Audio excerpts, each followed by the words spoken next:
ladies and gentlemen. It's time. Oh, it is time. We got 3 hours before open. Let's do this. Let's go ahead and post this.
Alright, so look, this is how we're gonna go about doing stuff here. We got everything planned in terms of how we're gonna trade tomorrow. Very simple. We already talked about it yesterday. The only thing we have to do at this point, very simple. We have to see if this market's now gonna start making you run up towards 657 here. If you're above 653, you're simply just gonna run up to a higher high. The problem is the trends look very weak. The trends are actually absolutely terrible right now in terms of the momentum. Right, everybody? It's absolutely terrible. And usually this only occurs when there's a switching in momentum, when you're starting to get a lot of other individuals now trying to play the downside. So it's like this is creating a very large bit of, you could say, resistance. It is, of course, but in it creating resistance, it was also forming support at the bottom, meaning the price action, the price levels that we're stuck at, 650 all the way to let's just say 640, just that $10 range, is going to start to now have all the volume in terms of the next month, next 2 months, next 3 months, because, you know, you didn't really go much further up, much further down. So it's like a lot of individuals are basically spending all their capital here. And what's going to occur is you're going to get a big shift. That big shift could be straight to 660. Where then we could potentially see a drop out the sky, right?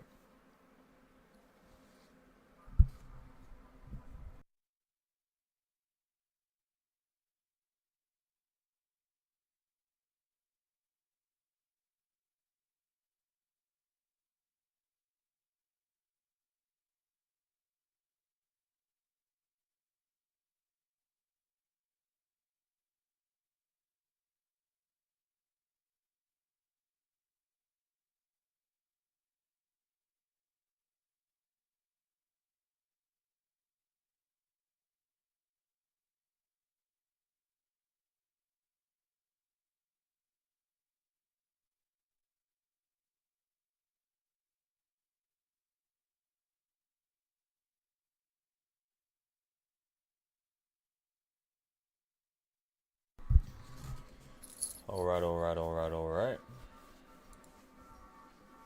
Okay. Good morning, Prime.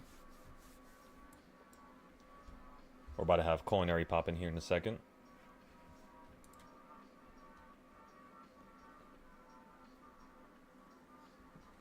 Wait, did I post everything everywhere? Let me make sure.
me see. Did I send myself this picture?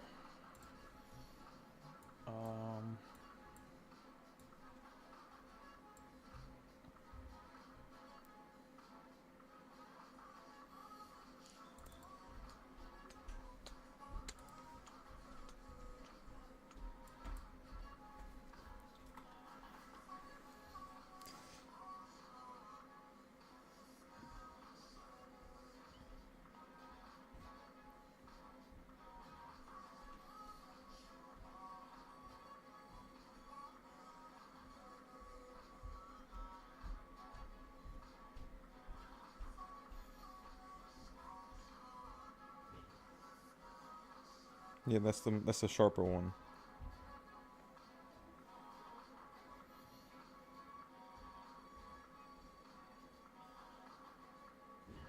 Nah, it's actually the same one. Okay, never mind. Alright, perfect.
You know, that's crazy, right?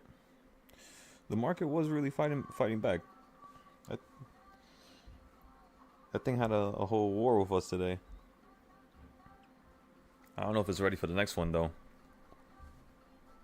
What is this music? Oh, it's an ad. I was about to say. Yeah, I was about to say.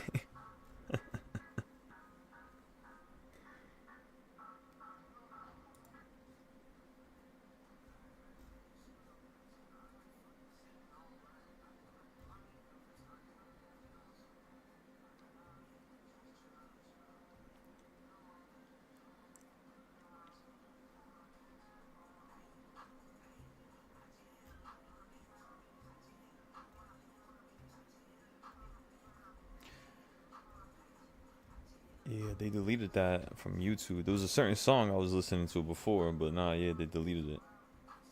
Ah, man.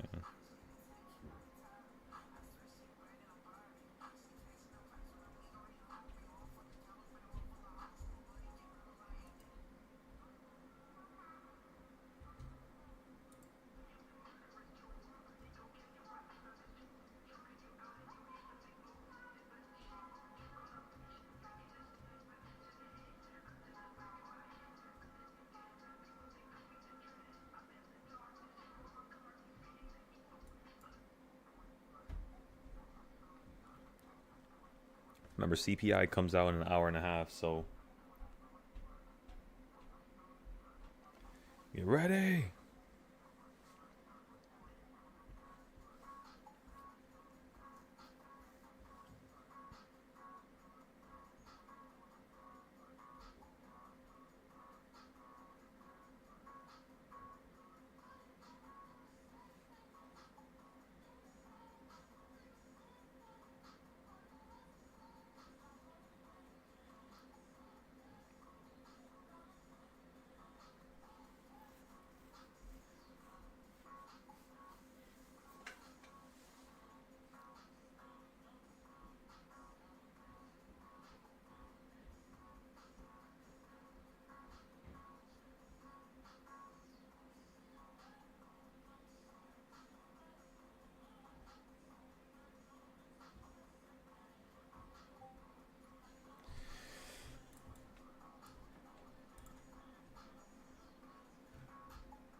Come on, ladies and gentlemen.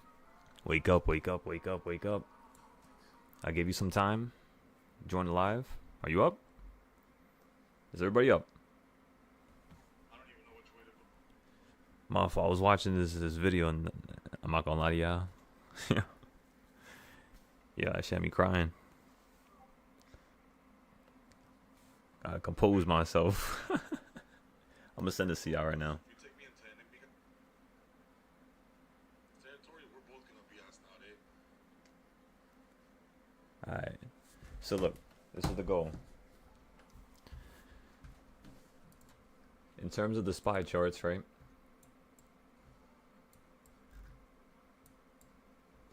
The only real thing that we had to do here is just extend this one little range right here. Now, this range is really important just due to the fact that when you fell out the sky a couple days ago, if you measure it from this area right here, so let me take the box, right? Let me show you.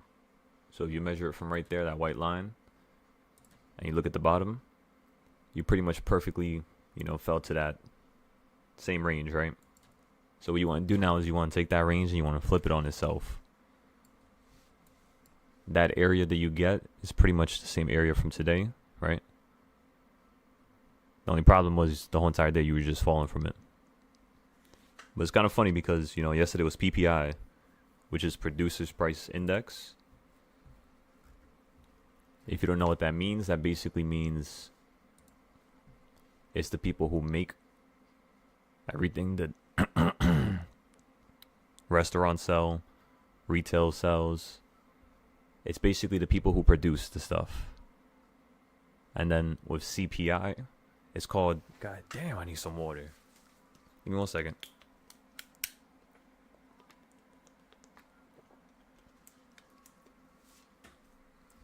With CPI, that's basically Consumer's Price Index, right?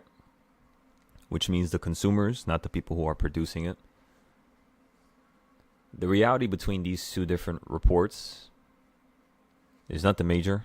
You shouldn't think it's anything major. You don't got to go crazy looking at all this different stats and forecasts, because the government just completely plays with all these numbers. Most of these numbers are not true, completely. So you don't really want to care about the numbers, because they're always going to play with the numbers in one way, shape, and form. Let me give you an example, right? Sometimes you'll get certain instances where the market's at a certain level, and in order for the market to actually, drop out the sky, it needs to wait for something to speed up its trend or to give it a reason to change directions. Same thing with when it goes up. You still need stuff that basically pushes the market to a level where those people who are basically, purchasing, the market and buying everything up, you need to give them a reason for them to be able to actually keep the momentum going, right? Because if day to day that momentum does decrease, what you start to see is, weekly declines in momentum. And in terms of what I'm talking about right now, just to give you a little idea, most of the time, whenever a market's trending, like for instance, look at this day right here, right? You dropped out the sky perfectly. We ended up buying calls right around here. Market ran up the whole entire day, and you got an extra little jump at the end of the day, and it was pretty nice. It's pretty good.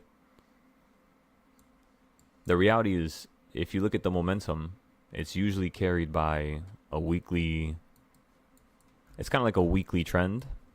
So every 7 days, the market tends to change directions, or shows you that it has the capability of changing directions. So in terms of the short-term flow, with the, with those news reports, the one thing you want to realize is for PPI and for CPI, all you have to do is literally just look at the week before, go to the start of the month, right? Because it's usually like right next to it. And then track it going up to the 7th day, which is, by the 5th and the 8th. So basically like the 7th is like right here, which is kind of like, it's like the best of both worlds, right? It's not at the high. The 5th was the high. But at the same time, you're able to use that weekly flow and that weekly idea to continue to play that upside here. Since you continue going up after the 7th, of course, and the 8th, you did not go lower than the 5th. That counts as it being an uptrend, of course, on the daily. The next day, you're paying very close attention to that bottom. You want to see if it wants to actually start changing directions. And right here, if you zoom in really closely, from afar, you can't really tell, but when you zoom in like really, really close like this, you want a cent lower than this previous range over here. So it's nothing too major. You don't have to make a big deal out of it, but at the end of the day, it was showing you that the market was starting to go on a downtrend. Now what happened shortly after that was, like I said, very funny. It did exactly what we wanted it to do this day. I had told everybody this day on Tuesday, if the market's above 649, we're just simply going to play the calls going up to 659. But there's 4 levels in between, and the level that I'm currently hovering on is 651. So the way that the market trends is psychological. So you have the daily, which is like the day of the week, and then you have the psychological, which is, of course, it just slipped on my brain. Shit. So you have the psychological. Oh yeah, the numbers. Okay, so you have the daily trend, you have a weekly trend, and then you have the psychological trend in terms of the numeric amount. So what we had told everybody was, if you run up to 651, what we're going to do is we're going to play puts going back down to 649. But we're going to allow the market to see if it wants to run up to the 4. Because every single time you hit 1, 4, 8, 9, the market has an opportunity of changing directions. Take, for example, when you fell down to here, you were falling very closely into basically one of the main ranges, which is, you know, the 1 and the 9. But you stopped at a 0, right? Now, this is something you normally see on the daily. In terms of the monthly, if I zoom out here, if you go back to the beginning of, let's just say, August, right? And you look at the bottom right here, do you all see how the 1st of August is the low of the trend? So on August 1st, it's the absolute low. On the 7th, you have a high, which is again the 5th. Like the 5th. Actually, no, you have it right here. So yeah, this was during the week, actually. So the 7th, as you can all tell, it was the actual high of the week. So what we did here was we just went like this. And again, this is all very important with my first statement, which was the PPI. You'll understand in a second here. So with this box in mind, right? When we were playing this on August 1st, the first thing we told everybody is, all right, if the market's going to continue to head up higher, we're just going to simply double this box. And we're going to try to play to the midpoint. That's the first goal. Of course, we're going to play to the quarter point first. But in terms of a main goal, like a 5-day or, you know, a bigger scale, it's obviously this midpoint. Now, you came awfully close to that, right? In fact, you were just merely... that's not a mere... I mean, it's not that bad. It's about 70 cents. It's far, but it's not that far. So, the way I have people play options normally is... Let's just say this is the weekly range. The first thing everybody's going to do is, if it's at the bottom, so like let's just say it's breaking out and is running into the future, the second it gets above here, I have everybody buy a 0-day and a 5-day option. Right? Now, in terms of that Tuesday right here, if you look at August 12th, that was right before we played the puts at the top. So what we were waiting for was you to get above a 9. And once you got above the 9, we wanted you to actually run up to the next 4 or 6. Because for some reason, the market kept falling from... Like over here, you fell from a 1. And then you fell to a 9. Right? You all can see that, right? If I zoom in, it says the low is 619. And if I go like this, it says the high was 641. So it happens, you could say 70-80% of the time, because you have to give it like a percentage. Because over here, for some reason this year, when the market started going crazy and bouncing right back to the sky, it started falling from a 6. So the numbers that I usually have everybody use is 1489. So the fact that it is a 6, which is in between, 8 and 4, it's kind of funny to me. But at the same time, I don't know if I want to give this a reason in terms of the future trends. But then again, we're going to have to think about it, right? Because if I use 1489 from last year and from the year before, the reality is if there's something new this year, you're also going to have to include it. So the one consistent thing that I've been seeing is that every single time, again, you hit a 6, for some reason the market falls. Sometimes more dramatically than others. For instance, right here, when you fell from 606 and you fell straight down to 591, that's about $15. Let's just say you buy a 5-day option here. How I would have people play this option is, of course, to play from a 6. Because, again, you fell over here from... Yeah, right here. This was the first time you fell. It was from 596. And then you end up hitting an 8, which is normal. But, again, you hit a 6 here. And that's when the market first collapsed out the sky after you were viciously running up from the bottom, right? So that's something we have to pay attention to. This one's a little bit smaller. It's not that large. So I'm going for this one, of course, just due to the range. Because momentum is awfully, oftentimes, it's awfully similar to the biggest move of that month, if not the month prior to it.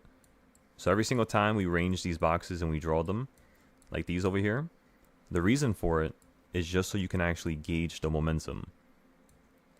Because obviously, if you went from down here to up here within 2 weeks, for you to fall to the midpoint, it could take 2 to 4 weeks. And how fast do you do it? Literally within a week. This is a 15, of course, I know that. But that's because the 14 was over here, right? Which is still about a high. That's actually where we ended up getting a put. And we told everybody we're going to play the puts from here, going back down to the top of this range, which is where the yellow arrow is right now on the screen. And then what we did was, once we got to this range, like right around here, we sold out. We then bought a call right here, which means, the market needs to go up, right? That's what a call means. A put means the market needs to go down. So you could play a market both directions, of course. That's the one thing that sometimes people forget. Again, when you're playing the puts over here at the top, you're wanting it to fall to a certain number that's not too far away, but it's all psychological. So when we had everybody get a put at 640, we started buying them at 645. And then I don't think we averaged down on these. I think we just let them rock. The first day you fell, you actually fell straight down to 642. So it was pretty good. It was pretty perfect. Now, in terms of how we played it afterwards, right? We bought the calls here, down here, and here. And we sold those at a better price, more profit, pretty much all the way up here at the top. And then within, you could say, how much days is this? That's like 2 weeks. Within 2 weeks, we took I forgot how much we started with. It was either $4 or $10, one of those accounts. I think it was $4. Was it 4? I don't remember, honestly. We gotta check the Discord. But we started that challenge with a very low amount. Definitely under 50. And at this point, you were around 200-300. At this point, because of course we made some profit, you were around 400. Remember, we only bought one option, right? We were doing one at a time. At this point, all the way down here, we bought the calls, and that's when we had like a bunch of them. And we bought like 5 of them down here, and then we sold them all up here. Because remember, we were buying with the intention of the market swooping up the exact same way it did here. We told everybody, you're going to start running towards a 9. If you can't get above that 9, you're going to start falling right back down to a 8, then a 4, then a 1. After that 1, it would be another 9. So when the market falls here, you stop at a 4, right? So you hit a 9, hit a 4. Over here, you hit a, what is this? Yeah, this is one of the weirder ones. I mean, not really that weird, because you basically, I think you just smacked into 640. Yeah, 647.01. So I'm gonna obviously say it's 647. We all had to agree, but because of a 2 cent change, I mean, listen, you can also kind of categorize this as a 6. You understand where I'm coming from? Because over here you fell down from, of course, a 1, right? Which is psychological. We all know that.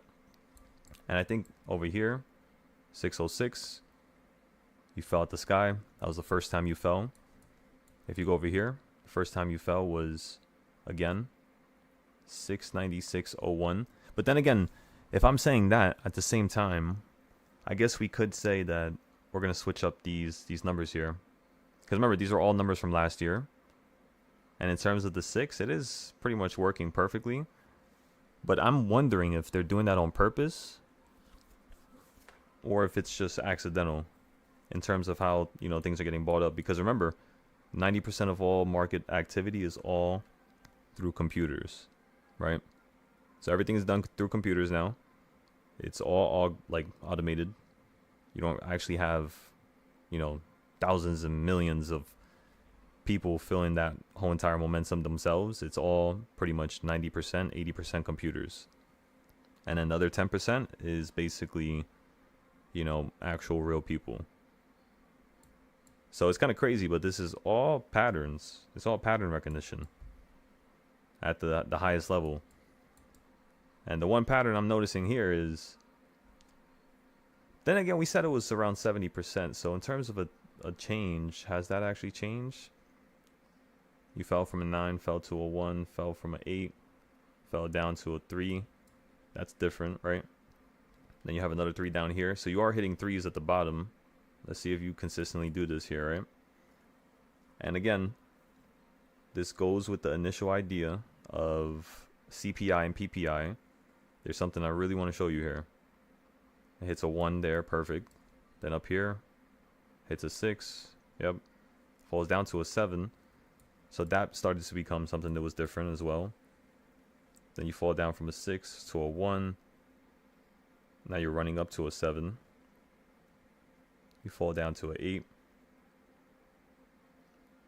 And again, you're just trying to count how many times you see it have a large drop, medium drop, and small drop.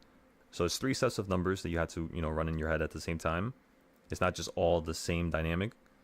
For example, if you look at a bigger drop like this, it is around a 6. So that hasn't really changed, because if we go up here to the top, 641, and then at 646, we told everybody buy a put. So we bought the puts here. At 649, I think we played puts up here as well. I could be wrong. I think we were, no, we played calls most likely. We probably played calls from here to here. And then maybe the next day we played puts going into it. That was a couple days ago. And then at the bottom, right down here, was that when we bought the calls? 641, 639. Oh, that was when you fell down the second time. Yeah. So a bunch of you had the calls, right? We were buying a bunch of calls for you to snap up from pretty much the bottom straight up to the top again. And we wanted you to at least go up to a higher range. So that was perfect. Then you get a 2, 3, but these are all small trends. Now you're hitting a 4. So you hit a large, portion of the trend, not only going above the previous part. So like in terms of portions, right? Copy this purple box here.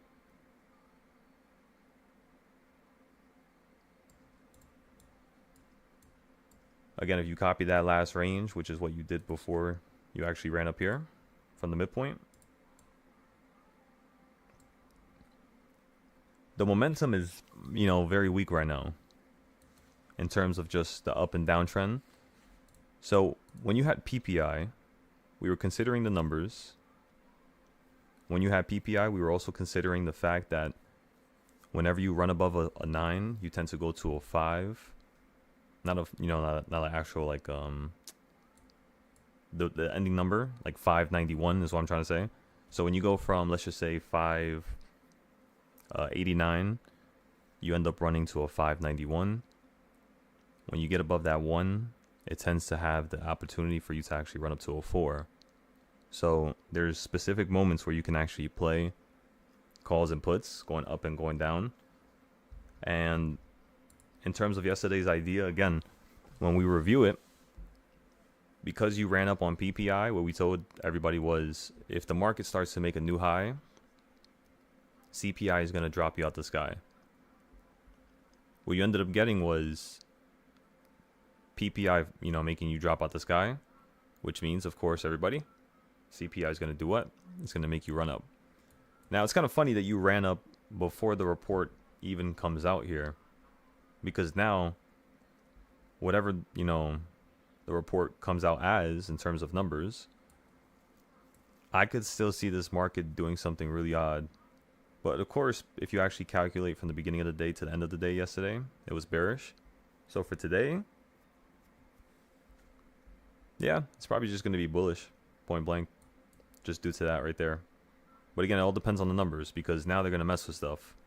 PPI showed you the CPI 3 months ahead of time. And again, we didn't break down the report. We don't really like looking at news because it's just a waste of time if they're just going to mess with the numbers. So at the end of the day, what we need to look at is how it affects the market and the charts. And you got to notice whatever pattern is forming. Once you notice whatever pattern is forming yesterday, you can kind of tell what today is going to do. But like I just mentioned to you a couple minutes ago, CPI is supposed to be the opposite of PPI oftentimes. For example, we could look at last month, but it's going to take me a couple minutes to find that report because we're working with some time here. We only have about 2 hours before the market opens up. The first thing we're going to do is most likely just pass on looking at the last report. This Sunday, though, no, actually Saturday. This Saturday when we have our class, we are going to break down pretty much just the FOMC, I think. We could do CPI as well. We already did that before, so there's no need to actually do it. But in terms of actual class, we can actually record something for everybody. We'll make it simple, very, very simple, just so you can actually see what the consistent pattern is for the last 3-4 years, and you'll be able to eventually be able to kind of form your own logical conclusion from that data. And that's pretty much all. We just gotta make it very simple. Yeah, I'm not gonna lie to you. For some reason, something is slicing my thumb, and I have no idea what it is. It's like I'm getting like razor cuts from something.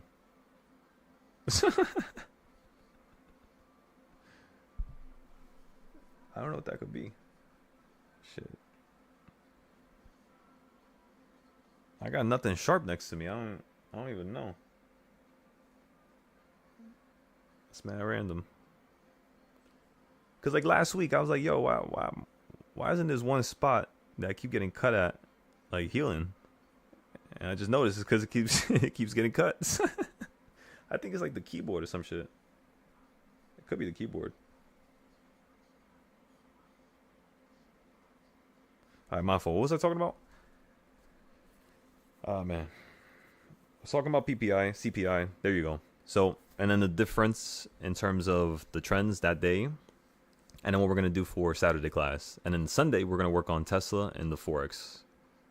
Because obviously the Forex markets open up at around 5 I don't even know. What is it, 5:30? I think it's 5:30 on a Sunday. Like in the afternoon. It might be 5. I don't know. It's one of those times. 5 or 5:30. Usually we start trading around like 6 or 7. So we give the market some time to just do whatever move it wants to at the beginning. Tends to be something a little bit more chaotic. Sometimes you get crazy gaps where the market, overnight has had a giant ass shift in momentum.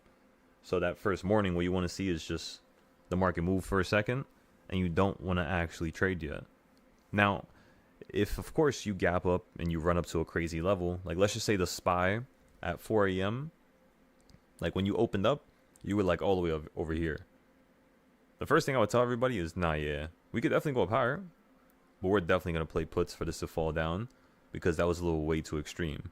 So there is certain times where when the market does something, it's kind of like point blank, you're only going to be able to actually do this one thing.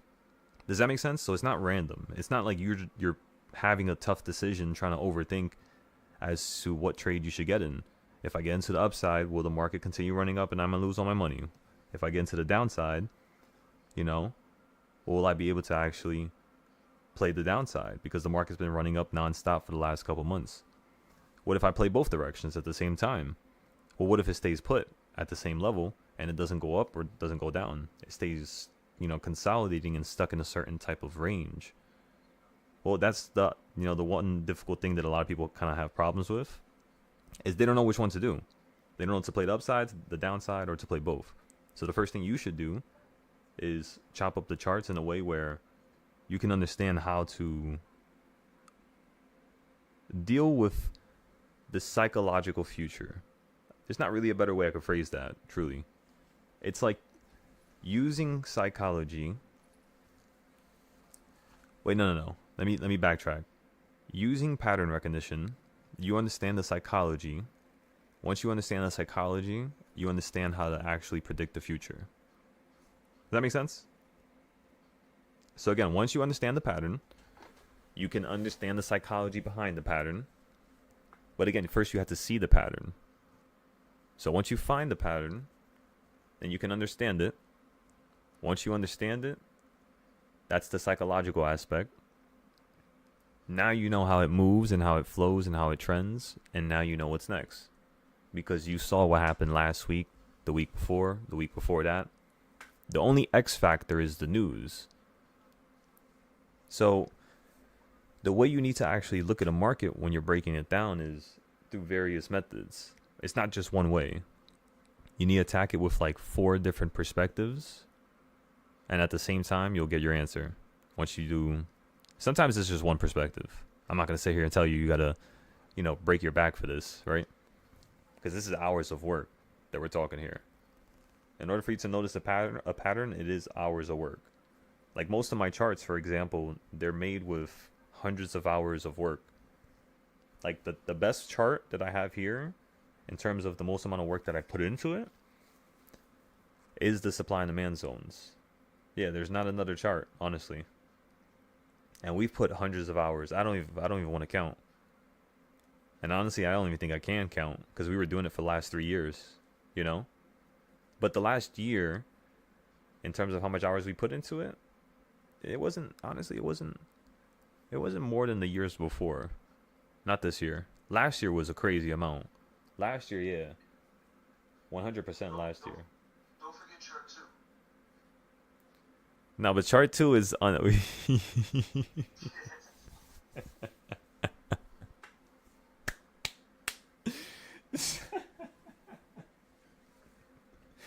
It's a good chart, but it's like That's my favorite chart. it's like I can't wait for that thing to have a name, like the Legend of Chart Number 2, because that thing was absurd when we first, you know, found that out. Because it was all pattern recognition. Basically, what we're talking about is there was a certain pattern that I realized, and when I realized, you know, this one pattern, I was able to actually predict the future with just lines. And I was like, all right, this is a little stupid. So when it hits this line, it falls. When it hits this line, it gets bought up. I can actually, I'll show you one of the charts right here.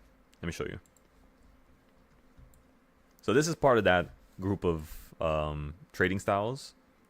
So like this is one of the most sophisticated trading styles that you could say I've ever come up with. And I mean, you make the assumption. Look at these lines here. Look at the top of this blue line here, for example. Look at how many times the market ends up hitting these levels. And you know what? I'll give you something better. These lines at the top, they're copied from the lines at the bottom, which means you should be not really hitting, you know, the lines. You shouldn't really be respecting them at all. And when you look at this, when you hit these lines, you start bouncing massively and start, you know, practically respecting them perfectly. Then you go a little bit above and you start doing something a little different, right? You're not hitting the bottom of this blue line here. So as we're watching this, we're trying to see if this is going to get below this blue line again. Because if you just fell from here down to here, this blue line, if you fall down from this blue line, you could probably fall down to here again. And look what happened, everybody. And then in December, we actually took a big loss right here. So that's kind of funny. That was the last time we took a loss. A loss as large as yesterday, like $600. like at all. That was the last time right there. So it's kind of funny because, yeah, that was correct. We were actually waiting for these lines to start working because we used them over here, and we're waiting for them to work over here. But the chart that I actually wanted to show you was this one, because this one's a little bit, I think it's easier to see. Should be. Never mind. The hell's going on here? I think I tried to fix it with this one, and nah, yeah, I think things just got out of hand. Instead of fixing it, I started going crazy, adding a bunch more stuff to it. It's basically this chart right here. So you see these lines that I have right here? The green, red, yellow. Every single time the market hit the bottom of the green, we always got calls. So that's what we did the whole, literally all of 2024. We were literally just using one set of lines. Like, look at how perfect it is. Perfectly hits the top. If it gets above, you have to understand there's a certain reason for that. So you pay attention to everything. Because if you look over here to the left, when it ran up, you didn't hit the top right away. Instead, you actually hit the midpoint and then fell down right beneath the midpoint right there. That's why I'm basically turning it off and on for you so you can actually see it. If I zoom in, you can see it a little bit better. So what you want to think of these lines as is not perfect. That's not what I'm trying to tell you to do here. What I'm trying to tell you to do here is, when you think of these lines, understand that it's a range, right? A little bit above, a little bit below. So specifically, if you run to, like right there, you ran to a yellow line, you ran almost to this orange line over here, and then you got below the yellow line. The second you got below the yellow line, you were playing puts the same distance away from here to like right here. So it's like simple things like that, right? That's how you play with them on a daily. When you're looking at them on a monthly, like this is how you buy your weekly calls and puts. So that's how we were doing it this whole entire year here. Bought puts at the top here, predicted the market falling out the sky, fell down to here, we bought the calls down here, ran up into the sky. That was also a news report right here on FOMC. And you ran up to the top, all the way to the tippity top. And then once you ran up to the tippity top, you fell down and confused everybody because you held on top, which meant that you were potentially going to go up to a higher high. Because that's like trend confirmation for you wanting to actually respect the bottom because you're not going through it. Even if you go through it for a second, the simple fact that you ended up closing that day above it, meaning when you opened it was above it, when you closed it was above it, boom. That's what you want to see. The next day, where did you go down to? That same level as well. So it was really respecting these lines, even if it wasn't listening to them precisely, like for it being basically red. But what you realize oftentimes is, remember, it's a range. So if you actually look at where the market fell down to, after it went below the red line, it went straight down to the midpoint. You did go a little bit below it right there, but it's like you're staying stuck at this range here. You understand what I'm trying to say? You then fall down to this orange line. Shortly after, you then run right back up to the pink line. Now showing you that you still might want to test the highs again. So again, once this happened here, we allowed the market to actually, of course, fall down to the midpoint. We ended up buying calls again. As you could tell, we have a little arrow here. We said it was going to run to the next pink line because think about it. If the market progresses as it's running up, when you actually fall down here like this, the one thing you want to realize is the market's going to staircase. So see how it hits the orange line, then yellow, then orange. Then the one thing you need to realize is it hitting the yellow again. No, right? So it's kind of like a really nice staircase. Sometimes it goes further. Sometimes it might hit an orange line and fall to the yellow. But in my opinion, I don't really count that in terms of this trading style here. So that's not how I trade with that. So if it falls down, let's just say from the orange to the yellow, I'm thinking now in my brain, this is going to want to expand potentially to now this orange. That's normally how I trade personally, especially when I'm trading 0 days, something quick, something fast. Normally, I'm thinking the trends are going to expand in that fashion, especially if the day before was really slow. So like whenever you get slow days, you tend to get more, explosive days, right next to it. So like right here was a really, like, look at this right here. Look at this price action. This is terrible. So this was a Friday and it was absolutely garbage. Look at that. It's just $2. The next day, you end up swinging from 600 straight down to 590, 530. That's about $5, right? $5.50. That's pretty much double this here. So you having slow momentum allowed you to now have faster momentum. So a slow day isn't really a bad thing, which was not really yesterday, you could say. Yesterday wasn't really a slow day. I gotta look at it again. But we'll look at that in a second. In terms of how we played this, when you went above again, we pretty much did the same thing. We bought a play 90 days out. We told everybody what the game plan was. Now, in terms of anybody buying these options for the puts, I don't recall how many people in the Discord bought these. I do think that I was the only one.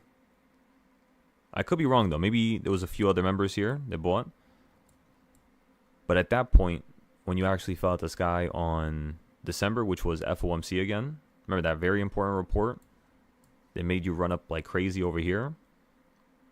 So you ran up from here all the way to up here. Then the report came out, and then you just continued to head up higher. Over here, it was opposite reaction. Which is kind of funny because, like we always say, you have, something called the law of, equal reaction here. Everything always has an equal reaction. Whether it's a large drop, large run up, it's always going to find itself somewhere along the lines on the chart. And it's kind of funny how when you do that over here, you go from a low to an extreme high very quickly. When you do it over here, everybody, I wasn't trying to spoil it. That's why I was trying to take it slow, because I really want you to digest this real quick. This is why that trading style is so amazing. It's just a lot of people don't like to do it on their screens because it is a lot of work, honestly. And it's the most stressful thing in the world, because if you copy stuff on wrong time frames, the angles of the lines start to change. And then if you copy it on, if you copy it on adjusted time frames and stuff like that is also different. What else is different? That's pretty much it. That's the only thing you got to really worry about. Just copying it on a wrong time frame. That will mess everything up for you.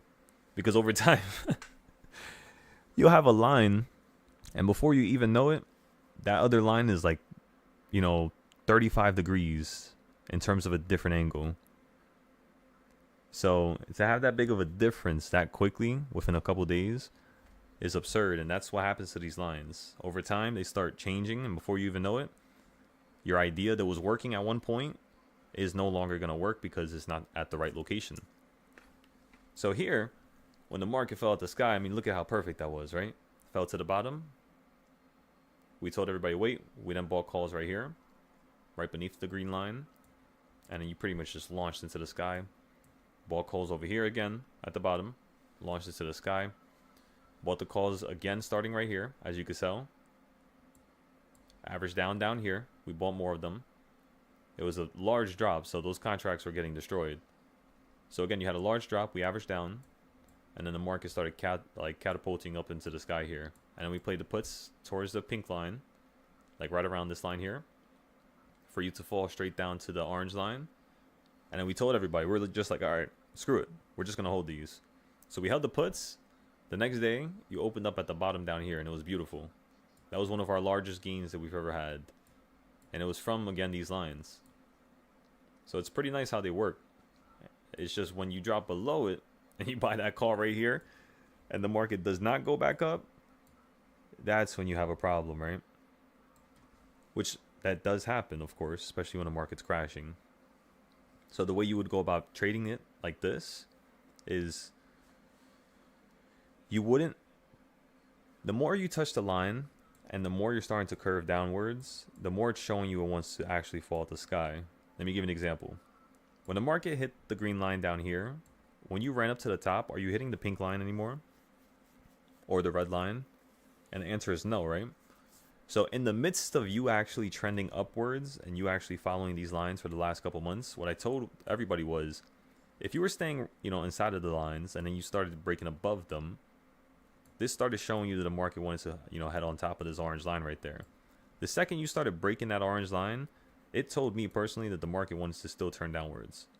And it was so funny how it did that right before FOMC, confirming basically the downside. And then FOMC, what did it do, everybody? It confirmed the downside for sure. It sped the market up. But do you acknowledge how sometimes when you break certain trends and certain things, what occurs is basically a speeding up of just momentum for that report. Today is 9-11. Have I considered trends on 9-11? What do you mean like 9-11? Like for every month? Oh, 9. I was so confused for a sec. I'm like $9 and $11? So you mean like a 1? My bad. I actually, what's crazy? I don't think I've ever considered that. A trend for today? I gotta look at all the trends from September 11th. We can do that. We could do that today, later on today. That's a good idea, yeah. Because again, that really does kind of tie in the market momentum with the patterns. Oh yeah, that was terrible. So many families. Absolutely terrible.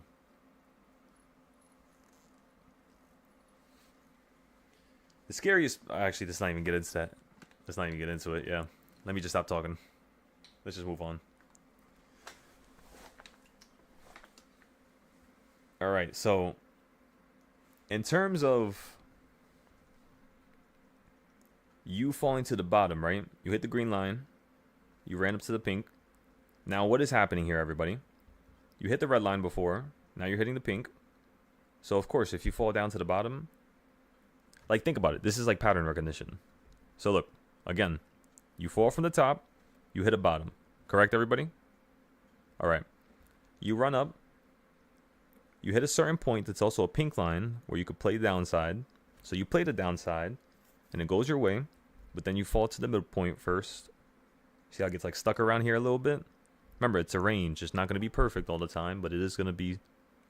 It's going to give you an idea of what can happen. And then what you do is you combine all these different trading styles. So you can combine these lines, and then you combine it with the horizontal lines, with King's Point, CS zones, supply and demand zones, you name it, right? The idea, though, is that this trading style is so powerful that you don't even need those other trading styles.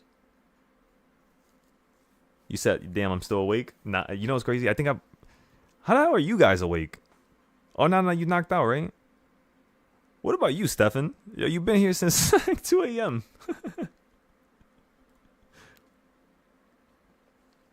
Nah, yeah, we've been here since I think 2 or 3 a.m. Then my computer just wanted to go like A-wire. You know what's crazy? Y'all know what's crazy? I thought I broke my computer. I thought it was over. I haven't turned this thing off in like 2 years. Which is a stupid thing to do, of course. It's just... I just leave it on. I don't know why, honestly. Because I'm tired of, you got to start it up. Then you got to open up, all those different tabs, right? Then you got to go to all the stocks. And I'm just like, I'm better off just leaving it like this. Because it's way too many charts. So before I lose anything... Nah, yeah. Yeah, I'm going to have to clean it soon, definitely. Before this thing just blows up. You gonna hear me talk about SPY? You're gonna hear an explosion in the background.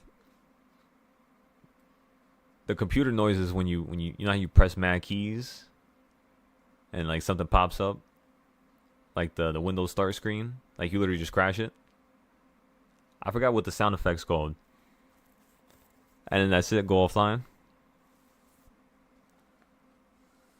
Probably gonna happen, I'm telling y'all. This shit sounds like a jet right now. So in terms of how we played the downside here, right? We bought puts at the pink line, of course. We did play calls around here. The market still fell lower. And then, of course, we played the calls here, here, and here. But again, we bought a call here, so that was a mistake because the market still fell down lower. We could have sold it for a profit, I remember, but we did not sell it, even though it was profitable. I remember I told everybody to hold it. It was a 5 day, so it wasn't a terrible idea, but as you could tell, what happened the next 5 days, you were kind of stuck down here, you know? Like, count it. 627. The only way we would have been good is if we got something for like 7 days. If we bought a 7-day contract, when we bought that there, we would have been perfect. So we ended up buying new contracts here, averaging down on the old ones as well. And then at that point, we pretty much, had a nice little jump up here to the midpoint. And obviously, think about it. You're hitting the top of the pink, first top of the red, right? Like right above it. Now you're hitting only the pink, like around that range. Of course, you're going to hit somewhere by the yellow range now, because it's the middle. You see where I'm going with this? Which means, of course, if it falls below here again, you're going to wait for it to hit the white line or the green line, and you're going to buy puts for it to drop down. So over here, when you hit the green line, you fall down perfectly. Over here, you're below the white line, so you don't really want to get the put right there because you're still far away. So you would wait for the next day. What happens the next day? You're above it. What does this tell you? If you touch that orange line for whatever reason, this can now start running up to the new top point, like the new high. So now what do? You see the pattern drop, then it gets to that orange line. Once you do that, that's it. Trends have been broken. You can now start heading up higher. Now you're not looking for this to drop out the sky no more. So that's just one of the things that you need to understand. You do the same thing here. Look at that. I forgot about that. So you do it once over here, then you do it over here, right? And then I believe you start falling out the sky. And that was pretty much that's pretty much it. We're still waiting for it to run into these lines because it's getting awfully close. And if it gets into these lines, I'm telling y'all, it's gonna imagine like a trampoline. It's just gonna keep zapping the market up. So in terms of the next times that the market could run up crazy, it's gonna be like from here to here, or from here to right here, the midpoints, or you're gonna be running above the midpoints, gapping up. You could gap up inside the midpoints. You could say that. So somewhere in between could be a gap. So you could put a box just right there. And then, of course, the top. This is every single area that the market could start gapping in. So what you want to do is you want to give yourself enough time to be able to play the calls going up, above here. The only problem is you're not going to have the ability to tell if the market's actually going to want to run up to that top point within that time. So you need to use these other trading styles. So that's the reason why we just have this right now, just like that.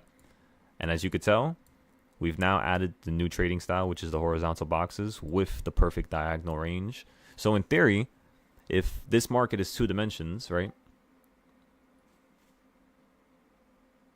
Oracle? Yeah, let's take a look at that. I saw some news this morning about it doing something crazy, I think, last night. Let's actually look at that right now. Because I was going to check that earlier, but I forgot. Didn't it run already? So is it running again? ORCL.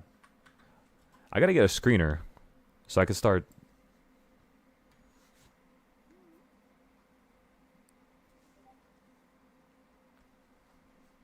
All right, you guys want to see how fast we could do this?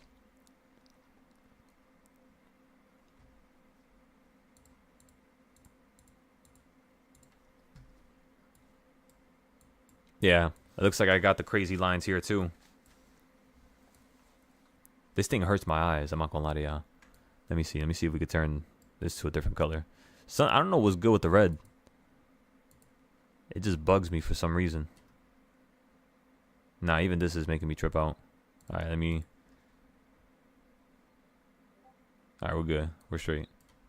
You said this is what it feels like to chew 5 gum? Nah, because it feels like a grid, and when you're moving quick and you're doing this all day, I'm telling you, it messes with you. So yeah, this is how we're going to do it here, everybody. We're going to go to the low, and we're going to try to get as close to the low as humanly possible. That's pretty much as perfect as can be. And now we're going to go ahead and put this at the top.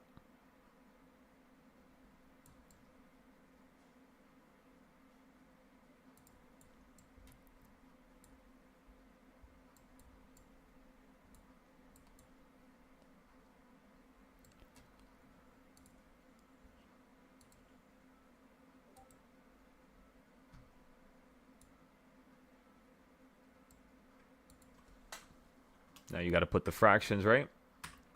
You got to give it a name, ladies and gentlemen. So the way you go about doing that, again, is you just double click it. Double click the midpoint. Go to text. Click one. I said click, press. Wait, is it click?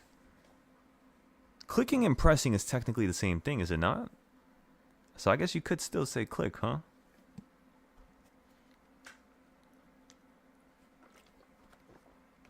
Technically.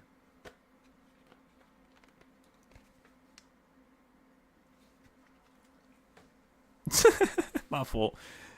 I'm actually thinking way too deeply about that. I apologize. I got stuck right there for a second.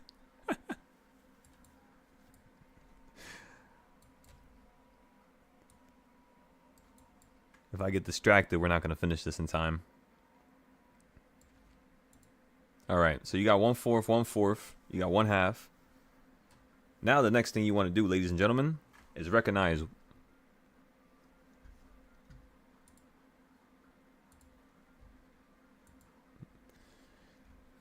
My fault. We're gonna. My brain just shut off right there because it wants me to play a certain song. And I'm trying to remember what it was called. What song is it? Shit.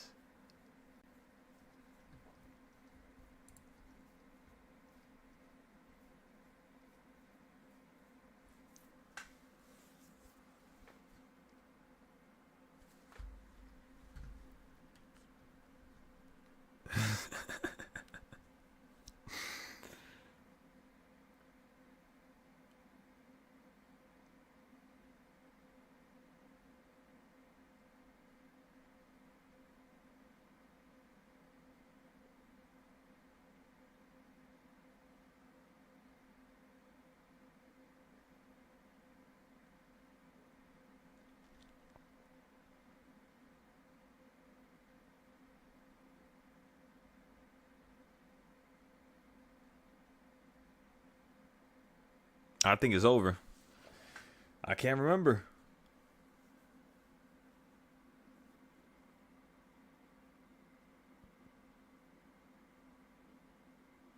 Nah, yeah. I can't remember it. It's all good. It's alright. We'll move on.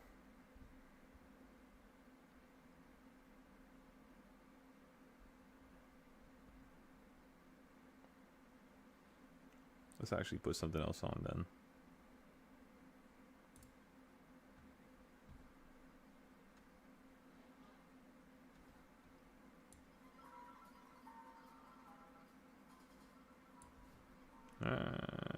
Nah, you know what I want to hear actually? I want to hear this right here.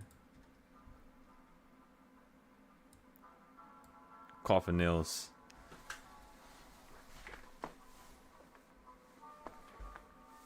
Alrighty.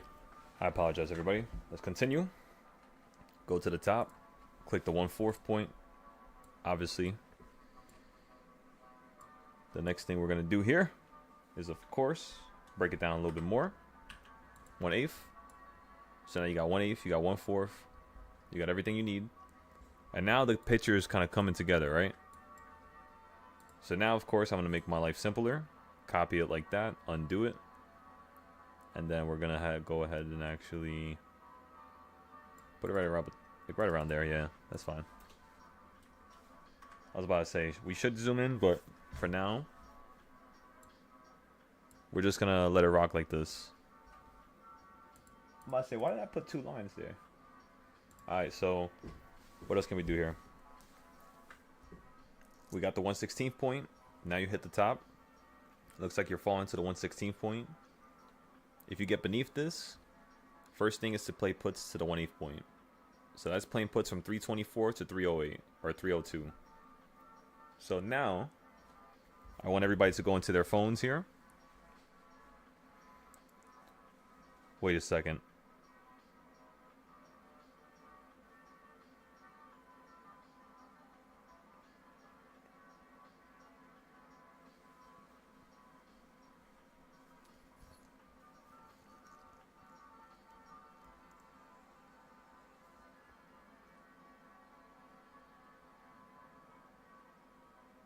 Yeah, I didn't put a stop loss for euro. I threw in the whole entire account. You gotta go big or go home. Come on, everybody. We gotta make this exciting every single day. So we have 29,000 inside of euro, and we want to see if this whole entire market is gonna start shooting up to a new high here. That's the intention of it. So right now we're down about a few hundred. So far we only been up about like I don't even know, like $80. Not too much actually, like 130. And then we've been down the most, I think it was around 1,000. So it went from being up 80, being up 100, and then now it's down 1,000. We bought this one at 2 a.m. So it's just the morning time. What we're gonna do is we're gonna wait for this to actually go up to around like $2,000 to $3,000 profit, and then just sell it again. And as long as we could just keep simply scalping with the big account, very quickly we could turn that 29,000 right into 40, 50, 60. All we gotta do is just get into a few more trades. That's all. More trades, but we're looking for a smaller gain. So it's worth it. It's valuable. But again, that's the euro. We're talking about Oracle right now. Before I get off topic, let's go ahead and look at Oracle. We still have a while right now, actually. Still have a long time.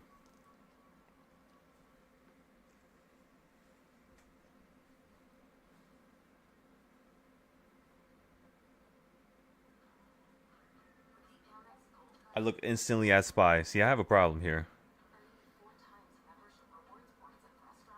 ORCO. Stop getting off topic, buddy. Let's see. I swear I had enough sleep. Maybe I didn't. That's besides the point. Usually the hallucinations start around 2. Yeah, y'all want to know something? Yo, one time I was charting, and I stayed up for like 20 hours, like 26 hours. Probably even more. I think it was like maybe 30. And then I randomly passed out. But like right before I passed out, I could have sworn I was hallucinating a little bit. I started to see shit like fly around the room. Yo, that never happened to me before. Like when I was like 21, 20, shit, I can go for like 2-3 days straight. Maybe not 3 days, but like 2 days? Yeah, for sure. 3 days, you would feel like you're yeah. But just after 24 hours, it's like things start going dark. At least that's how it is now. But again, for Oracle, we're looking for options. 20 days out first. That's the first thing we always do. You have to go a little far, not too close. If you look at the puts for $305, they cost $700 right now. 22 days out. Alright, this music is way too loud. I feel like it's getting louder for some reason. Let's put something else on. Let me see. See, I need some like calm jazz or some shit. I feel like a lot of these songs are just mad loud.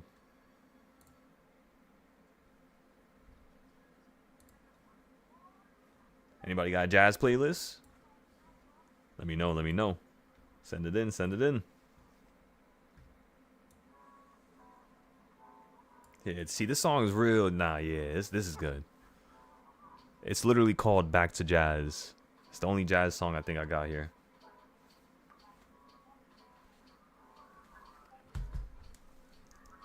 Y'all want to hear it? Let me see. Oh, yeah, yeah, yeah. I have no idea how to say that name in English, but I know exactly who you're talking about, Cody. You said Batman level prep. That's how I felt earlier when I woke up at 2.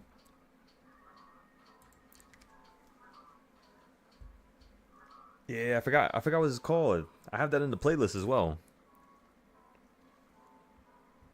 Yeah, from Samurai Shampoo. You sent you a playlist? You did send me a playlist? Oh, you did. You did. Yeah, I remember. When I was walking. Yeah, yeah, yeah. You did send me that. I bet. So let me look at it.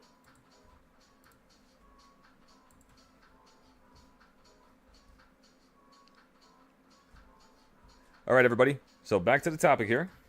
Oracle. We're looking at puts to the 1/8 point. Once you get below the 1/16 point.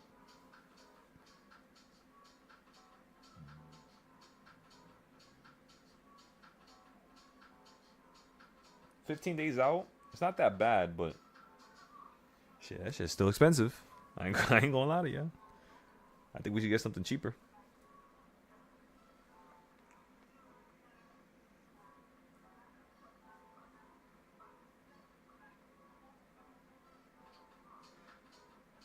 A put for $300 for this to fall down is not that bad. Right? You have to ask yourself a question. Why did Oracle go up this much? Usually the only reason why a company can go up this much, in all reality, right? Usually is due to shifts in structure. So structure meaning CEOs, the board, potentially what they're working on for the future, as well as how they're currently making money now. That last part, currently making money right now, is the most important thing in the world. That's what instantly can shoot up a stock no matter who they are. If they start doubling and tripling their revenue, just like how Nvidia did, you know, when it was only making... It was wild watching Nvidia. You went from... What was it at? What? 3? Let me see. Let me try to remember. Nvidia, you ended up going from a market cap of... But it wasn't really the market cap. It was the revenue. There was a certain multiple. I forgot what I was remembering. It's from their earnings report. So when you break down the earnings report, there's a certain number that I'm looking for. I just can't remember what topic it was. I don't remember if it was debt. I don't remember if it was revenue, you know, quarter over quarter, year over year. I forgot what it was, honestly. But there was a specific number, and in that specific number, I feel like I gotta find it now. What the hell was it? It had to be revenue per year. It had to be their revenue per year. Very simple. I think that was pretty much it, if I'm right. So they went from making like around, what was it, 10 billion? I gotta see this. Let me see. I gotta look at their earnings. All of... Actually, you know what I could do? I could just go here. Go here. Go to earnings here. There you go. We'll just look at it from here. All right, how the hell do I put this full screen? Can I?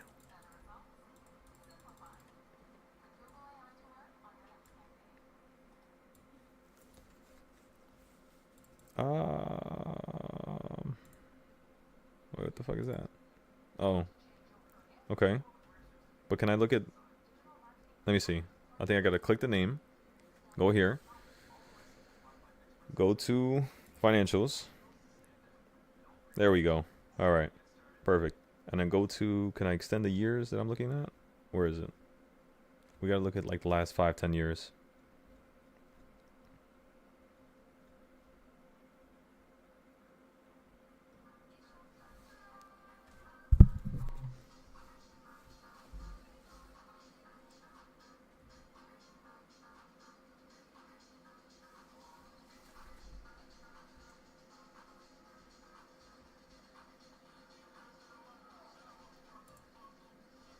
There you go.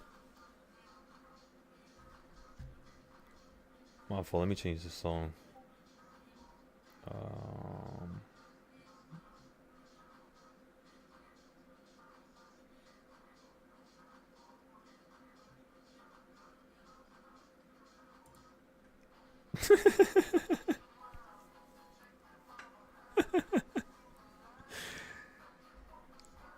Yeah, I can't believe I just found this song right now. Yeah, I haven't listened to this. This is that song that I think they got in that. I don't even know. Was it the SpongeBob movie? Came out mad long ago. I remember I had my uncle. Yeah, I remember I violated my uncle. He had his VCR thing. I forgot what you call those shits. The tapes. And he put like wrestling on it because he used to watch wrestling. I took the card. I didn't know it was full. It had nothing written on it, so I thought it was empty. I watched the movie and I overwritten it. And then I remember he went to go watch that thing at night. And there was nothing there. It was just the SpongeBob shit. Y'all gotta see this with your kids. You ever seen that movie with your kids? You about to be here in a bit? Roger that, roger that. So look at their revenue, right? 16 billion, 26 billion, 26 billion, 60 billion, 130 billion.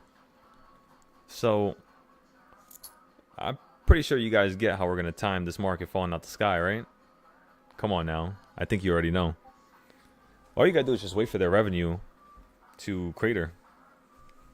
So on the monthly, how has, this year been so far, right? From last year to this year. Has it increased? Has it decreased?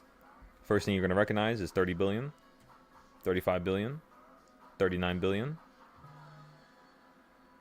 44 billion, and then over here 46 billion. So in terms of revenue, they are actually making more money, slowly but surely, that's all you need to pay attention to. This right here is going to allow you to actually play the uptrend on Nvidia. So now you're just going to rely, it's my fault, but you're going to rely on just your technicals at this point. So in terms of their earnings, I'm waiting for it to probably drop. Once it drops about $1 billion or two under the previous month, that's when we know that Nvidia's at its peak. Once it's at its peak, we're going to start playing a massive amount of puts for this to get shut down. Because this thing could still run up to 300, 400, 500. Even though it did a split, it could do exactly what Tesla did. Remember? Tesla split from 2,000 something, 600 and something, I think. Fell straight down. Then you ran right back up to 900. The first time they did a split was, let me try to remember. It was, what was it? Was it an 8 for 1? Was it a 5? I forgot. It was a 5 for 1. Last time was a 3 for 1, I believe. That's when you went from... I forgot exactly what it was, actually. I'm starting to lose all my memory of Tesla. It's not good.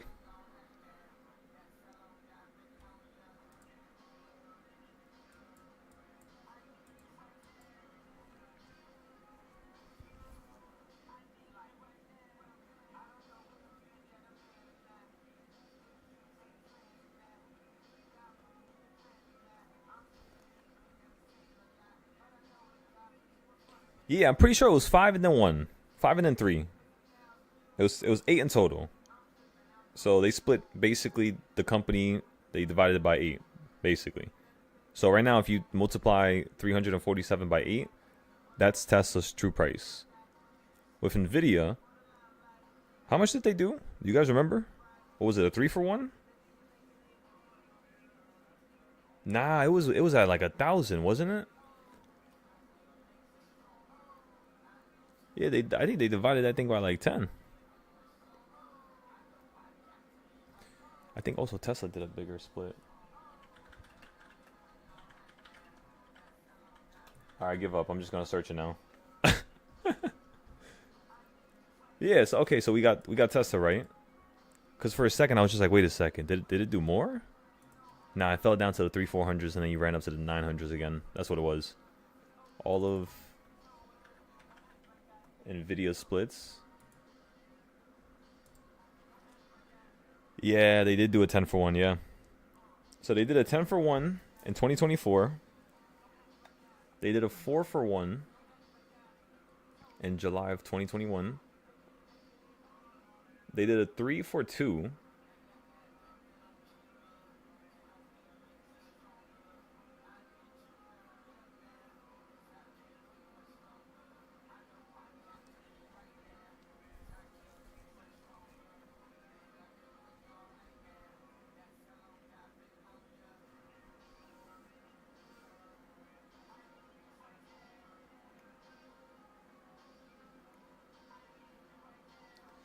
That shit just broke my brain for a second. I'm like a 3 for 2 split.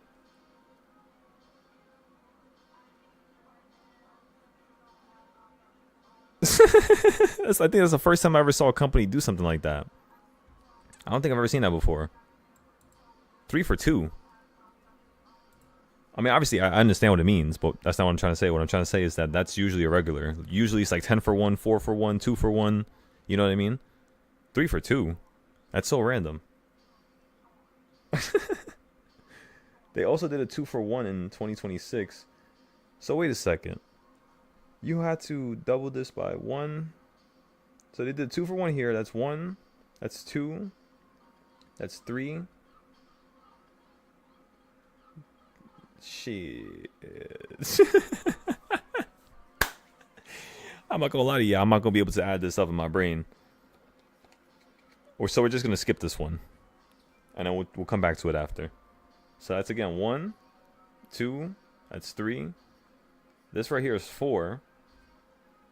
So that's gonna be 7 in total, and then they did 10. So that's 17, and then 3 for 2. What the fuck?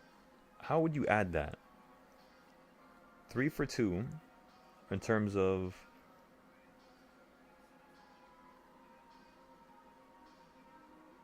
that's like,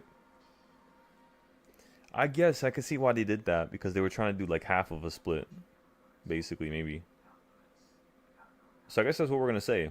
It's like 17.5. We're gonna ask ChatGPT later if that logic pays out. But 17.5, let's just do the math ourselves right now. Times, what's Nvidia's current price right now? Nvidia's current price is like 180? No, it's 170. Yeah, like 175 times 175. Nvidia's current price is $3,062. So even though it's trading at $100, I want you all to understand that there are people who have an average of $3,000 because they bought so long ago. Or not 3,000, but you basically imagine a company. How can I make that make more sense? Because that was the incorrect way of saying it. I said it the opposite way around. So when it comes to the stock price, right? As you're at $100, the actual price is $3,000, right? Because people have bought that stock before, what occurs is their price becomes, insanely cheap the more reverse splits you do. And in terms of that price, when they do a 10 for 1, when they do a 4 for 1, when they do a 3 for 1, what that means is that it's 10 shares for 1 share. 3 shares for 2 shares. So you're killing the supply of shares that are available on the market, which it's a good thing. Actually, no, wait a second. 1 for 10. No, yeah. So that would increase the dilution. So this is just stripping the dilution. It's making it more valuable, pretty much. That's the idea here. Yeah, because you're killing the supply. Yeah, so it's not diluting it, it's undiluting it. If they do a reverse split, that's a different. So that's a different theoretic that you would use, right? In terms of an idea. So again, this right here is killing the amount of supply of shares on the market that's available.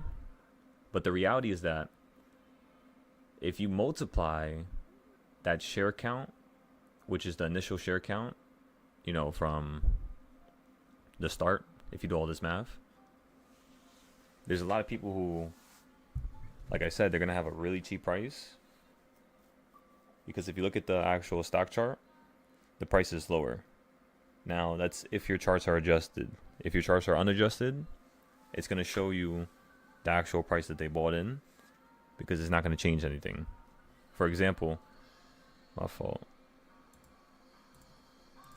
All right, buddy. We're going to have to change this here.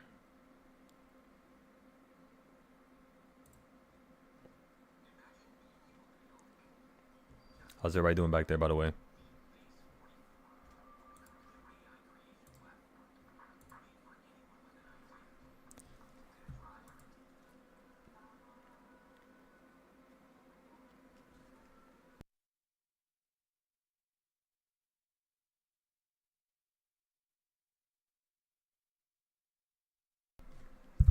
All right, so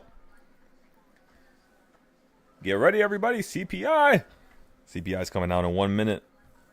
Let's go take a look at the SPY charts to see what's going to happen here. What do you guys think? Like I said, I'm thinking since the market was down yesterday, the market in theory today should be up. So if you opened up at a higher point, you could potentially just start swinging up to a new high here. So if you drop below 653, 653, 654, all you got to do is play the downside. That's all, ladies and gentlemen. You just got to play the downside. Very simple, very sweet. That's all. If you're above 652, you're going to see if it could bounce to 653. And then you're going to play calls running up to 657. And there you go, everybody. Looks like the market does not like CPI, but let's see if it's going to bring you right back up. I don't even want to look at Euro right now. Actually, I'm going to do it. Oh my God. Holy shits.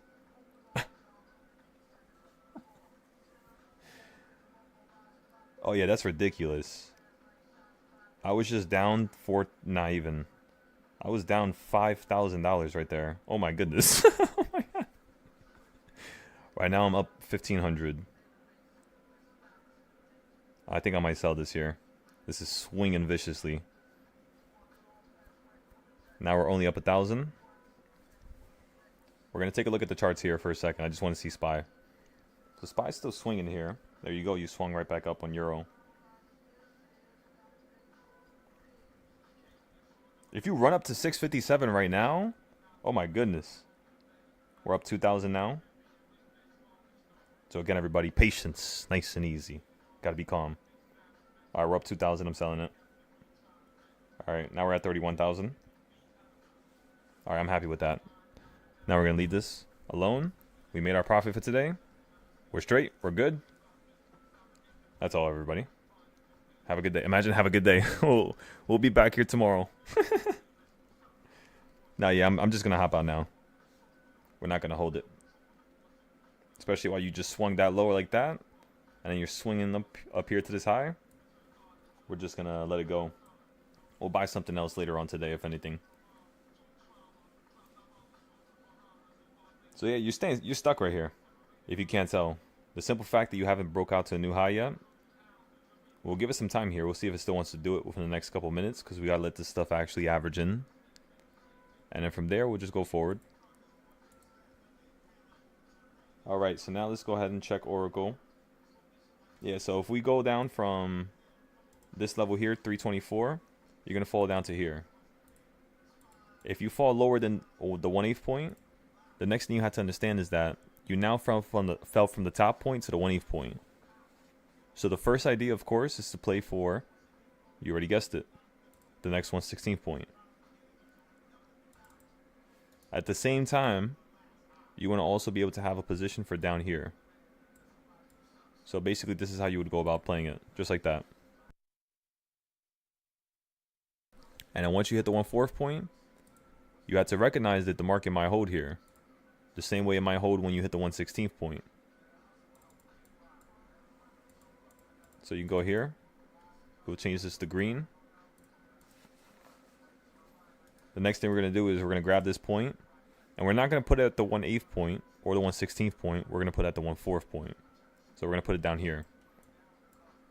Because again, you already put it at this 1/8 point. There's no need to put it anywhere else, such as down here. We're going to put it exactly right here.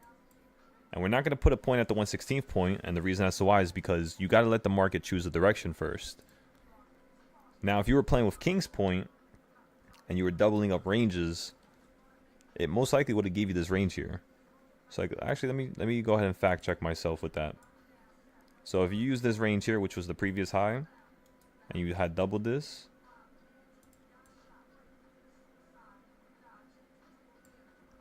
yeah, Oracle's not even at the next midpoint from that last high. If you get it from here, you'll probably be at the midpoint though. So let's actually delete this here. And let's measure it from this high now.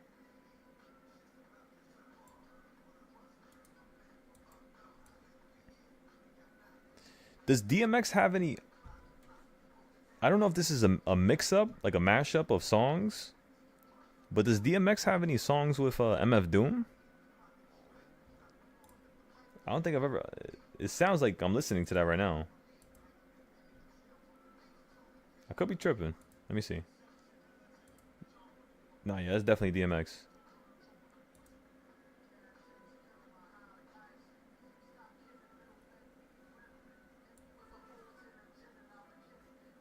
Nah, it's yeah, I think this has to be a mashup. There's no way all these different people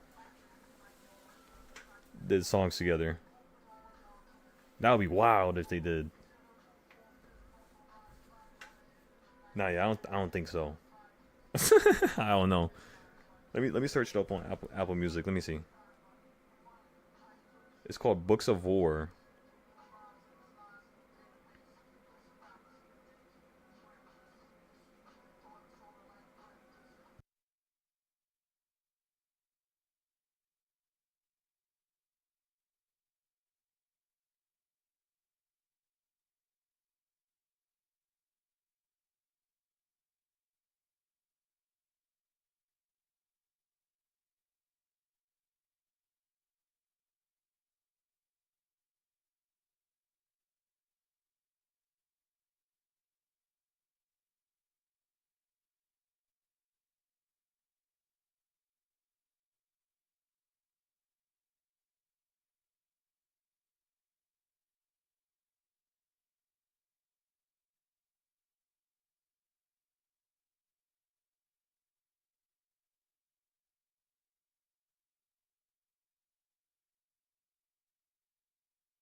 Nah, I don't even know. I don't think they did. Yeah, there's no way. I'm listening to it right now. It's just a bunch of remixes. All right. Anyways, so what I was saying here was, if you actually use one of the previous ranges, if everybody's still watching here, I'm not too sure if you're still doing this, Cody, but what you'll recognize is when the market gapped up on Oracle, you hit a previous 1/4 point, right? When it hit that point, you instantly stop running up higher.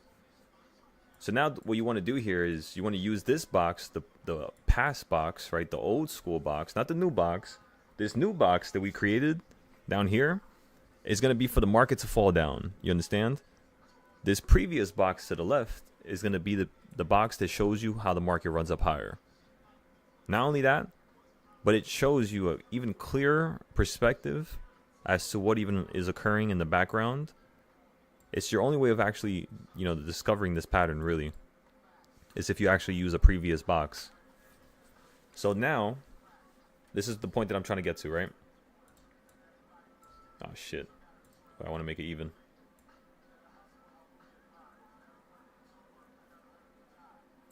And then let me change the color so you can actually visually understand what's going on here. So look at those yellow boxes that I just created right now. When you ran up, you fell a little bit beneath the 1/4 point and then zipped up to the next 1/4 point and stopped right at it. So what's going to occur here is what happened right before you ran up, right? So when it was at the 1/4 point, which is exactly where my cursor is right now, what did it do when it first hit that level? It fell beneath it and it doubled the range, right? So look at how much you ran above it. So like from here to here, and then look at from here to here, right down here. That range is easily about double. So if let me actually go ahead and measure it for you.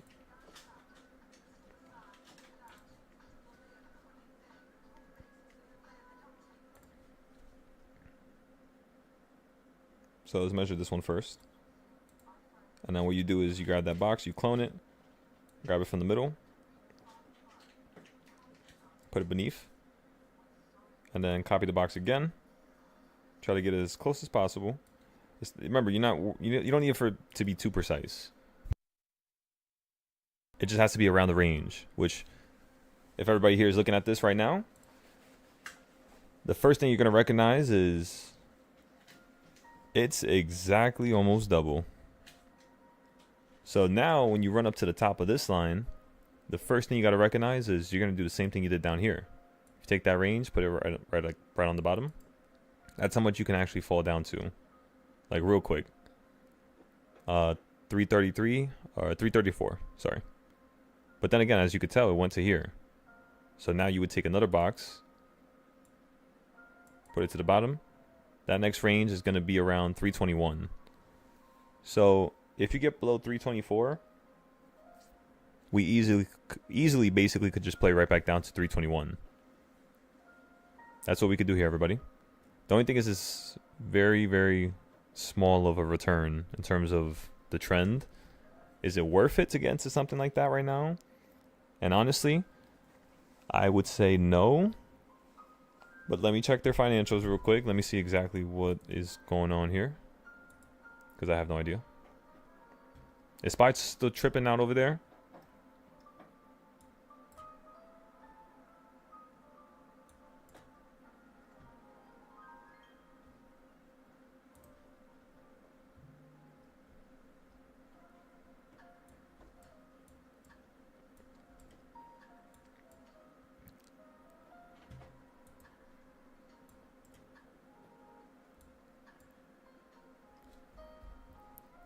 Sorry, I need to check the euro market real quick.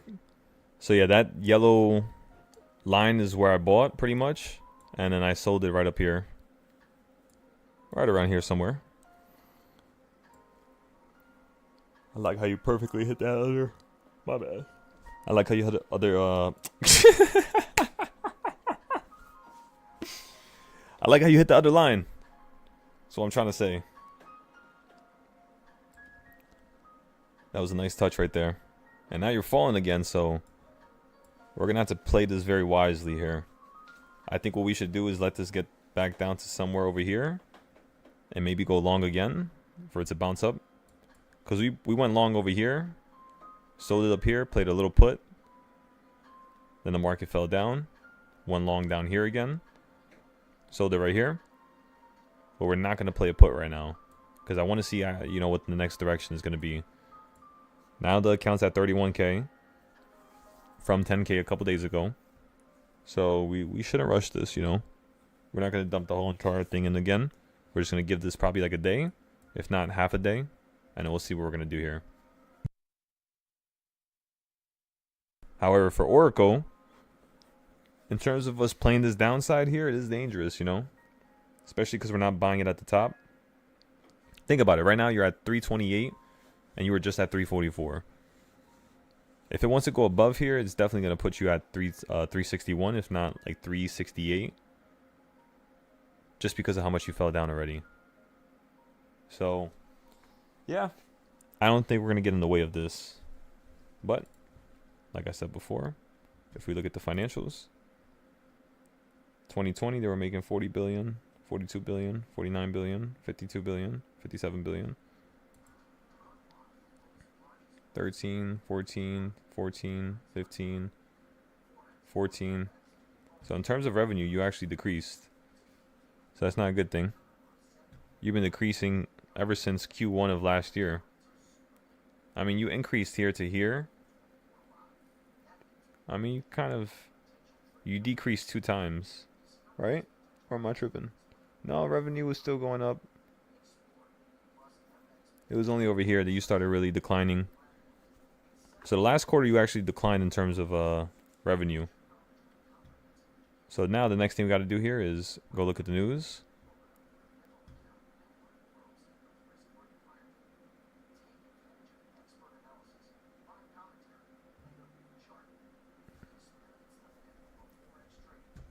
Let me see something.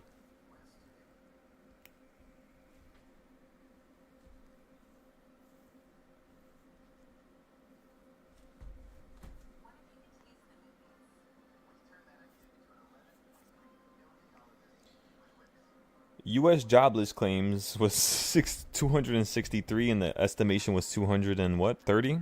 So it's 30K above estimation. That's gonna drag the market in its own direction. So let's see what the jobs report reaction is gonna be.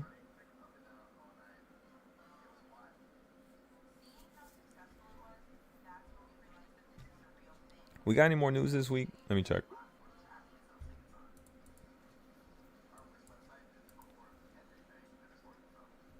Actually, wait. Let's keep this maintained. Let's go ahead and finish this up first. Right here. This is what I want to see. Because think about it. If current revenue is not increasing, what that means is that future revenue must be increased. Remember those four different reasons why I told you a company would normally slingshot like that into the sky. Let's see if I remember all four accurately. I remember the last one I told you was the most important, which of course is their actual revenue. Something else is news. And then you have, what else did I tell you? I already forgot. I had mentioned actual earnings, and then I mentioned news for future earnings. So earnings, and then you have future earnings or news of future earnings. Yeah, a shift in the company structure in terms of a CEO or the board. So you have the CEO, right? You have the board. You have what the company's currently doing and how they're currently making money, and then the future, what they're going to do in the future. So four different main reasons. And it looks like Oracle is not because of earnings. It's actually solely just due to the actual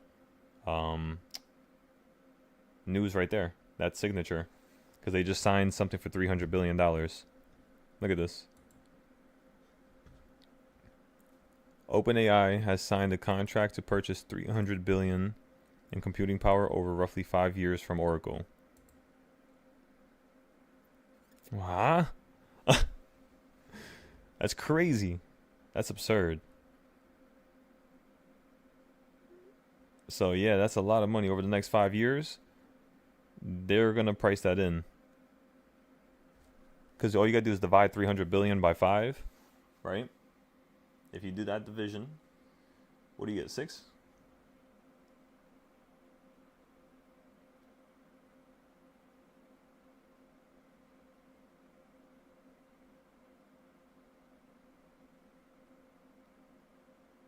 $60? Why did I just say 6?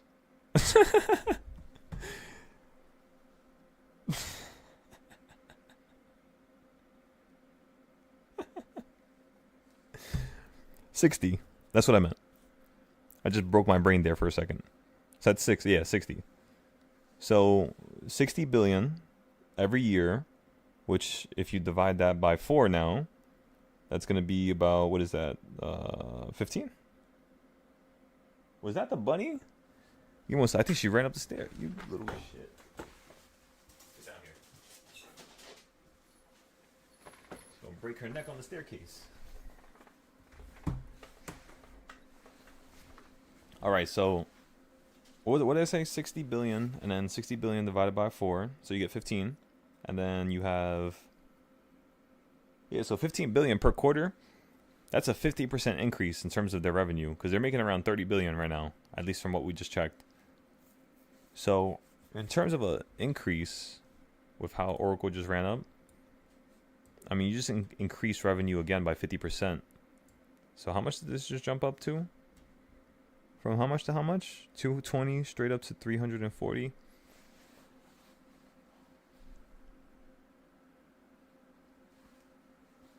That's about right. That's about right, I would say. It's a little bit less than half, which means this can actually still go up a little bit higher here. Unless you actually price that in as well because of Oracle running up to there. Like, you see how it ran from down here to up here? I wonder what the hell happened down here. I wonder if they signed another contract. That could have been what it was.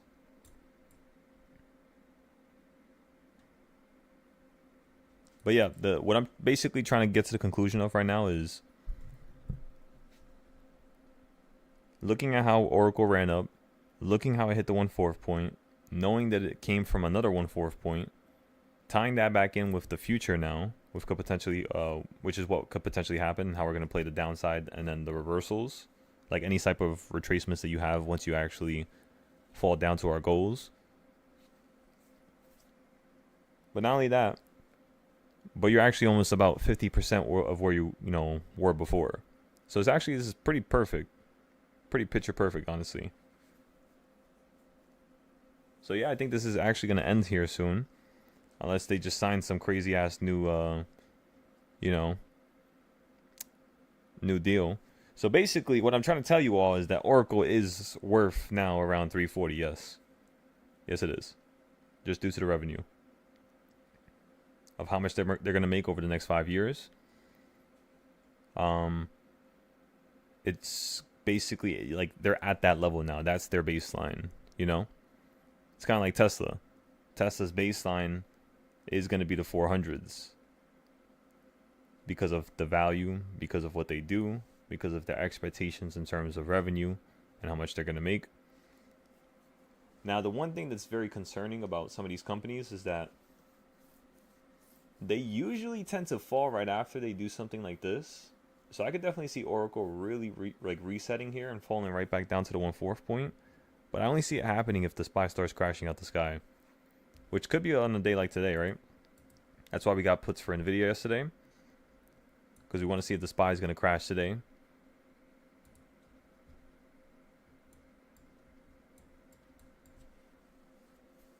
So we have a little bit of insurance already, just in case.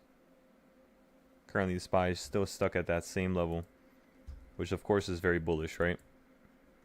Meaning the market could want to go up higher. Yes, 100%.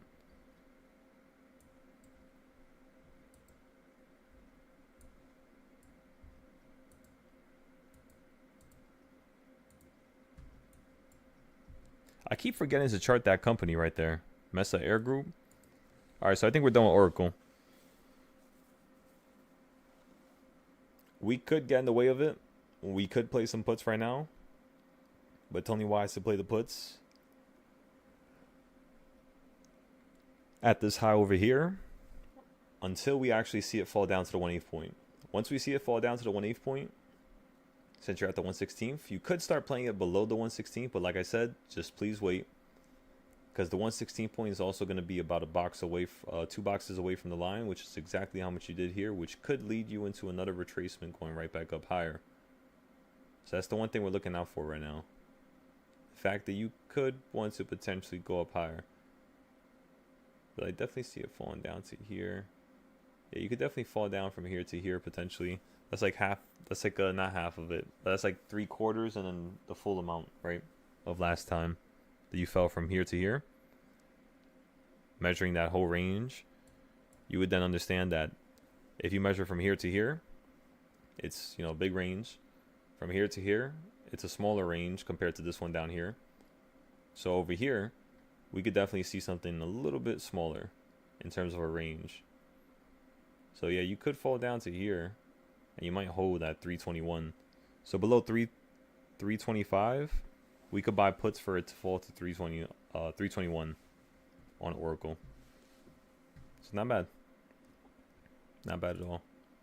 I was thinking about FedEx and some of these companies for like Christmas and stuff like that, for the holiday season. What's good, Louis? Good morning. But yeah, maybe we might give it some time here. We might not do FedEx. Yo, what up, man? What's good, man? Hey, I got one for you, man. Check out Fly Digital, man. It's at the top of the box. Oh, for what name? Ran up 11%. It's called Fly Digital. The ticker is APLD. APLE or D? Fly Digital. Oh yeah, APLD. I remember what company you're talking about now. Let me see. I think I have charts for it. Let's see. Yeah, we have a little bit. A little something. Just a small chart.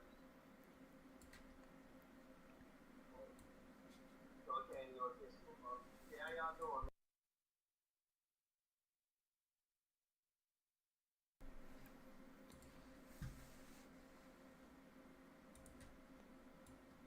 Nah, yeah, bro, doing good, pretty good, man.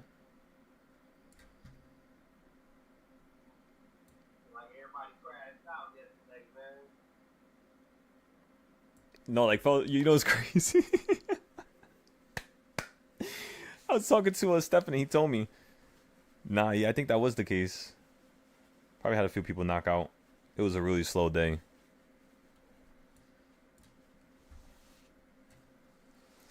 Okay, so yeah, no wonder I put these boxes here.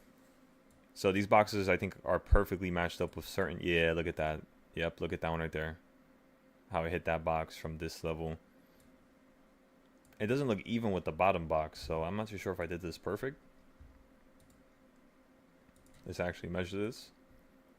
Yeah, there's no way I did that like that, unless I copied it from here. Is that the midpoint? Nah. So it's not perfectly measured, no. I think I was just measuring maybe the smaller ranges. Maybe if I go on the daily chart, you might see the reason as to why I did that. The only problem with applied is that the current peak is going to be around 112. So what you would actually have to do here is go to the top. Then just go to the bottom.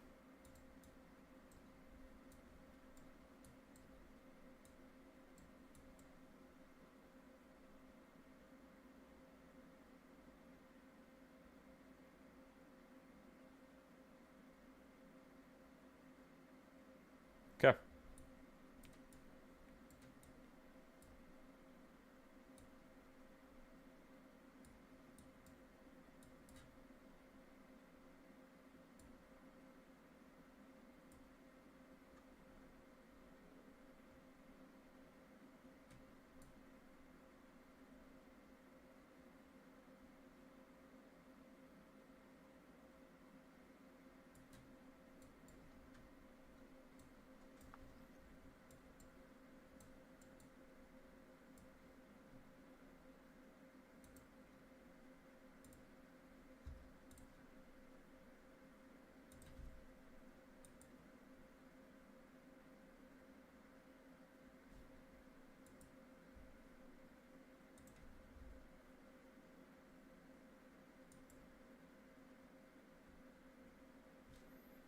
Hmm.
I'm trying to think for an extra idea.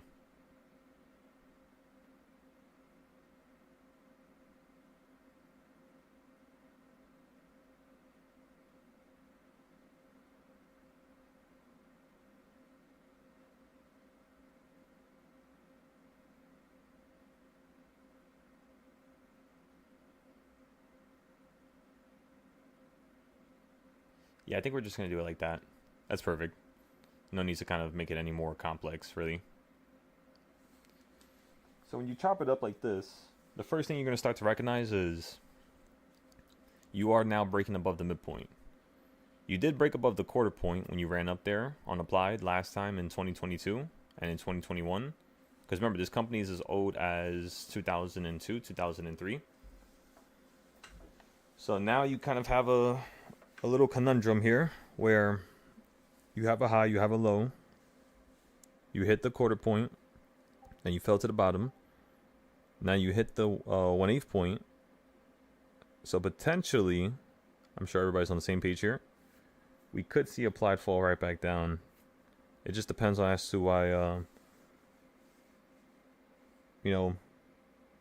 certain things are in order, practically, just to make sure that they're making enough money.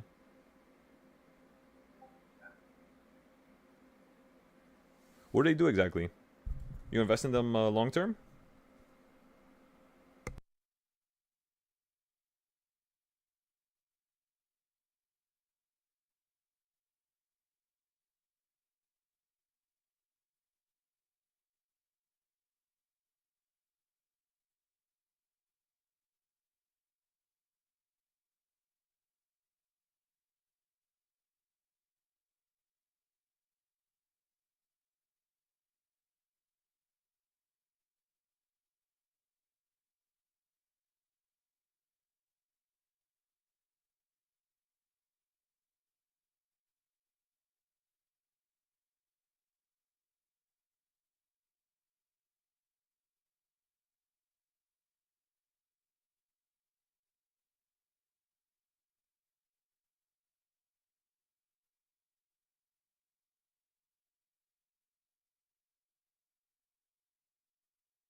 Let's finish this up here.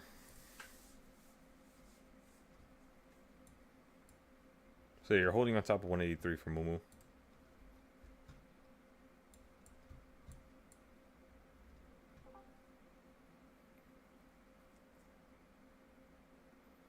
I can see you falling down to $12 on applied. It's still really far from the absolute high, which is 112. You're at 16, right? So yeah, just be careful with this. We'll do more research on this one.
I want to test something a little different.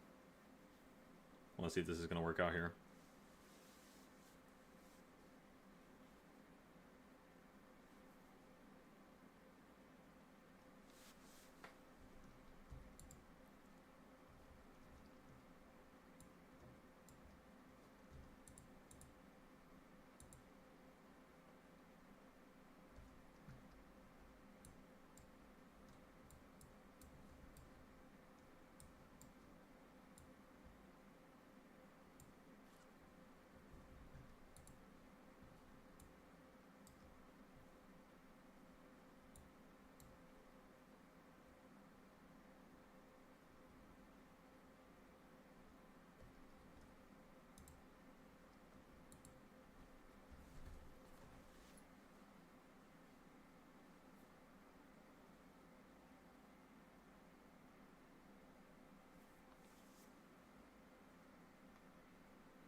All right, everybody. All right, all right, all right.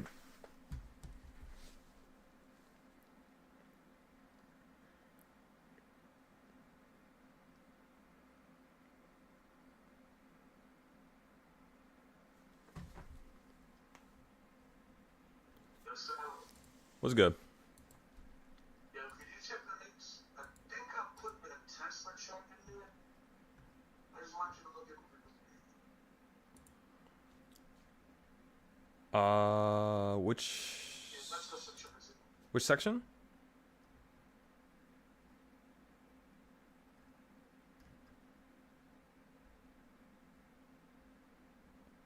That was really nice how you took notes right there, Louis. Say it again? No, I was just saying, I just saw Louis, his notes. I'm trying to find it.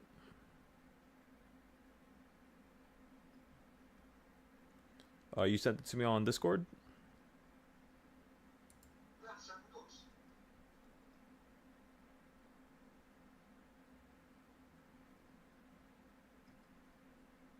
I can't find it. Let me see. Let's go to notes.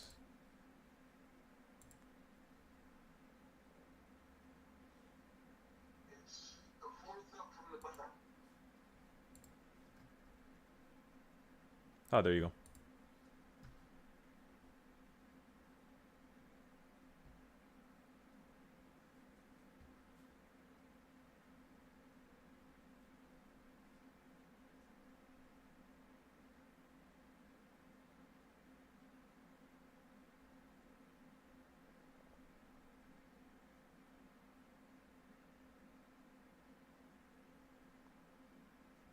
Yeah, it's pretty good. I like that.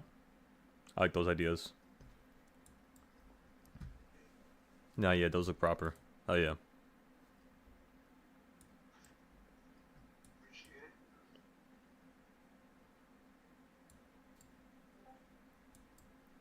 it. So, let me see. 654. I just stopped. 656.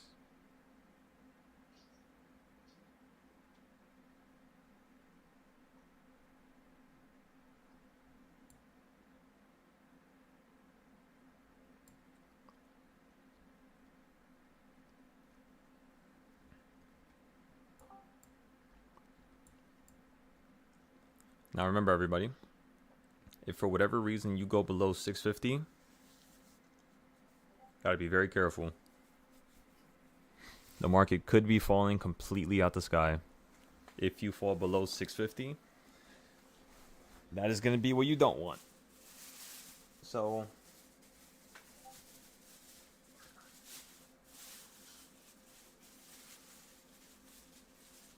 right now it's just stuck in call territory.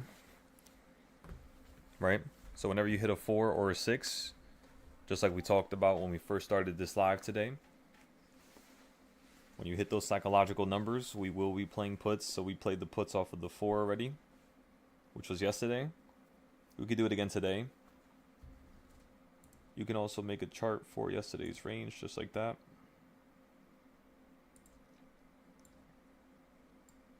And the second you get below 652.82, we could just start playing the puts, going right back down to a new low. The fact that we're right here in the middle tells me that we could just wait a few seconds for this to fall down to here, or play the puts to fall down to this bottom point, 652. Because again, you have another gap right now. So we could play puts right back down to this halfway point. We just gotta wait for the prices. I want to see what the prices are like. Because these prices right now, I think they're a little... Yeah, Visa at 21%. So these are a little pricey right now for the puts.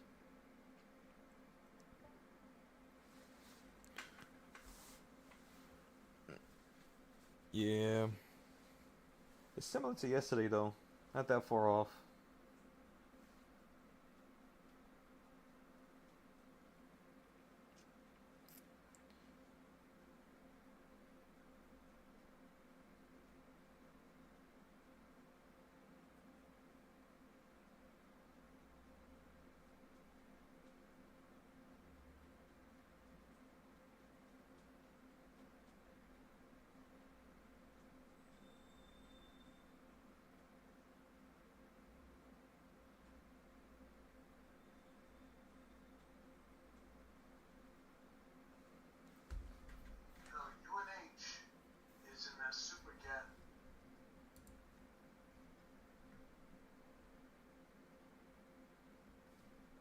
you still got calls on that.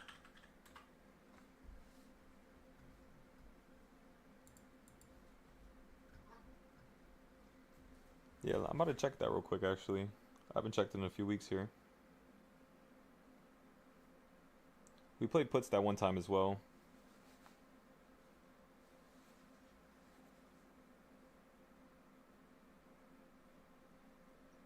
Yeah, I'm marking up the chart right now. I got a bunch of.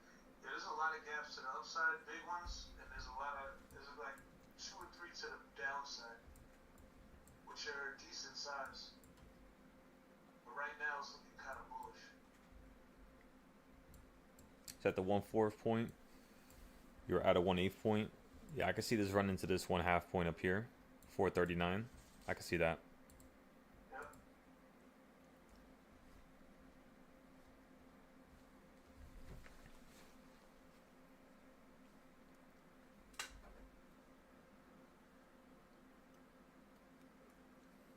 You did the all time on the dark?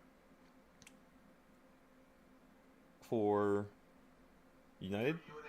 Yeah. Okay. Because I took the low of 172. So I'm charting that now. Now we'll do the all time one later.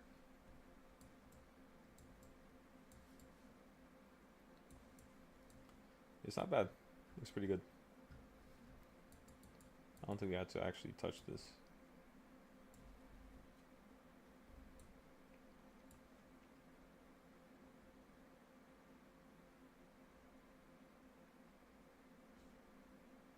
Yeah, it's like in the middle of a current bullish uptrend. Right here I have it saying to basically play puts at 367. And then it's going to fall down to 320s and then it'll run right back up to 440. So right now, yeah, it's in a call level.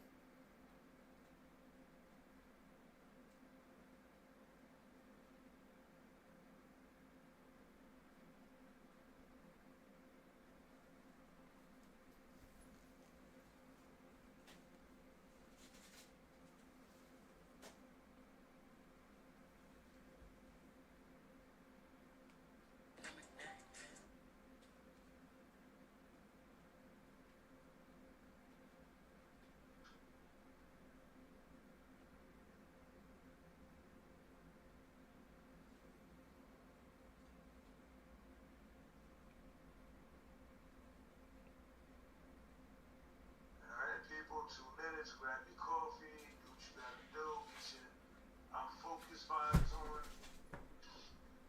Got no time to be fucking up here. Let's get it. You gotta love that war cry. Let's go.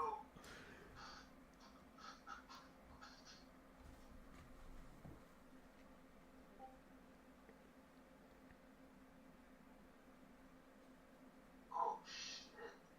Hmm. Carolina Reaper jerky. On the wake up? Bro, are you a fucking Marine or some shit?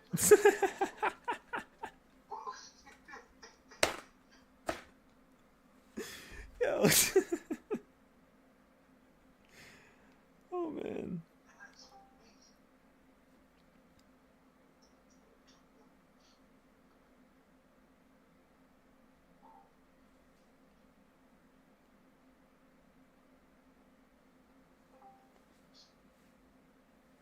So I'm looking at the put side right now. Just because that gap, I want to see if it's going to give us a nice little zig and zag. You could just launch up to a new high. So the one thing you want to do is just look at yesterday's high. The second you're above it, just be very careful, of course, but that's only about 40 cents from the open. We can continue to play a higher high. If you're trying to play the uptrend off the gate, remember, whenever you have trends in the beginning of the day, you never really want to go for something crazy because most days don't really do nothing too crazy at the beginning of the day. It's kind of like a whole entire, day that something can do something absolutely extreme. In the first 30 minutes or first hour, you got to pay attention to that because the momentum will kill these contracts because we're trading 0 days all the time. So the momentum can easily kill these contracts. So 648, you're at 654.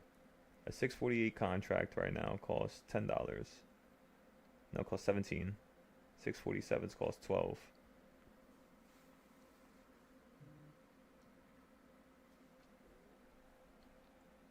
I'm thinking we let this go up to the first 1/4 point, and then we potentially start playing that downside right there. So again, we're not playing nothing just yet. Snapchat's still doing pretty good. Redwire and video puts, we're still gonna hold those for now.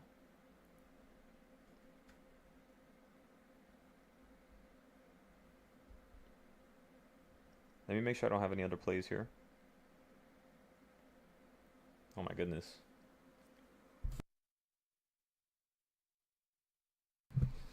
Do you guys remember how I told you I shorted gold yesterday? I don't know if you guys remember that. Let me show you. Let me show you something. What in the world? That's corn. There you go. So yeah, we shorted at the top up here. And just you shorting it at the top right there yesterday, right now you're currently up 15,000. So again, with just 10K, you turned it into 25K just like that. So yes, of course, we are going to stop out here. So that's crazy. That means if you actually fall straight down to this other white box, yeah, you would be up like easy 200K.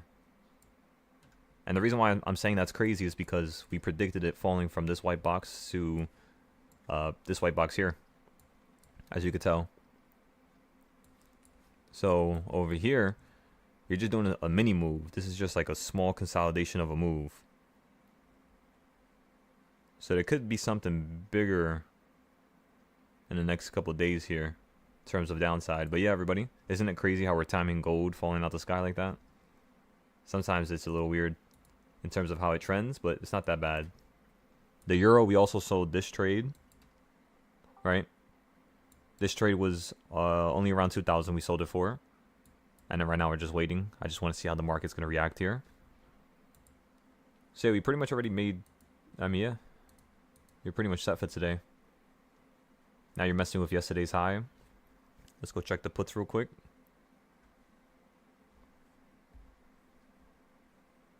SPY.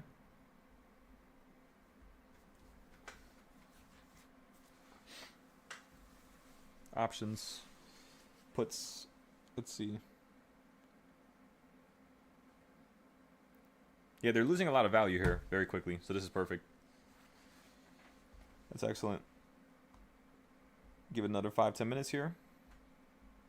$9. And what was the peak of today?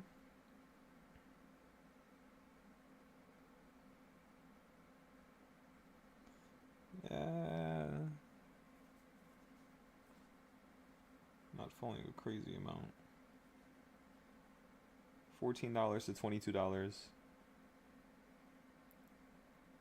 The calls went up pretty nicely right there. The 657 calls. Let's go ahead and put the reversal points on the screen now.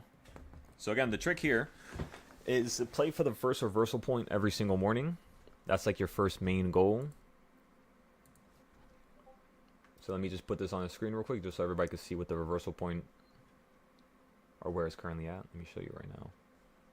There you go.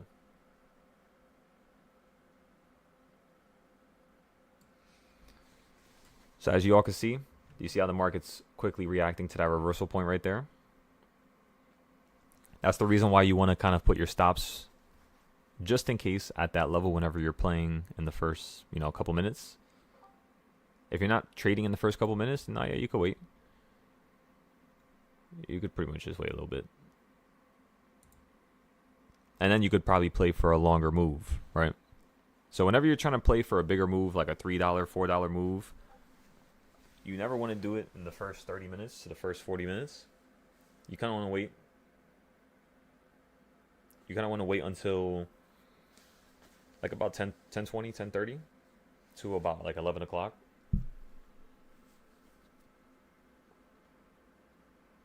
So yeah, it lasts like about an hour. That's like the biggest trend. At least on most days, it can last like 3 hours, 4 hours, 5 hours, of course. But most of the time, you only get that short time window.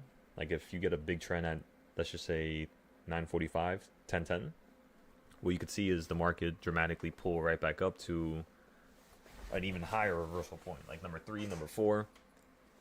Currently, you're stuck at number 1. We're going to go ahead and check everybody's notes here in a second. And then once we check everybody's notes, from there, we'll start to fix up some of these charts. Again, we're not going to rush the first couple minutes here. All right, this is perfect so far.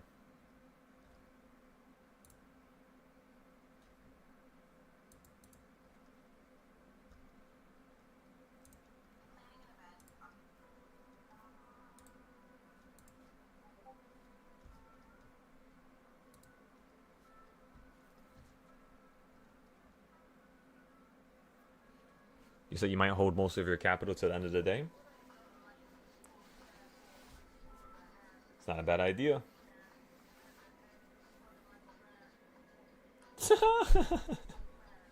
Not a bad idea at all.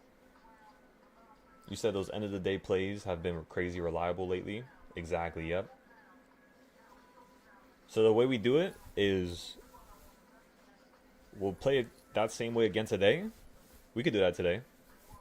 Save some good capital for the end of the day. And then at that point, we'll just have everybody...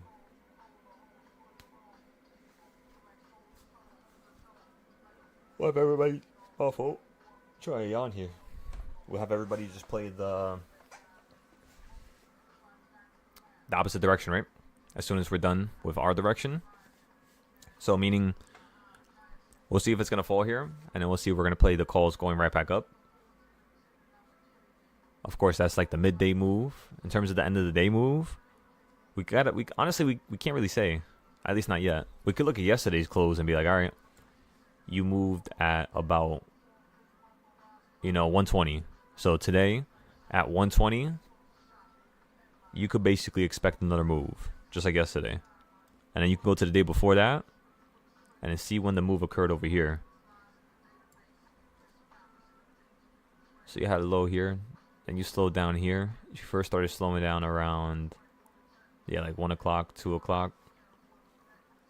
And then at the end of the day, right before close, you ran up again. But it took you all day to do that, right? It took you all day. And then over here, around 1:30 as well. So it worked at 1:30 that day. And then if I go to the day before, was it also at 1:30? Or not 1:30, it's 3:30. So this one over here is at 2:30.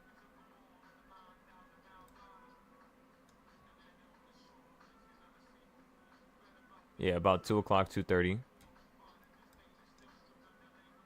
The day before that, let's check it real quick. It's about 1:30 and you fly up towards the top. So again, 1:30, then 2:30, and 1:30. Then the end of the day,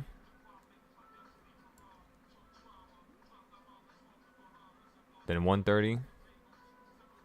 So today we could see it happen at 1:30 again, yeah. Looks like that's the most consistent so far. In terms of the puts that we were looking at right now, again, we didn't get into any puts yet. But the 648s went from 11 to... Yeah, this is still terrible.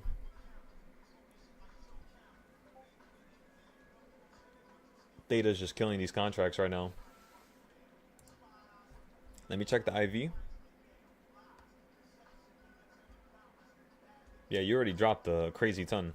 You went from 21% to 14% here. Let's see if it's going to increase.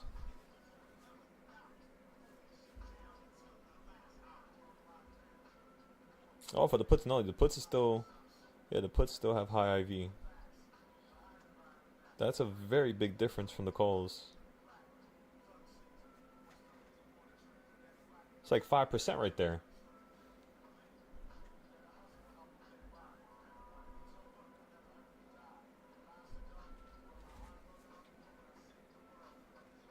I'm looking at a 657 call here. I want to see if it's going to consolidate and kill some value. We might be able to get those prices a little bit cheaper. Maybe at like $10. And then we could trade this going right back up to potentially $40 or $60.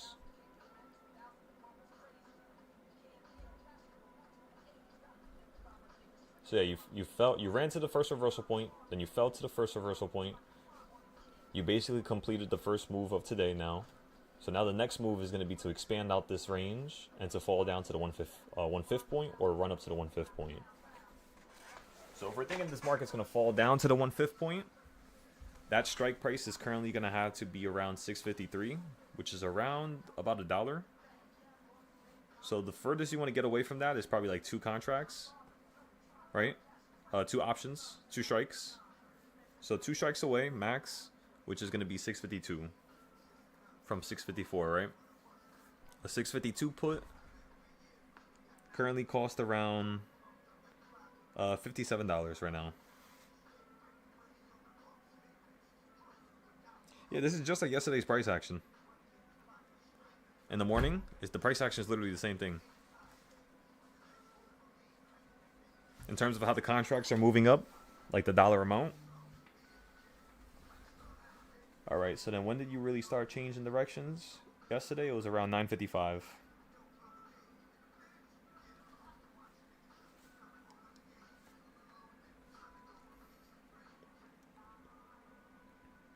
Oh, we can make a CS zone now.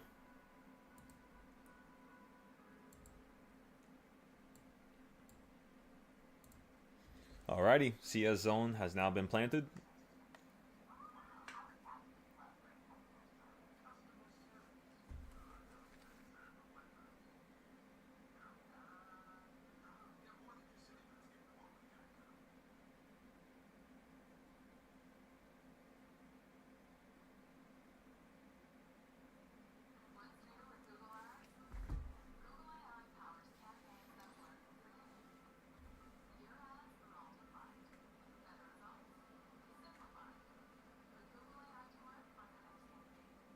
I want to try one option here now, but it's 9:42. Yeah, we could potentially try one option here now at $10 at a 657. The only thing is I don't want nobody to buy too much of this, because remember, you're kind of far away from 657. Right now you're all the way at 653, $4 away.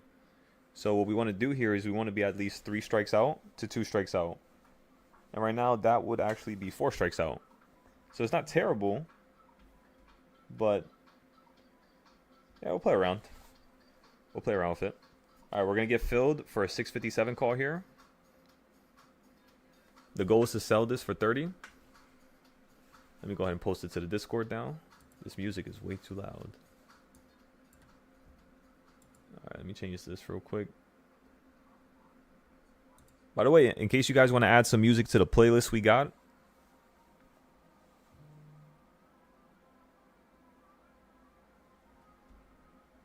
make sure you go ahead and go to the YouTube playlist and go ahead and add it there.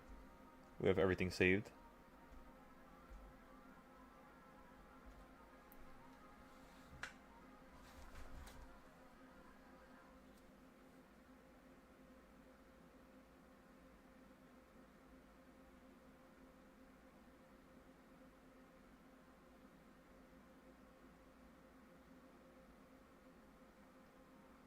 Alright, perfect. We did that.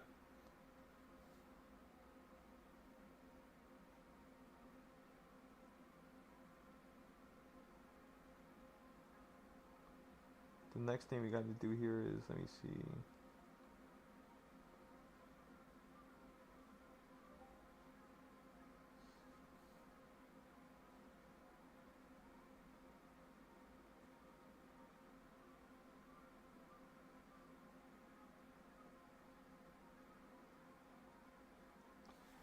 Looks like Nvidia is also following the SPY pretty nicely here. Remember, yesterday we got some puts on Nvidia. We sold the calls for 200%. Then we instantly bought some puts. I want to see if we could sell these puts for potentially break even. If not, 30 to 50%. And boom, we'll go from there.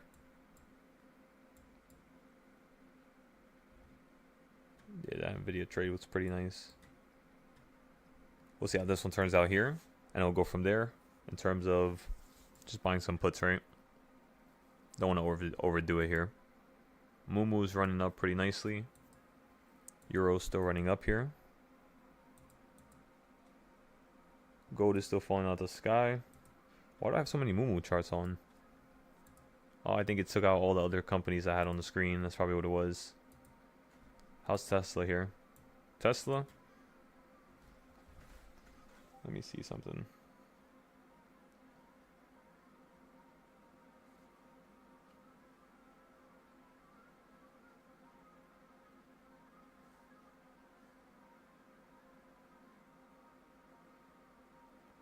Remember, everybody, below 650, things get real crazy. Below 650. All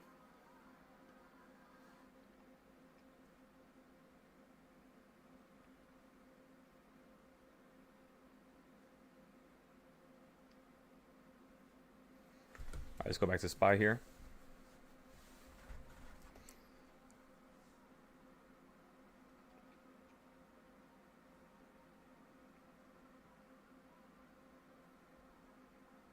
The SPY contracts are already up 40%.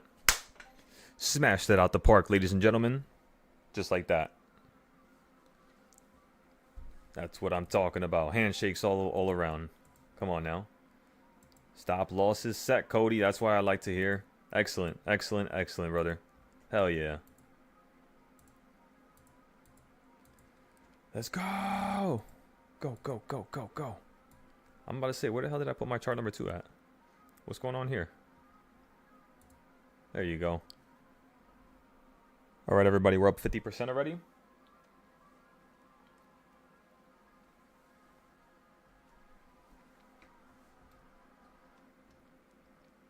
You're near the top of the CS zone now. You went straight to the midpoint. When you hit the midpoint of a CS zone, you instantly put your stops.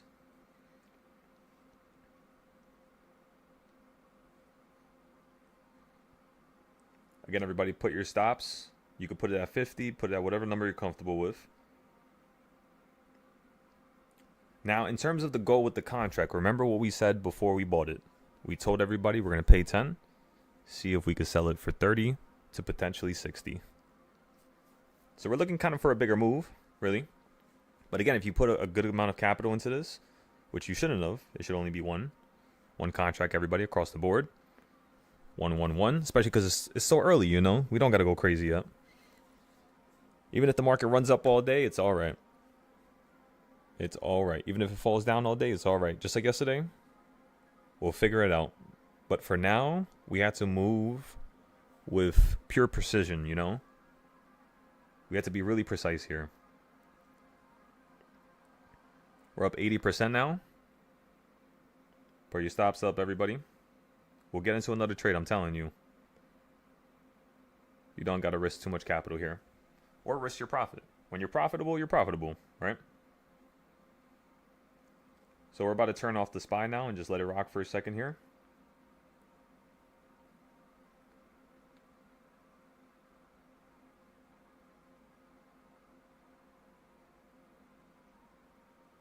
These contracts are moving real weird. Why are they moving so delayed? Why is Mumu updating stuff so late? It's like the market makes the move, and then the contracts go up a couple seconds after the fact.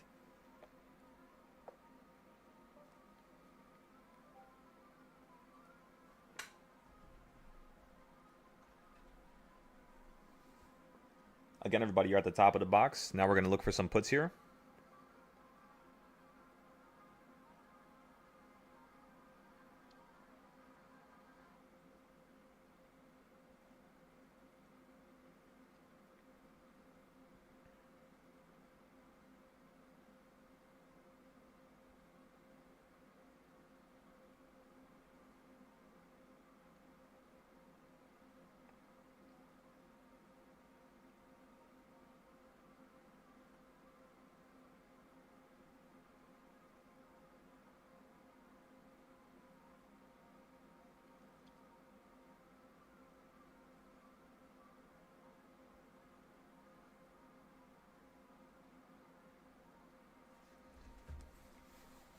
In terms of the puts that we're going to play here, you could still get a move like early, like right now. But I kind of want to see if it's going to consolidate for a second here. Like right around 950. But yes, if you're looking for a put, you would look for puts for 651, which currently costs $31 right now. The reason why you're looking for 651 is because it's number 4 on the reversal points. When you actually look at what yesterday's move was in terms of the full size, it almost hit number 4 on the reversal points, and then you ran up towards number 1, pretty much. So, today I want to see you complete that move and do a bigger move. That's why I'm thinking you have more potential to run up here, because we should be unwinding, not compressing right now. If we're compressing today, it would just make stuff a little bit more funny for next week, because next week is FOMC. So I guess there could be a reason for a compression, right? Because FOMC is still in a couple days. And when I say a couple, I mean basically less than a week now at this point. So every single day we're going to have to be dealing with more expensive prices. You said open the door, ladies and gentlemen. It's time to get working, everybody. Time to have some fun here. Remember, first trade, 80%. Let's see what we could do for this next trade. Oh. Looks like SPY wants to touch the sky here. First trade is now up 100% here. We're going to track the performance as we go. And the second I sell out, I'll be sure to tell you all. Which might be actually right now.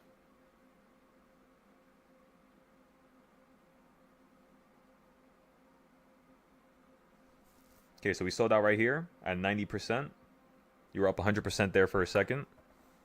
The next goal is going to be to look at this put side. Just give me one moment. Let me switch to my different app.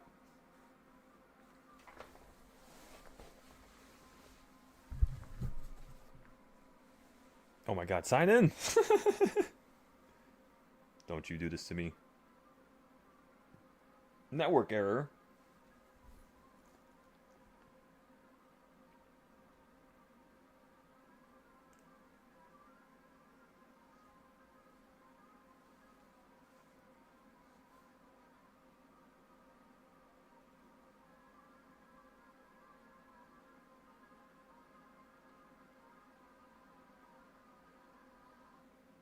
Let me see. Is there a $3 trade yet?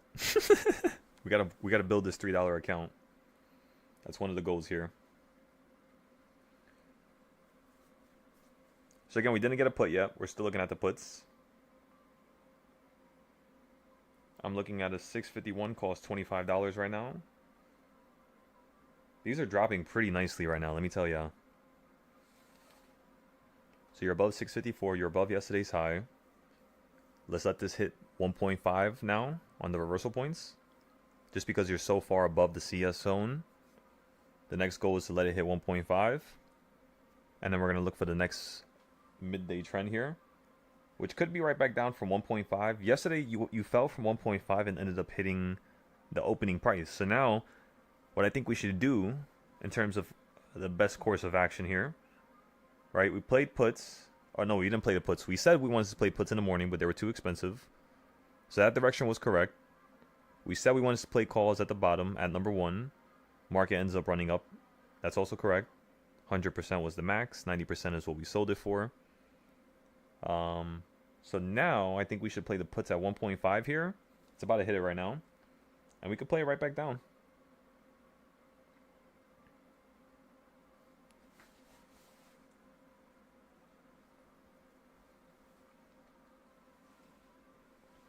Easy now, everybody. Easy now. If you bought a put already at the top of the CS zone, the one thing you're going to do is you're going to wait for this to hit number 2 or number 3 on the reversal points before you add another one.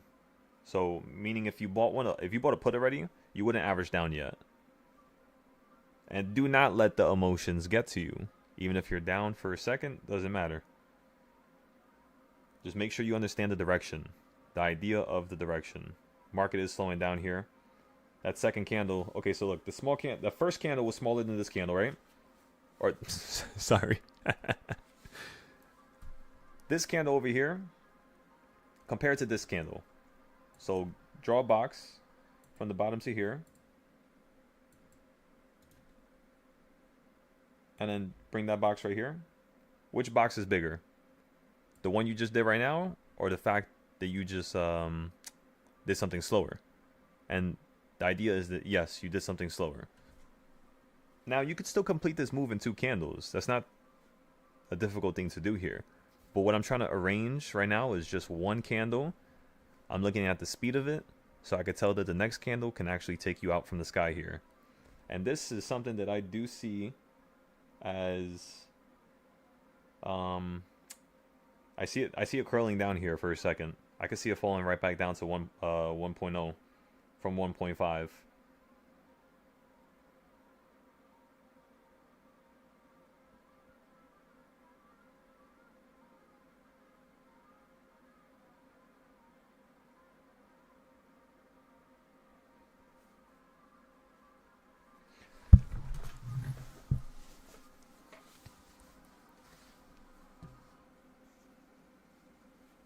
Nah, yeah, I'm telling you. Remember, the way you trade this market, truthfully, everybody across the board right now, please listen to me. Pause for a second. Do not think that this is normal. This price action, the last couple days, has been absolutely terrible. Usually you take half the day to do the move that you did yesterday, and it took you the whole entire day to do that move. And then on some days, now you're doing that move within the first hour. So this market, yeah, it is very, very unstable right now. Like, very unstable, 100%.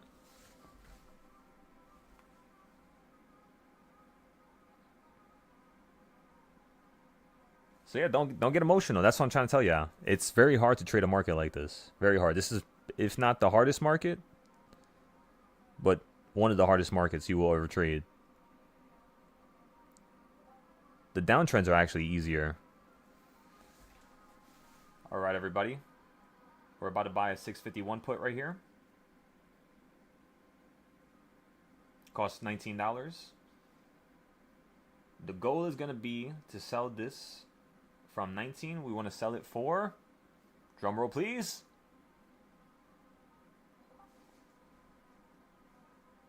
we're going to sell it for $40.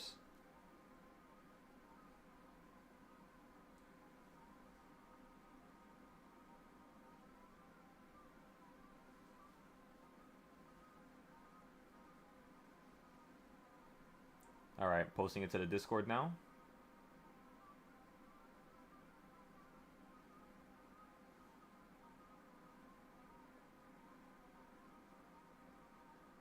Remember, only get one at a time for now. We need cheaper contracts if we're going to buy something more than this.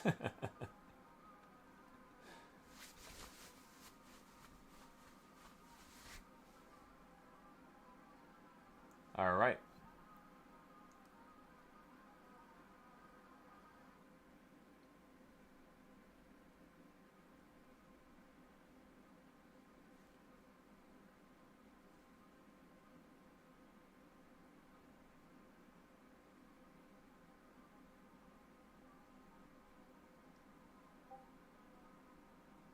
$150% on the spy, Cody. Excellent, brother. And you sold it? Excellent. Because remember, every day is going to be different. Some days, some of you individuals here are going to be more profitable than others. That's just the way it works. Yeah, those contracts are now at 300. So that first option that we told everybody to buy, the 657 calls, remember how we told you we wanted to buy it for 10 and then sell it for 30 to 60? What do you guys think? We sold it at 90%, right? But the idea that we had before we got into that trade was correct. You literally hit 30. So that's what you want to remember, because that's how you're going to start taking your bigger accounts and flipping them like there's no tomorrow. You're going to wait for certain price action to occur in the morning, and then you're going to be like, I got it. I see my opportunity. I see my opening. Same thing with the puts. If our app did not have a network error right there, we would have bought into the puts a little bit earlier. But it had a network error. We ended up signing into the app a little bit later. And now we get these puts for a lot cheaper. They were just $40 a couple seconds ago. So let's just say you fall right back down now from number 2 straight down to number 1.5. These are going to be up about like 3%, 5% here. You already went from 18 to 20. We posted this in the Discord, right? Yes, we did. All right, perfect. Just making sure.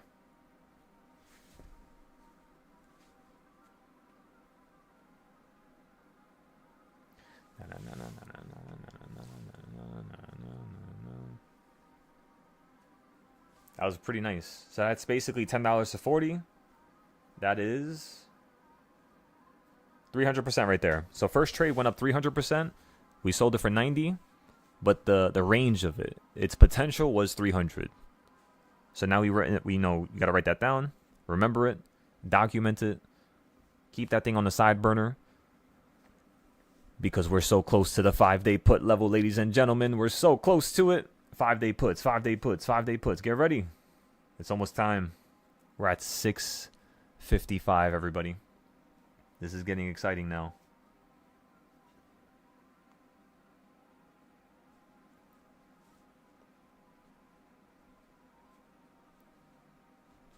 We're going to put 200 into this trade first. Tomorrow, if we need to average down, we're going to get another 200, if not 400. And then the day after that, we're going to see if we can sell it. Because it's going to be like a 5 to 10 day contract. If we get like a 10-day contract, something more expensive, we'll probably just get less contracts. Just get like 1 or 2 instead of, a bunch of them. For the current put we have right now, did I tell you guys the goal? The goal is to sell this for $40 to $80. That's the goal right now. If the market just wants to flip and tumble. And then once you hit 656, because you're so close to it, then we can get a 5-day. 656 to 657, like that's where you really want to get the 5-day at. If we're being honest. Because you could still run above 656. Just a little bit above it. You've done it a few times already. But we're still going to hold the put. We're going to try to see if we can sell this put for, like I said, 40 to 80. And what else can we do here? This IV for the puts, 15%. How about the calls now? The calls is, now they're equal. Their IV was so massively different in the morning. I don't remember seeing that too many times. Like the call IV was 13%. And then the put IV was around 20%, 21%. That's a really big difference. That could be a characterization of, something cracking and breaking, right? That's honestly how I would want to think about it. Because you got to think about it. Think about it, everybody. If 90% of the time the market does a certain thing, and then when it does this other random thing, 10% of the time, you always get a switch up in movement, reactions, or ideas, or concepts, or structure, or, momentum, regardless of what it is, you pay attention to those patterns because it's pattern recognition. Once you can notice a pattern, you can then just simply play that day with that pattern in mind. Sometimes we look at a certain day, like we'll look at last year, September 11th. We'll be like, all right, you were down. Therefore, this year you could be down. Then we look at other key elements, right? And once you find all key elements, like, every single Monday or every single Thursday, what normally happens? How do you normally trend? Or let's just say every single, PPI day, CPI day, how do you normally trend? There's various ways to characterize and to give a title for a certain day where before it even opens up, you already know what's going to happen here. So for today, what I want to do with you guys, I think what's the most proper thing we could do right now in this environment. Yesterday was pretty good. It was a pretty good day, right? The reason why we had that loss, by the way, just in case if anybody wants to actually hear this out. So we had that loss yesterday. We bought the bottom, which is perfect. We bought somewhere down here. And then you ended up snapping up. This is kind of funny. You ready for this? You were about $2 above the price that I was selling at. I put the limit, took a picture. As soon as I put the limit, went to the Discord, told everybody to sell. By the time I went back, I realized it did not sell. But again, I didn't mention it yesterday because I don't want you guys to be like, you know what I mean? Oh, he's just using that as an excuse. But yes, We actually tried to sell those contracts. We actually shouldn't have taken a loss at all yesterday. It's it's just it didn't fill, which is all good. We're just gonna market fill next time. That's all. That's gonna be the one change going into today and the next couple days. We're just gonna market fill. So as soon as we want to sell, again, everybody, market fill. No stops, no this, no limits. Market fill. Instantly sell out. That's how we're gonna fix that. And then we're about to get the 5-day contract, so that's gonna be nice. Couple more seconds here. Let's start looking at these 5 days now. 5 days out. Look at the put side. IV is how much? 9%. That's not bad. So in terms of puts, you would be playing puts to 651, which currently costs $130. I'll be real with you guys. These puts are kind of terrible right now. The prices are way too expensive. I'm thinking we might have to wait for tomorrow. Wait for the IV crush. And then potentially hop into a move here. For now, what we could do is continue to play the... Because let's theorize something real quick. The market's running up like crazy, right, everybody? When you first hit the 640s, you were dropping at every single key psychological level possible. Now you're in the 650s. The one problem with the 650s is your ability to run straight to 660. Now you might ask, why would the market do that? The reason why the market's going to do that is because I'm pretty sure that they're full of BS. I do not think they're going to cut rates here. And I think the market, I think it actually knows that. So what's going to happen here is I think they're just going to keep pushing you up here to 660. And then once you get to 664, 666, pretty demonic number. But once you get to that level, I feel like, yeah, you're going to get a bigger crash. 650s, I feel like it's just going to steamroll it. So for these 5-day contracts, if they cost that much, at this moment, that's the reason why we waited so long to look at them, because we wanted to see their cheapest price. These are still absolutely terrible. I could see us buying this for $130 and buying it tomorrow for $80 and having to average down. So I think what we should do is just wait for tomorrow, honestly. Wait for tomorrow. Get these puts at the top of the day, like at the beginning of the day. If it's at the top, like 655, 656. Yeah, I think that sounds like a better plan. Just in case you start blasting up to the top here. And then if you continue to just run up to the high, we'll wait for it to hit number 4. We'll get another 0-day put. Make back the money from the first 0-day put today. And then we'll see if we could play the calls going back up even higher. So again, we told you how we're going to play the market going up higher. Everybody already knows we're also in puts as we speak right now, which, just so you understand, those puts currently cost, we bought it for 20. They currently cost 20. They literally did not go down $1. Why? I can't really tell you, honestly. The puts, they're literally not losing that much value. It took you a while to lose this much value, actually. And it wasn't even that much if you really think about it. You just went from $40 to $20. And then vice versa with the 657s, because you were closer. The 657s are now at $60. So now you're up about 500% on the first play for today. So both ideas of the first play worked out when we were talking about them before we bought into it. That's the stuff you have to remember, right? That's the stuff you have to document. Because right now it's literally stuck at $64. So let's just say the market falls out the sky. I think we all would agree that that is very weird to be able to predict that to that level and that degree.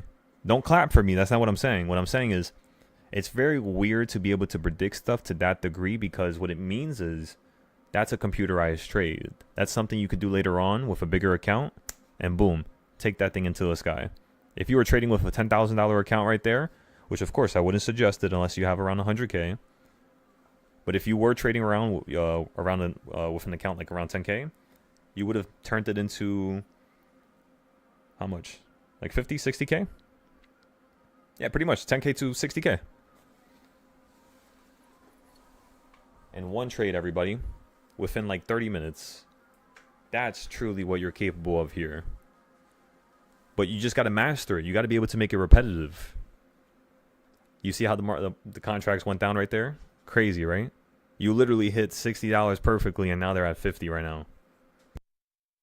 They already lost $14. You're about to be at 40 already. Now you're at 40 already.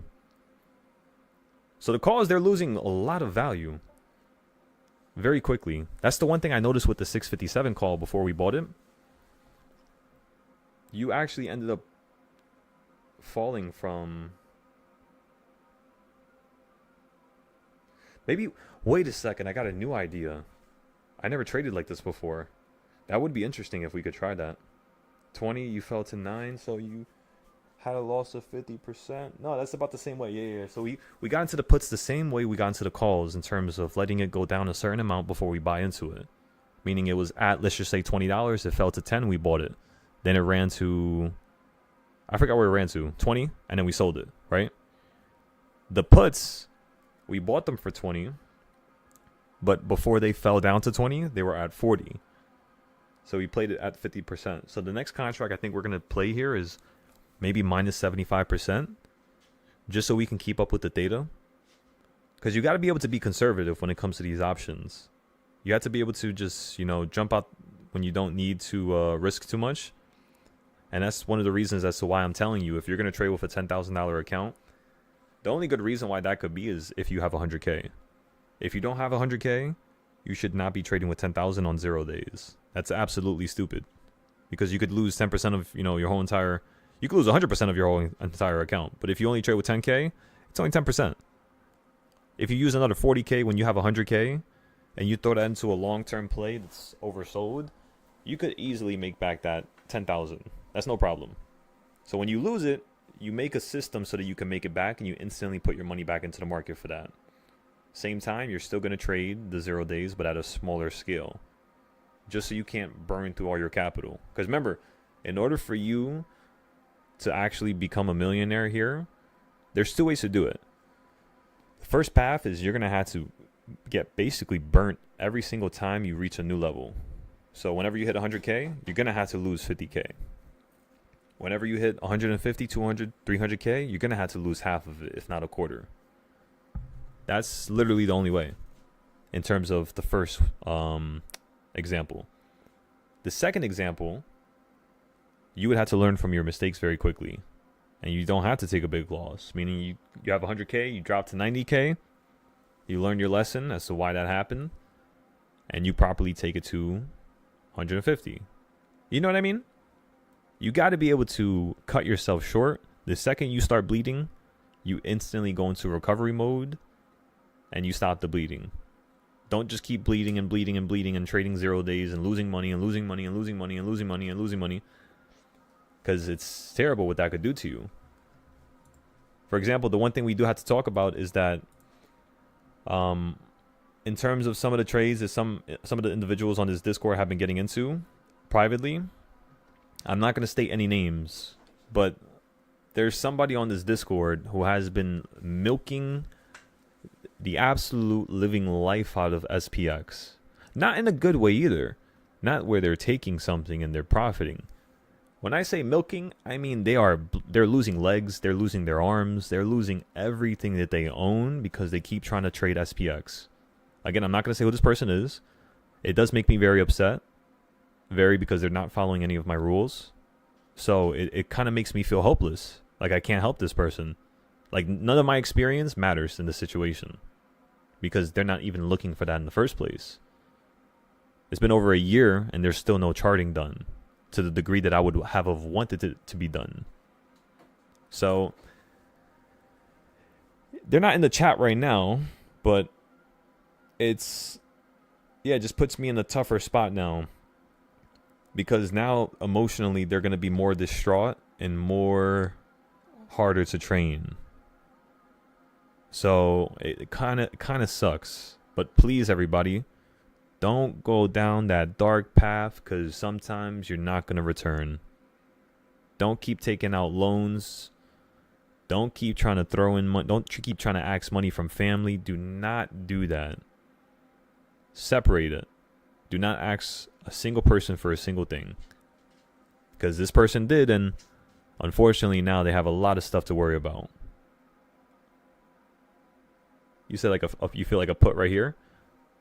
Yes, sir. We're still rocking the puts right now. Let's see what they're looking like. Right now, we're actually up on our puts. So everybody, we're profiting on our puts right now. The first thing I want to see the market do is fall down to number 1 on the reversal points. And then after that, we'll go from there. So remember, everybody, do not bleed out. Do not bleed out. Do not bleed out. The second you start bleeding, the second something occurs and you're starting to lose capital, stop it instantly.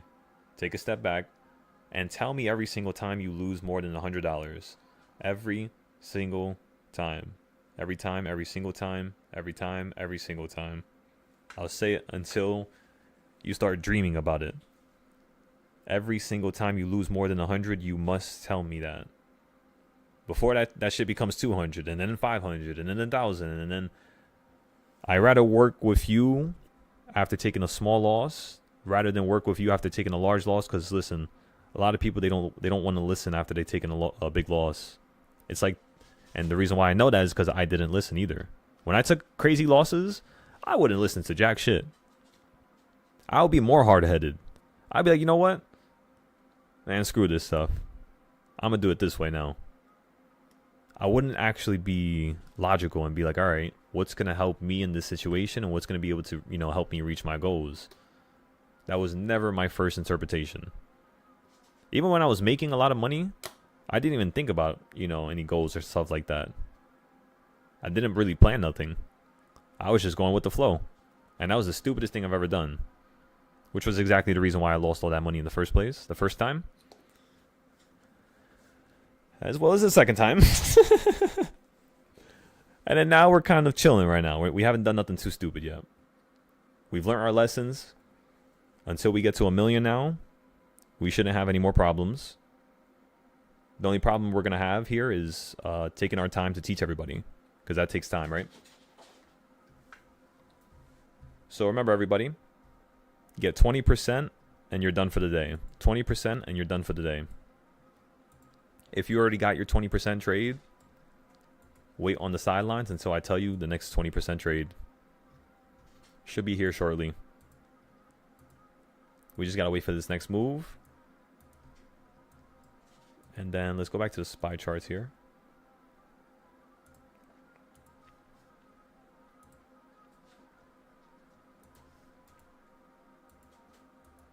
Yeah, so you did break out. You are hitting the top there. We did buy a put here. I want to see if you're going to fall right back down to here.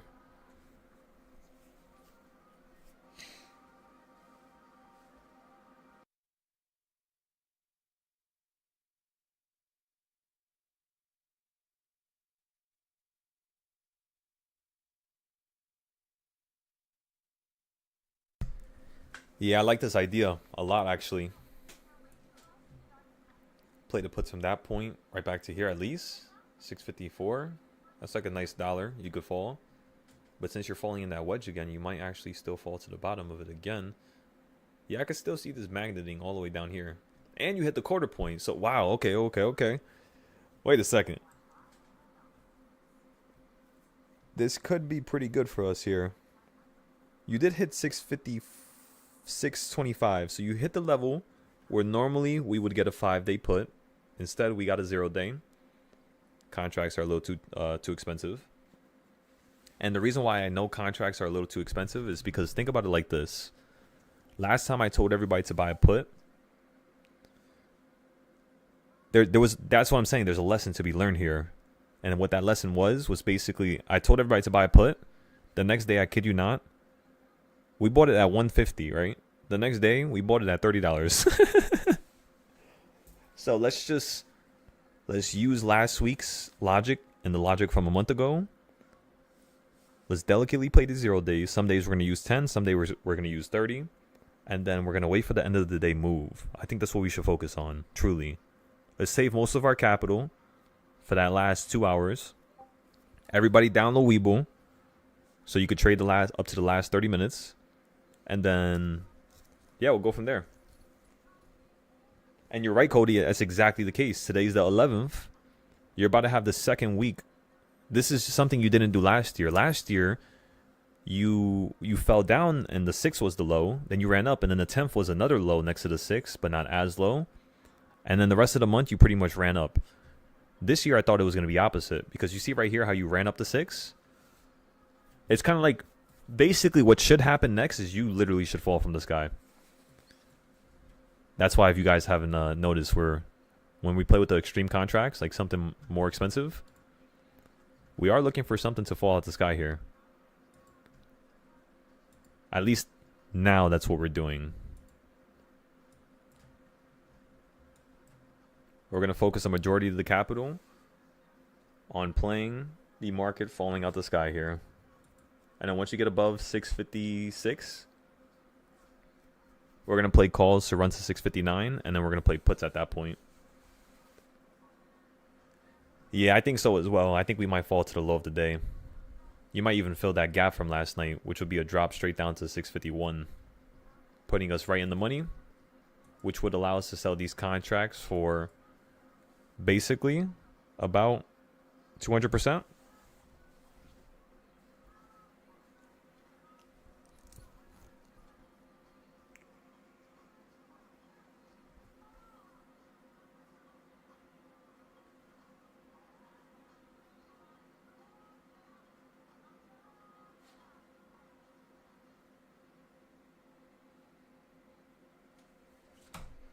You gotta let the survival instincts kick in, everybody. You gotta survive. I like that idea, though, Stefan. I'm right on track with you there. It looks like you're weakening here, right, everybody? It looks like you're kind of forming the top of a mountain. You might just start crashing below it here. Watch the EMAs. They're very important. Why do I have 2 boxes of this? Put that over there. We don't need that.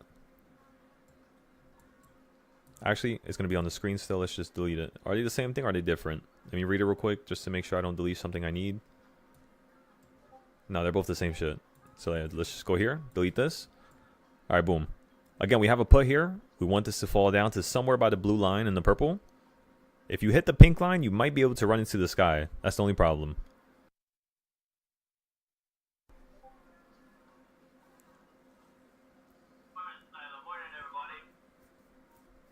Mikey! Is that Dr. Mikey? Hello. Yeah. Let's go. What you thinking over there, Mikey? How we doing? Yeah. So I did a play yesterday. It was a call, Okay. but as soon as market opened, I wasn't able to like watch the screen. My phone wasn't even nearby because I was getting fuel and all that stuff. So I did set a 5% stop loss. It was 98 out. When I saw it was up. So I'll continue getting fuel and all that stuff. By the time I came back, it sold my stuff out. So because I can't pay attention to the screen, right, at the time. And the next idea was getting input close to 564 in that region. Okay. Is it 564 or 54? Where is my right now? Yeah, I mean 54, 554. That was the idea. Excellent. So you're just playing for you to just Maybe, go back down to the maybe 5 days opening out. price. See, that's a good idea right there. 5 days out for 564, which is only 2 strikes out. It's not bad when you hit an important level like a psychological level, right? Yeah. So that's a pretty good But idea. also, the next idea, because I had that written down, and I did also think get to reversal 4 or 5 for it to come back down. Okay. So that's the next idea. But just want to watch and see what's going on. My idea also for puts, I don't like it getting not puts, but calls. Don't like getting calls up this side. I'd rather come back down to reversal 4 on the negative side, or reverse negative 5 to get calls. That's all. I've learned how to play the other way. You know, this is the only way I know for now. So I'd rather play it safe, you know. That's excellent. Because when I do it that way, I tend to get burned all the time when I try to go above a certain point and try getting calls, and you know, so I try not to mess around with that type of stuff until I learn more. You know what I mean? 100%. Excellent. Yeah. As long as you could just keep following your own protocol where it's just like, all right, I feel weird now.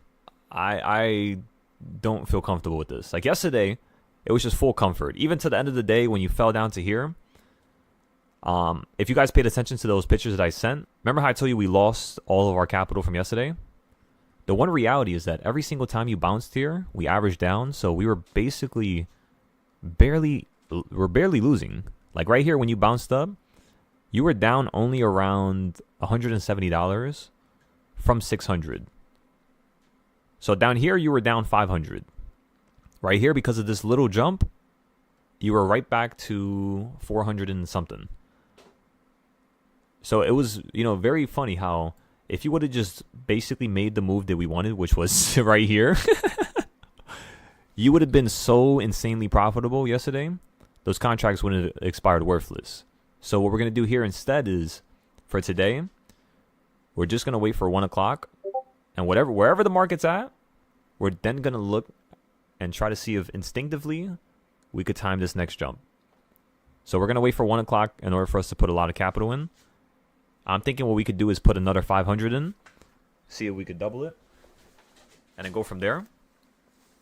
If we ended up having 2 losses, you know what that means, everybody.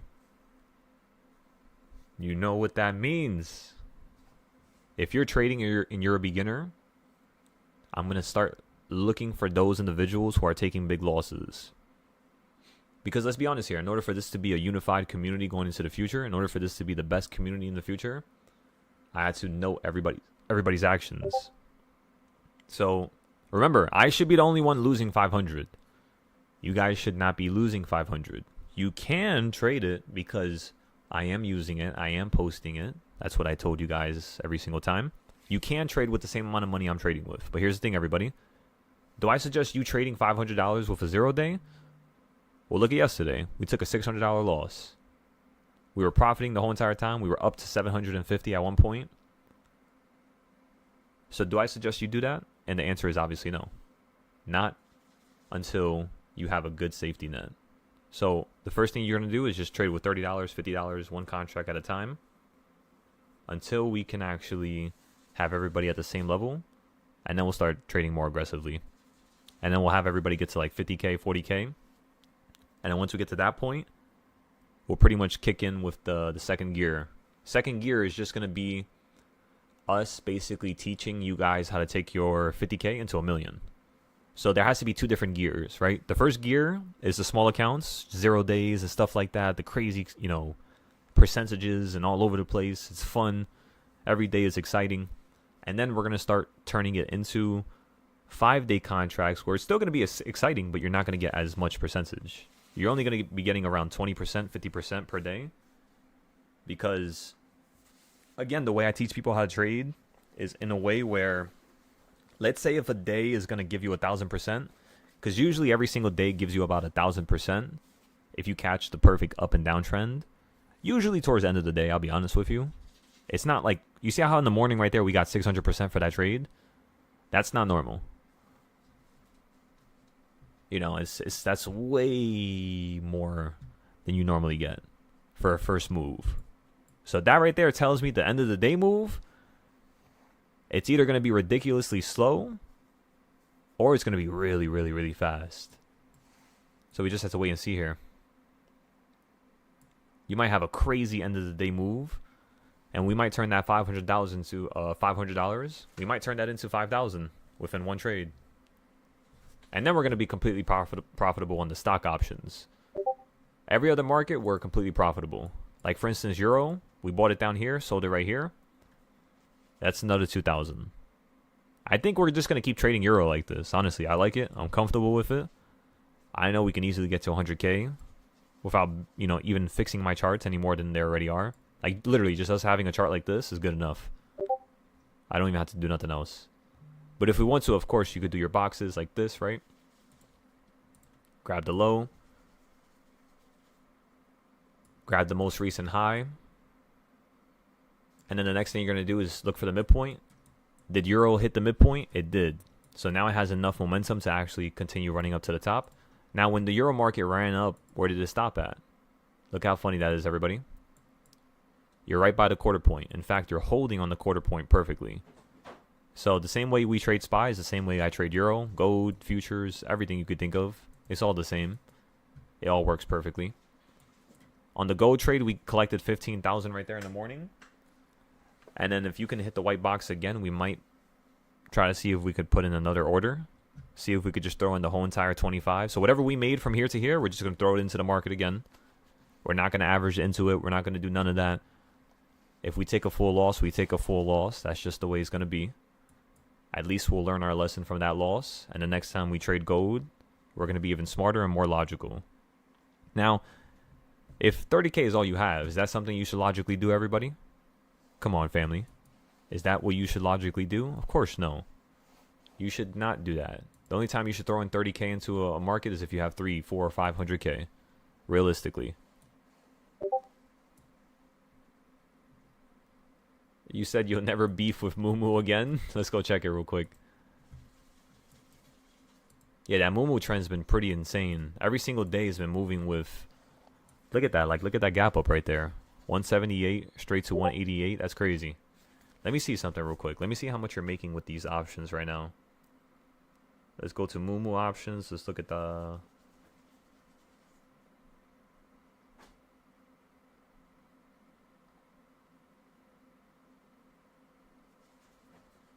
Let's look at the calls. 187. Yesterday they were 80. Right now they're at 280. It's not bad. 80 to 280, huh? For a $10 move. 80 to 280. 300% gain just like that. So that means if you captured half of that move, that would be about 150% to 200%. If you got like a quarter of it, that would be around like 50 to 70%. So meaning if you can catch just simply a $2.50 move on Mumu, you should be up 50%, which is not bad at all. That's a pretty good gain.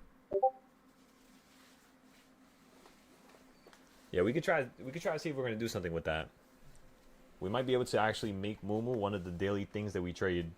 Because that's all I'm looking for right now is, since we have no more Intel plays, we gotta fill in the spot with another name for now. Spy's still running up here, everybody, so be careful. Remember what I told you about the 560s and 550s? Two swings you had in the morning were both 30 to 40%. Yeah, like that's amazing. That's beautiful. You know? I know 100% and 400% and 1,000% are nice, but think about it, everybody. A consistent 30 to 40% with a stock that's all you need.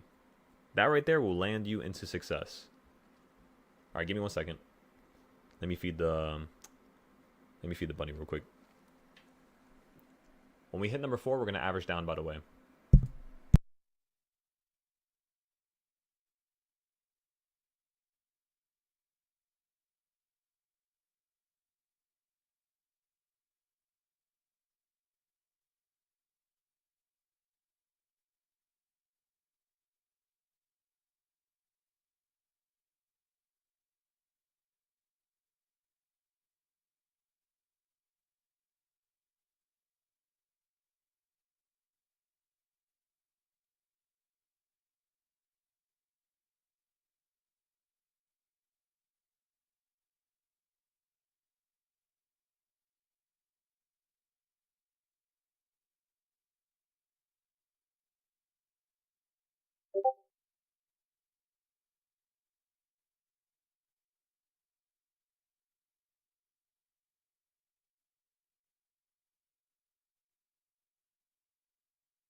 Options are barely down, ladies and gentlemen.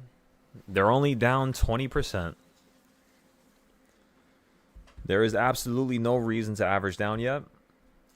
Not one reason at all. So if it hits number 4, we might not actually average down here. I think what we should do, the most logical thing to do right now, we're going to let this get above number 4. Once it gets above number 4, so if it just falls from number 4 and falls back to 3, we're going to be basically break even. So if anything, we could just sell out at break even if it does that. So again, if it hits number 4 and falls down to 3, we're out. If it hits number 4 and gets above it, let it get to number 5. We're going to miss some capital, of course, some profit, I know. But that's okay. It's just us missing. It's like, you know when you have a shield and then something hits the shield, you have like a little bit of time to defend yourself a little bit. It's kind of like that's what this is. We're waiting for us to have a shield in front of us, and then we can truly actually start to play the options. It's not just random. It's all meticulously planned. So yeah, we'll wait for number 5, let it fall down to number 4, then we'll buy some calls for this to go up higher. That's how we could play the continuation of this trend going up to a new high. Other than that, if this thing keeps going up like this, keep watching those 5-day contracts. We might be buying those real shortly here. So at number 4, when you hit it, we could just buy a 5-day. Let me check the prices real quick. See if there's something that's decent. I want it to be around like $100 to $80. Or maybe we might wait a second. You hear? Actually, you know what? Let's check a 4-day option. Let me check something real quick. Let's check a 4-day option because we're going to sell this by tomorrow. If we check the puts, still a little short. That's the only problem.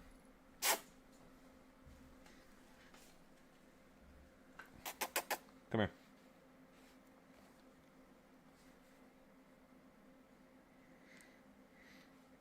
Yeah, I was thinking about it, and I think I know exactly what type of dog I'm going to get here.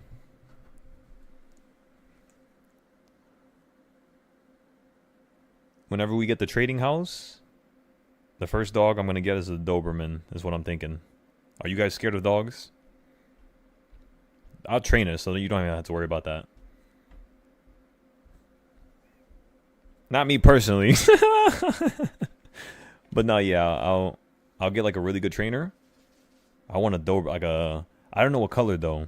I don't know if I want a brown one.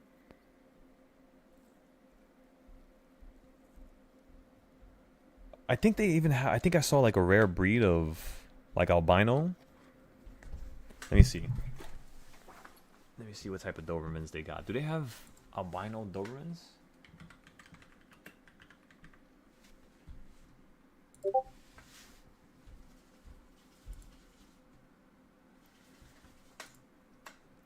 No, yeah, these dogs look nice.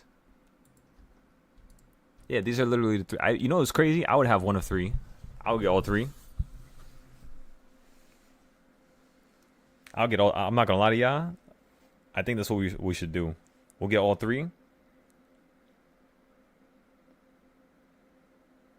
One at a time, though. Not. I don't think I want to get them at the same time.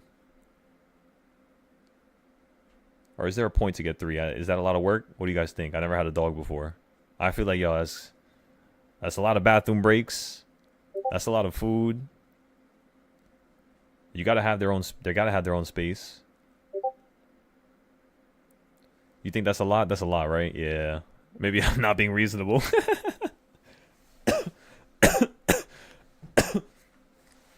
Especially for your first one, yeah. I'll probably just get, honestly, the white Doberman, it looks crazy. It looks like it's like its own type of dog. It doesn't even look like a regular Doberman no more. At least to me. Nah, yeah, I always wanted one of these.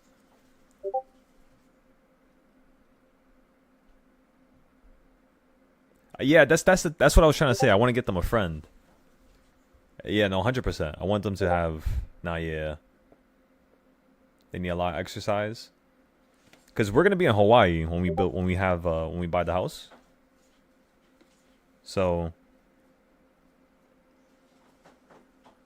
they need a lot of attention. I could see that. Yeah. I wouldn't want to just get it to get it, like a damn statue or something like that. You know what I mean? That's what I'm saying. Maybe only one.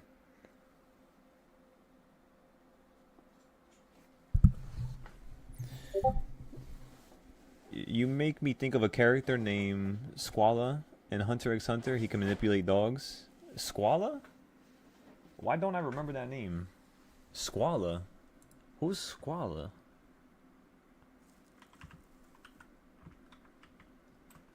Squala? Hunter x Hunter. Oh! What was his power again? I forgot what his power was. Oh, you just said it right there, to manipulate dogs. Yeah, I remember this scene. I think that was around, what time? Oh, yeah, it was around the York New City. They have a arc in the anime, and it's a funny-ass name. It's called York New City. Instead of New York City, it's York New City.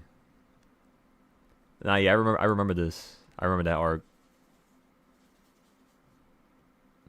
Oh, he was in the team. He was on the team of people that they hired with him. Yeah. I remember now. That's crazy how you remember him.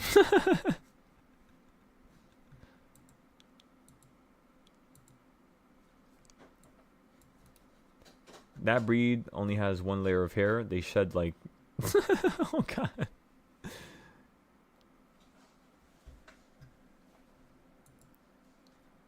By the way, if you guys have never seen an anime, my favorite anime is 100% Hunter x Hunter. If you guys want to watch that, I do suggest it. In fact, the creator is actually creating more episodes. I feel like he's mainly doing that because one of his best friends passed away, which was the creator of Dragon Ball. Like, they were really close to each other.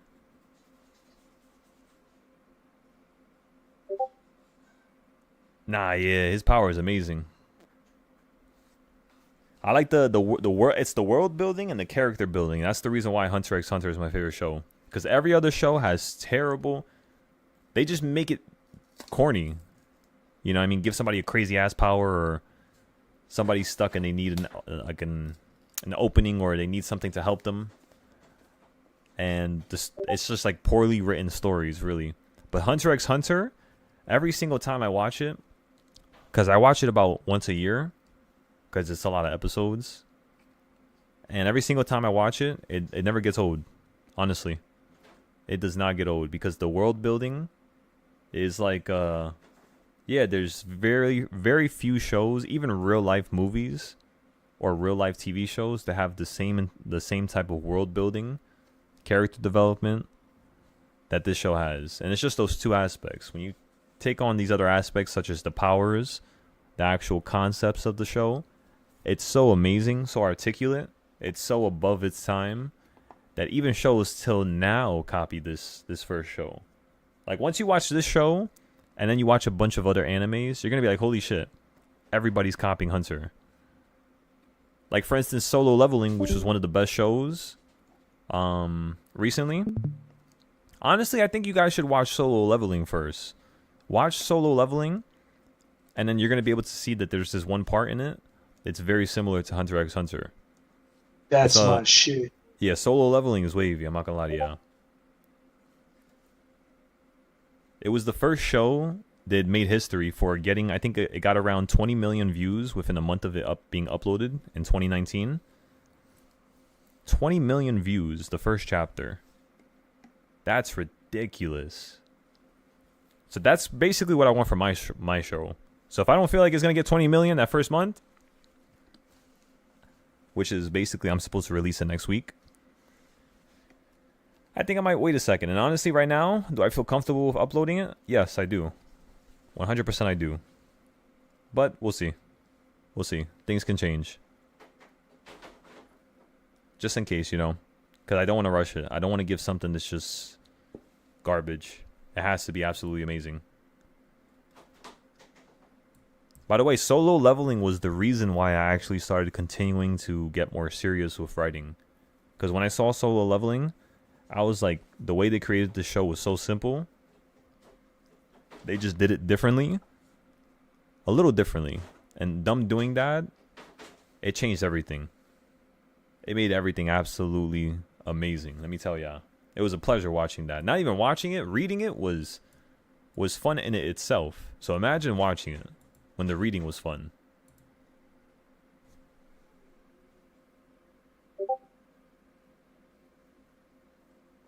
Oh, hell yeah. You guys are definitely going to get that first episode. This whole entire Discord is definitely going to get it. 100%.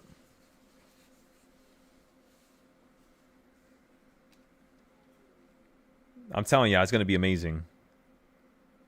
It makes me so excited. Like, I have, like, part of the intro, there's this one thing that occurs, and it's like you get to see somebody's body fly across the universe, smack into a planet.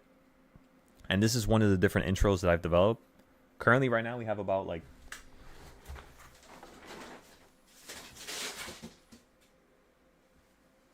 what is the bunny doing in the corner over there? She's making so much noise. Chill out. What's good with you? So one of the trailers that I made was basically, it's like this character that's dealing with something. I don't want to say what it is. Honestly, not yet. I want you to watch it. But I just wanted to explain that he just gets flung across the universe, and when he loses momentum, and obviously he loses speed, it's like he lands on a certain planet that has like 30 different things going on at the same time. Some guy's getting chased by this thing. Some guy's on this planet because he's trying to deal with something that's supposed to pop up. He was ordered there, paid to be there. So it's like you have 4 or 5 different things, and then the warmonger pops up, and it's like, yeah, it's a whole entire chaotic shitfest basically. And it's supposed to be like that. It's supposed to be like I want it to be like a futuristic but old school type of feeling. Like, you know how the 90s animes were drawn? Like how they looked in terms of like the faces, the shadows. It's basically going to have a very similar design like that. It's not going to be too cartoony and It's not going to have CGI at all, by the way. No CGI unless I can actually develop a way to understand these machines, because I have no idea how to even start with that.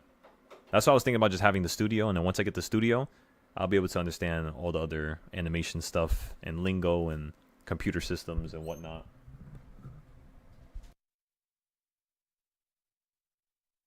You said the Phantom Troop is truly a captivating group of villains, each with their own story and personality. And then you said Hunter x Hunter, the Nen ability system is... Yeah, like, now I would say I understand the Nen. But it's like, yeah, it's just all over the place. It's breaking the trend line for what exactly? I remember when I was first watching Hunter x Hunter the first time, I couldn't understand how their power system worked. It was like one of the most difficult things to understand.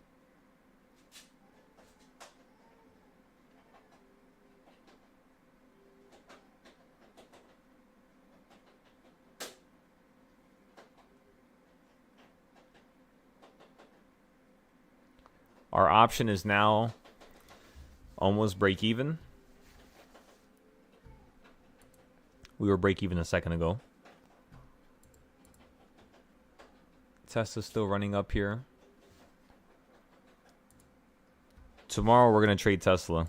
I have a really good idea for it. Should have paid attention to that chart. That shit was on point. There we go. I'll Excellent. send you a revised one in a minute. Give me 1 second.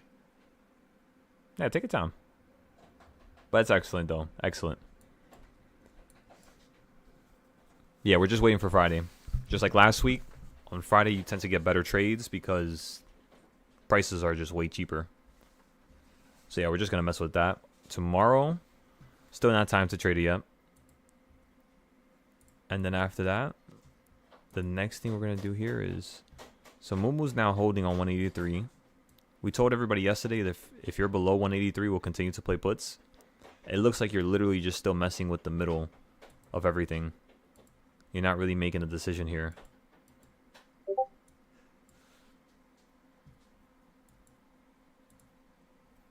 Nvidia, we still have the puts right now.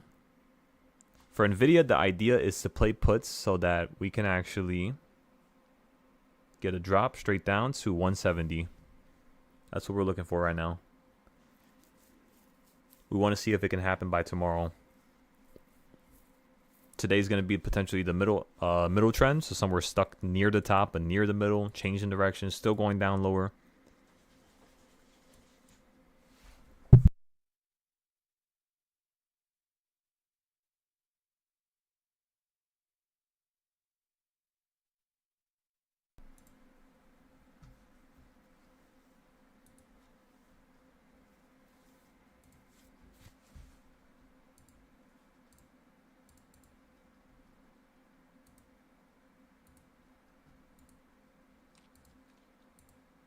All right, I'm happy with everything. Everything's perfect so far. So far, so good, everybody. So far, so good. Was this that one chart that we made? Nah, where is it?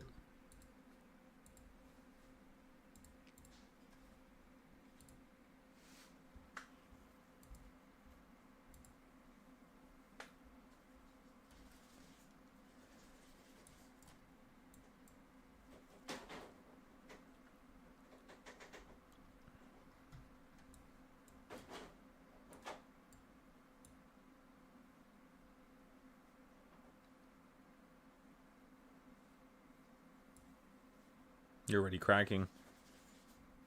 Yeah, SPY is already changing directions right now, everybody. You are losing momentum, in fact.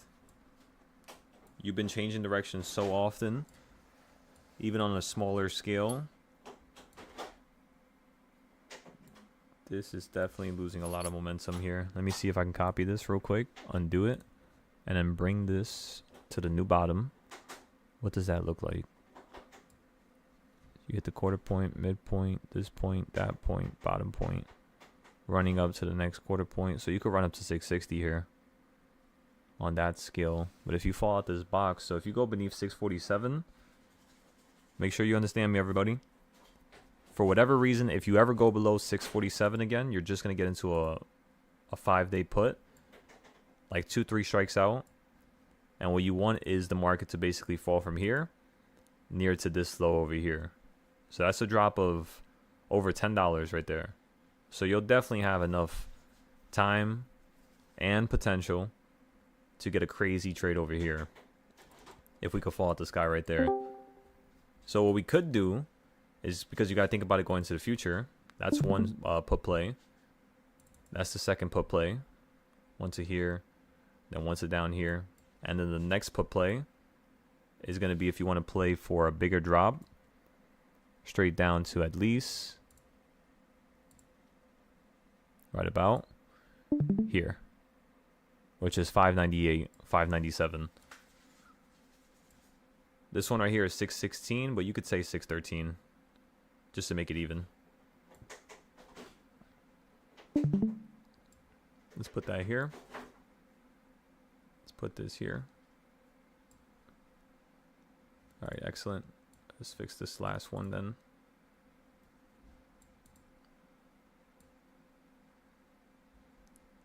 $696.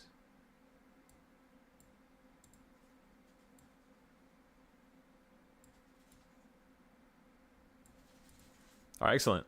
Just like that. That's how we're going to play the downside. Meaning, if you don't get below this line, once you get above this line, you can continue to play the greater upside to, of course, the top of here.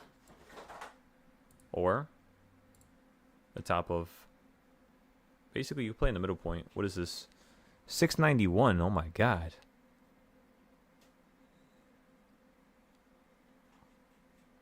Yeah, that is crazy. So that's 701. What is the top then? 720.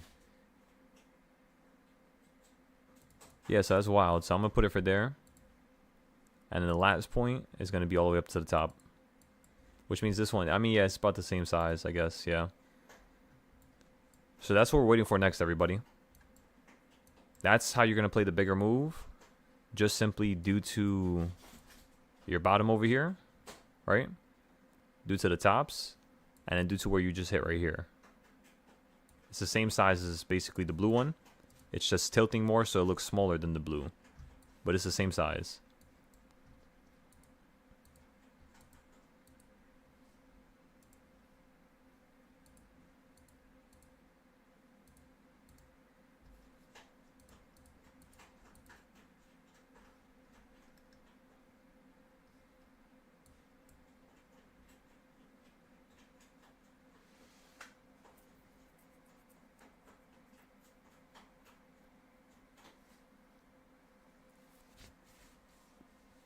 You said you're in some calls now? There we go.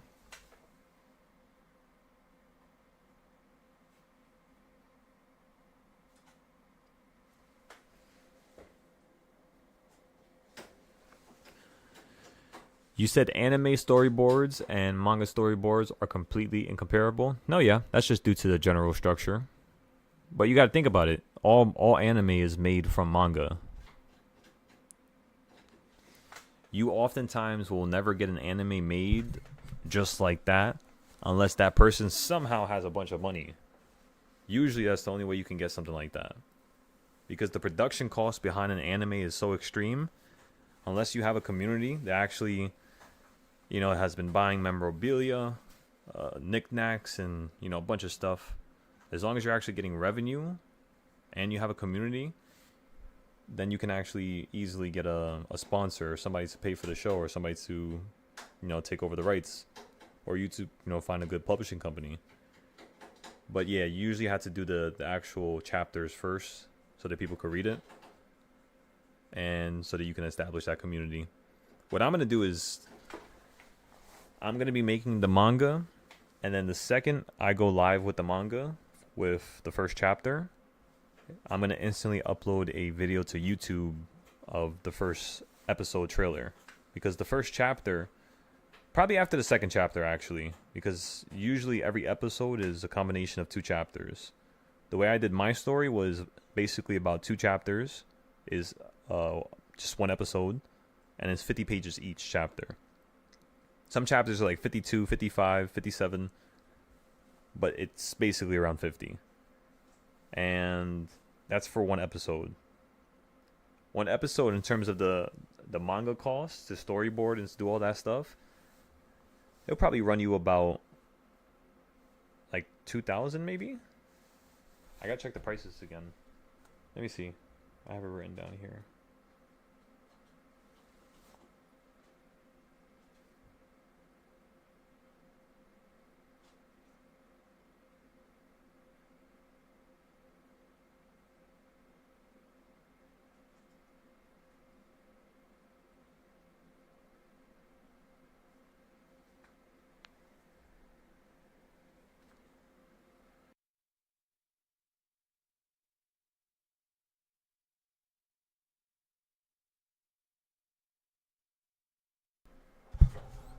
Yeah, basically, yep. That's what I was thinking. So if I get a beginner, meaning somebody who just started to do manga or just started to draw, it would cost me 1,500 per chapter.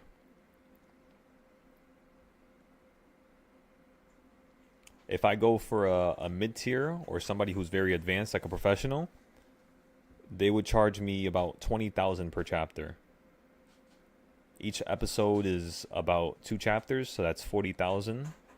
And then for the anime, like the actual animation, it cost about 1.5 to 2 million.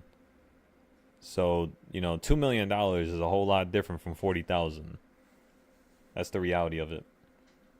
So yeah, the anime storyboards are going to be its own animal, its own beast.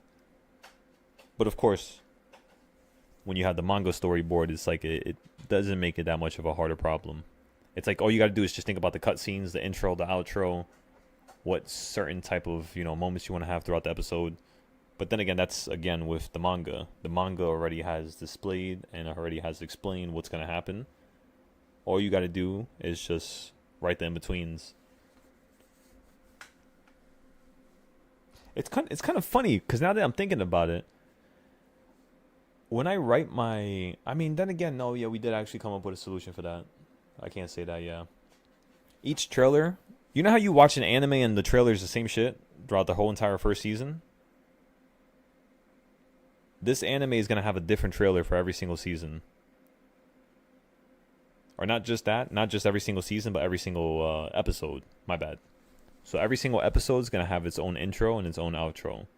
Because I hate when I watch an anime and I'm watching the intro on episode 1 and they're telling me everything that's going to happen in the damn story. You know what I mean? Like they spoil it all, unfortunately. You said Attack on Titan was your favorite? It's good. It's pretty good. I can't really say more than that. Just think about it like this. It was one of my favorite for season 3. After season 3, straight downhill. Just like Promised Neverland. Nah, yeah, he rushed it. But the reason why he rushed the last season was because he was just trying to make more money. That's all it was. Unfortunately, he wasn't one of those people that really wanted to just give good art to the world. He did in the beginning. Like I said, he really did in the beginning. Because Attack on Titan came out when I was 13. Like 13, 14. So that was literally one of my favorite shows for years. I was always waiting for the next season. By the way, you know how I could tell he wants more money? One, they changed the animation. They went to a different studio. And of course, that's usually done so that they could pay less money. And that other studio that they went to wasn't terrible, but that CGI they used was absolutely garbage. I couldn't even watch it no more. Like, you could tell when something is drawn and something is CGI. Like, it's computerized. I absolutely hate it.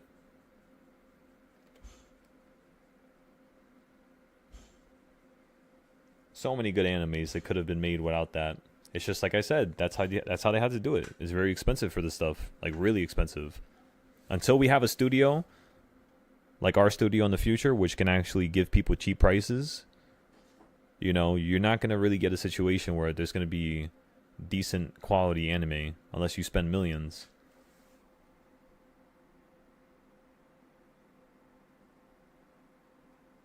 Oh yeah, Berserker.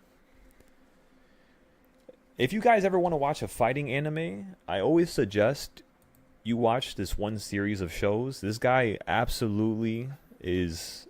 He's like, the animation is one of the best things I've ever seen by far.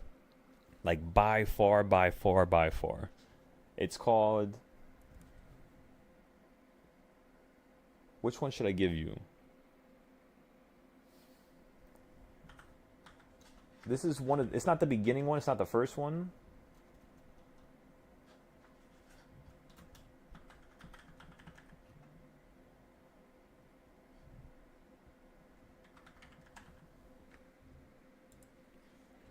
So this right here is one of the best animes I've ever seen by far in terms of fighting, in terms of just like it's really dramatic, of course. It's really, you know, obviously like powers and stuff like that, right? It's not that realistic, but yeah, this one right here was definitely one of the best ones. 100%. In fact, I don't know if you guys noticed, but if you guys look at my Twitch from like a couple years ago, I used this scene here to draw the swords that are in the thumbnail. So I had to draw them all, and that was a little annoying because of the perspective. But yeah, it just made it look really nice. Yeah, with the gears in the background. I don't know, just everything about this one version of it. But they have a bunch of versions.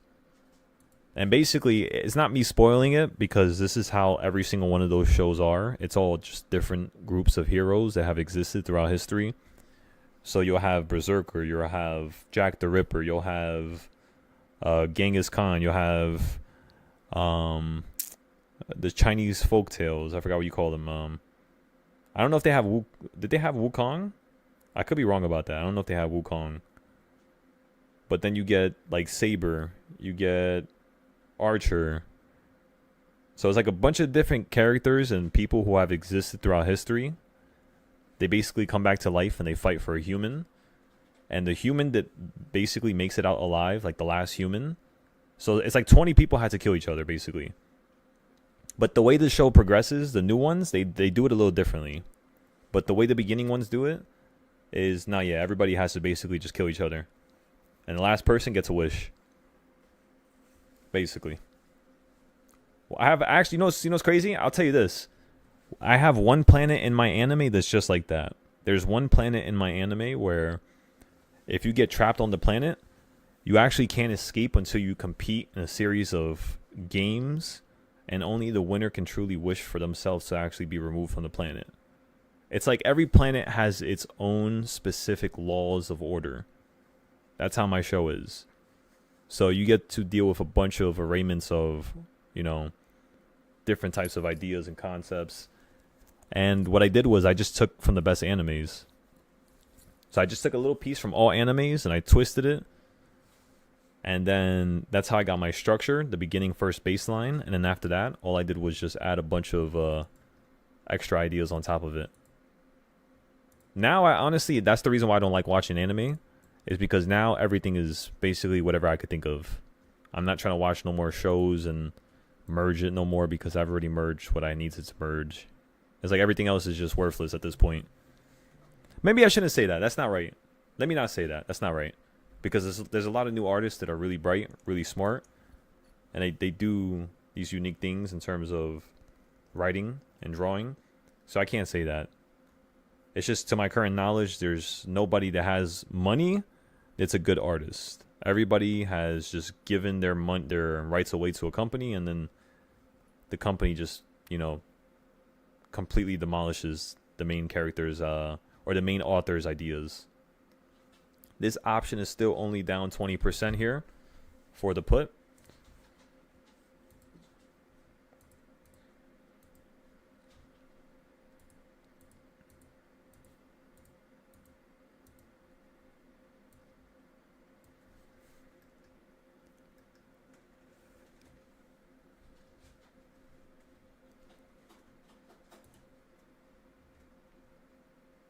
$643, $657. So that is a change of $14 within the last 6 days.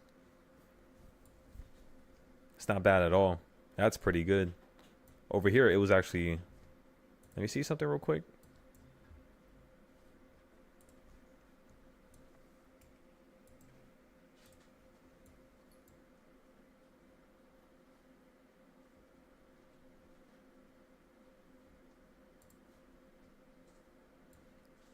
Yeah, I was just about to say that. Let me measure this again. Let's do... Oh, you know what chart we should do it? The blue chart. Oh, we haven't looked at this in a couple days. Yeah, that was pretty good with yesterday. Wow. That was pretty good. That was not... It was off. It wasn't perfect. It was about $2 off. But we'll fix it going into next time so that we could build like the future ideas better. Because now you've basically realized that when you fell, it was at the quarter point, right? Yeah, it was exactly at the quarter point. And then now you're at the midpoint. You're actually a little bit above the midpoint. So maybe what the market's going to do here today is just run to the quarter point and then fall down to the midpoint at the end of the day. So I could see like a $2 drop towards the end of the day, which is enough to basically make your contracts go up about 300%.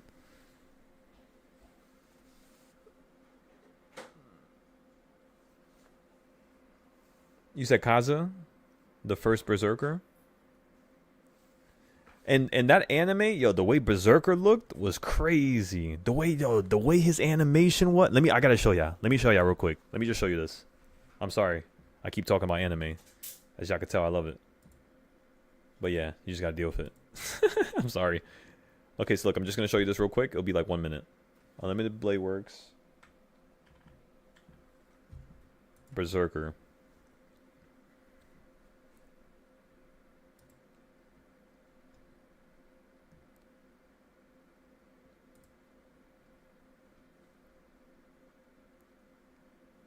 What website am I on? Daily Motion? The hell is this? I never heard of this website before.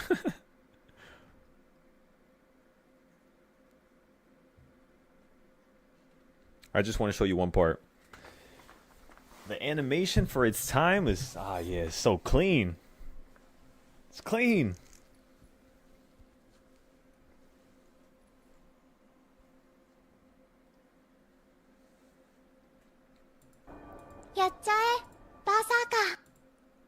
Okay, never mind. It's in Japanese. Let me see. You got some, you don't have,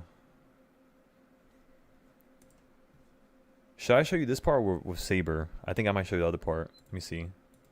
Because I want you to hear the audio. The audio with this show is so...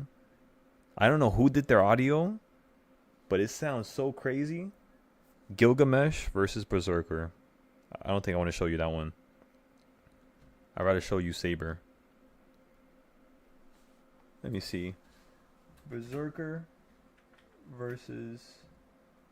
Was it Archer or Saber? Let me see. Was it Archer? It might have been Archer. I forgot. No, that was Unlimited Blade Works. Okay, so that was the other anime. Because Berserker, I think he popped up in the show a couple times. Like, different timelines. I could be wrong, though. I forgot. I haven't watched this in a while. So Unlimited Blade Works, it was Berserker versus Saber, I think. That was the girl. But then again, the fight with the girl wasn't that good, I think. Let me see something real quick. Your option is now finally down 30%. Yeah, like, you know what they called this show? They don't call it Unlimited Blade Works. They call it Unlimited Budget. Because of how much money they put into the anime. For, like, the animation. I mean, just look at this. Look at how visually, pleasing this is.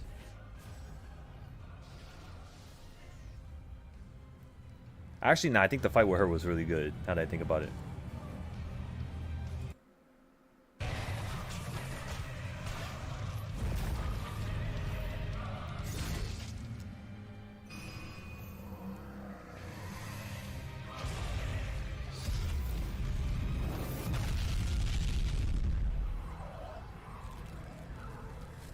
It's just everything is all sharp and crispy.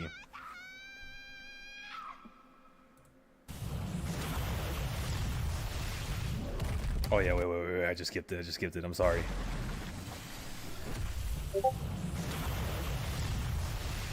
Look at this. Oh my god, look at that. Oh my god, that animation. Holy shit. That just gave me some goosebumps right there. Look at that. The way he throws her right through the rock. Most animes, what they do is, and this is why sometimes I hate watching anime. If you guys pay attention to it, you can actually see what's going to break before it breaks because it's colored differently. I don't know why they do that, but in this anime, I could never spot it.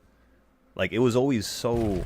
Like, look at that. Just the first hit, then the second hit, and then the third... Oh, man. Oh, man. That right there as well.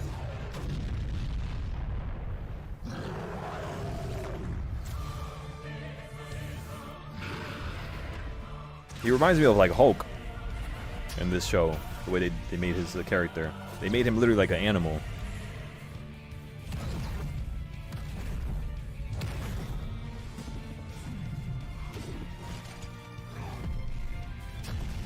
I always love when they do that as well. When they slow it down like that.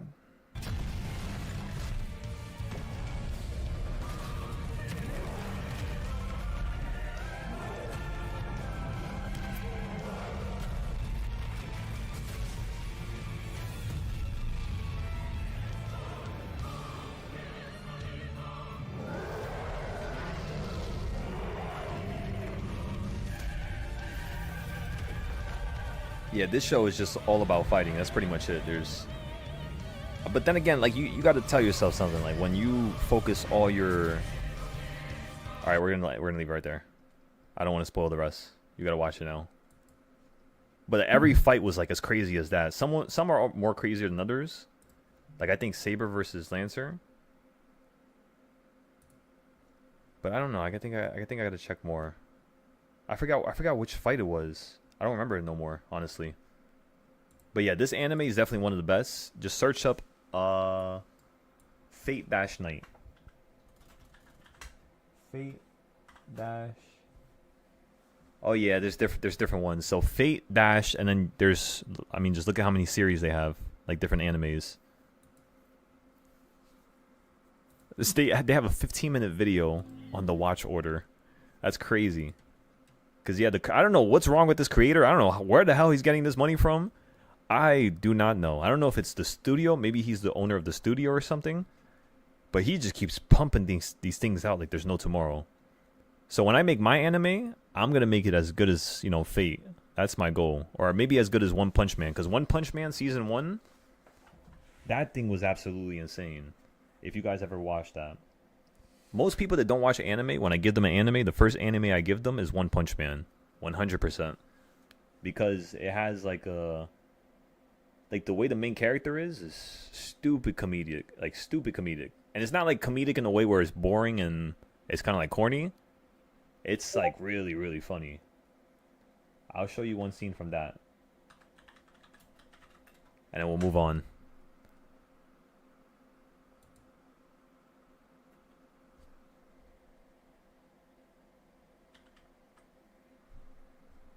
Versus, look at this right here. 実力ランキングのほか、人気ランキングも登録されたみたいですね。 What, should I show you this one? I mean, this one's not bad. I think I want to show you this one though. Versus Boros. ここまで来るのにどれほどの時間を要したか。 So I'm not gonna spoil nothing. I just want to show you the actual fight scenes. So this was made in 2015. So it's a little bit older, but it's made by a studio called Studio Madhouse, which is one of the best studios in the absolute world, ladies and gentlemen. It costs a lot for these episodes. So each episode, you used to take the studio a whole entire month just to draw it. Actually, no, that was for the anime. Yeah, just for the anime, it was around 30 days. And remember, that's a full team of people writing and drawing every single day. Usually, it takes a group about a week. That's how fast they can produce a manga chapter. Let me see if I could skip this a little bit.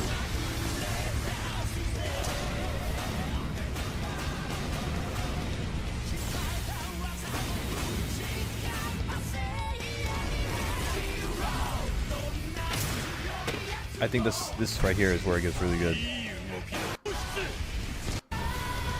Yeah, just look at the explosions and the scale of those explosions. It's like, look at the fire, right?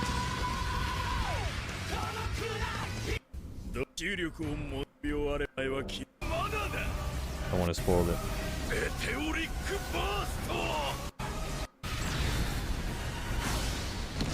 Like that right there, oh my god. That right there, that would take me a month to draw.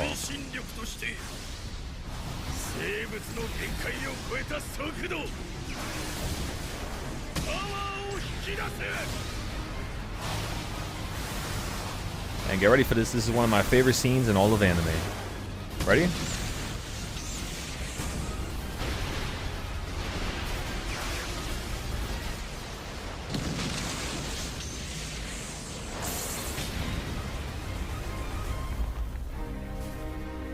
And again, he always has that like simple ass face, because that's the idea. But yeah, he kicked him basically to the moon.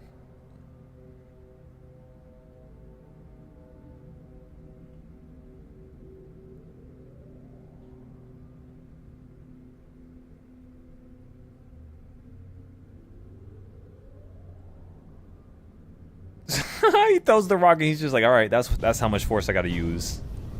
He destroys half of the moon. He thinks it's over. He thinks it's done.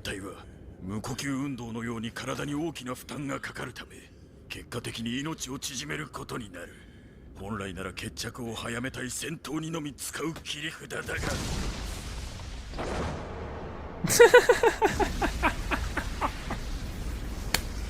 傾いた。聞いてる聞いてる。すごいぞ竜巻ション。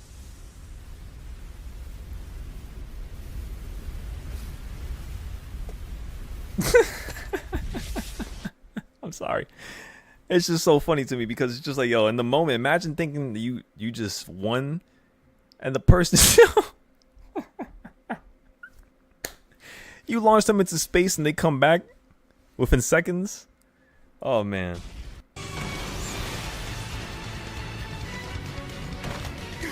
I'll show you this one part.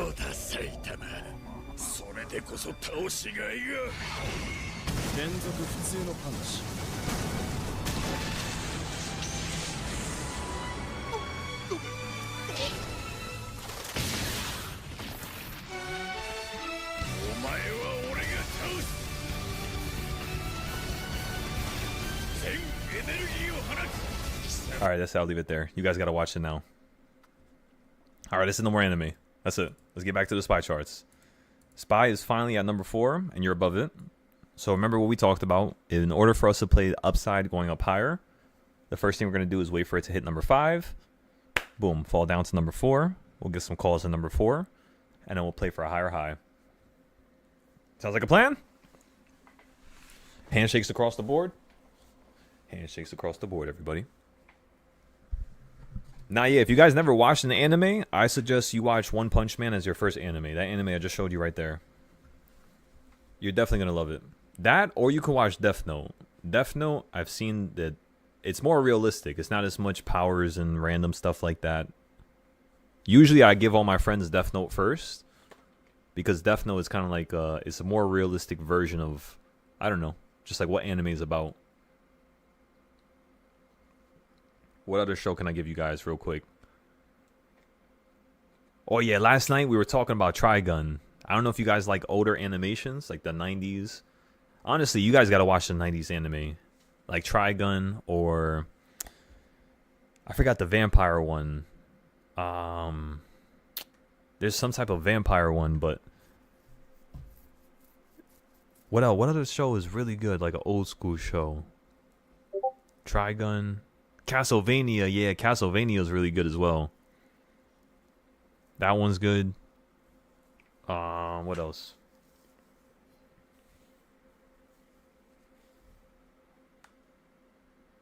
Try Cowboy Bebop. Cowboy Bebop is wavy. I never finished it, but I'm planning on finishing it, later on. Gundam. Honestly, you know what's crazy? I like the Gundam anime, But for some reason, I have a problem when it comes to big robots. I don't know what it is. I've never been able to figure this out. The only type of anime that I will not watch is an anime where a character gets inside of like a robot. The only one that I was thinking about watching was I don't think it's Gundam. I think that's something else. Let me see.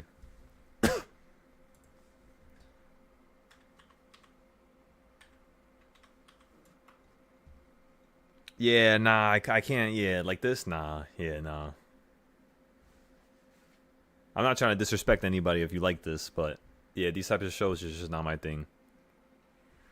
Not the robot ones. I hate anything with robots or anything with... Actually, if you guys like space, watch this one. This is a really good space anime. Astra Lost in Space.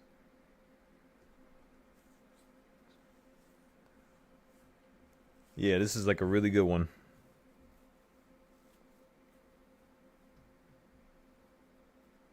It's, you know, it's kind of funny. I feel like this is this is what our future is gonna be like. Hellsing, there you go. Hellsing is the other one. Yeah, Hellsing is a really good one too. Hellsing is very similar to like the era that Trigun and Cowboy Bebop came from. For some reason, I never really watched Cowboy Bebop, but I feel like it's gonna be one of my favorite shows. I don't know why. For some reason, all my friends tell me I look like him. I mean, I could see the resemblance. I mean, not really, but but nah, yeah. I gotta watch that show next. That's pretty much it. If you guys want to see a crazy show, watch Dead Man Wonderland. They take a bunch of prisoners and they put them inside of a prison. And these individuals, they have like a certain type of power. And it's like a survival game, basically.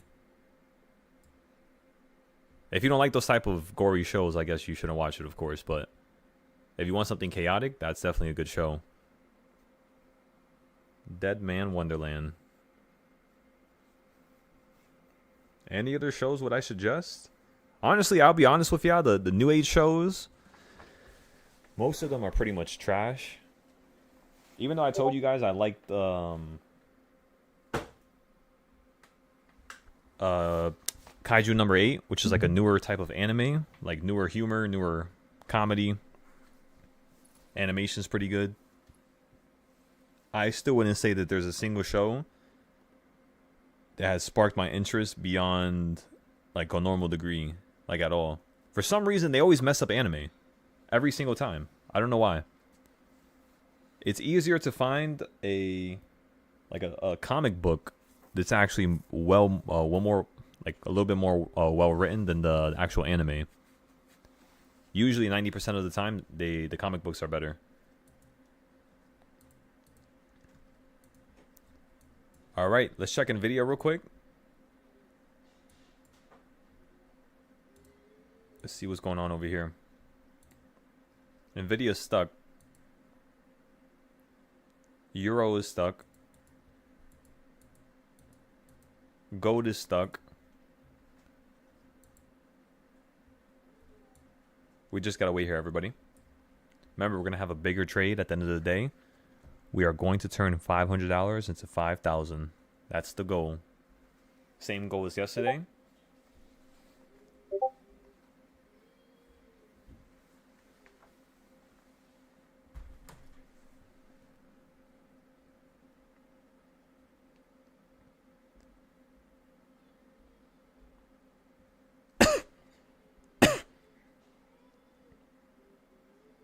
Logically speaking, just due to the psychological levels, I think we're good here. This is going to be perfect. If you run up to that level right there, that's going to be $60.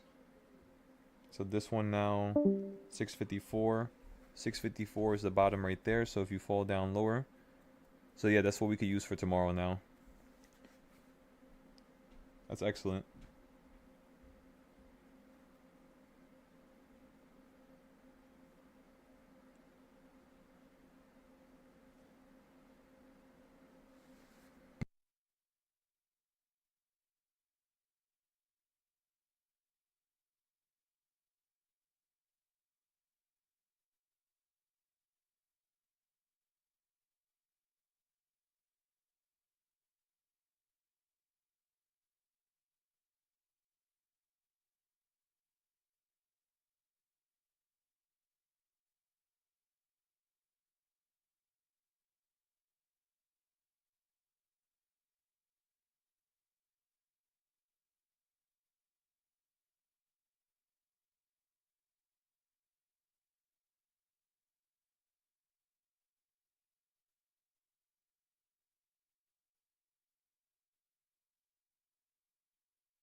Let me ask y'all something. If you get robbed, right? Or if somebody's trying to rob you and they got a gun pointed at your car, and you got bulletproof windows, and they start running away, what do you do at that point? Like, logically. I mean, obviously, the first person would say not to run them over, but would that be a bad thing? You would probably get charged with that, right? If you run them over. I'm just gonna give him a little for lack of better words, how Happy Gilmore said, just a little tappy tap. You know what I mean? Quit playing with me. So I'm not the only one, right? I'm saying, hey, no, but in that moment with a gun in my face, yeah, I'm hitting the gas, nigga. Hey, I hope you survive. You said Fast and Furious 15. Hey, yeah, and it depends on your emotional state. You might want to run back, like, man, this motherfucker got the nerve. You know what I mean? It depends, you know, because, you know, as men, we be looking for an opportunity to vent, and this motherfucker done violated me. You know what I mean? You deserve all four of these wheels. And that Tesla truck, boy, that motherfucker's gonna hurt. That's a heavy vehicle. Oh, God. Oh, God. Hey, just being honest, man. Like, no, you're right. You're right. Yeah, for real. Like, man, I'm tired of y'all motherfuckers thinking y'all just gonna wave a gun and take whatever the fuck you want. Because you already know they did that to other people. Yeah. I'm probably not the first. They tried the bullshit with fuck boys. That's what we call them.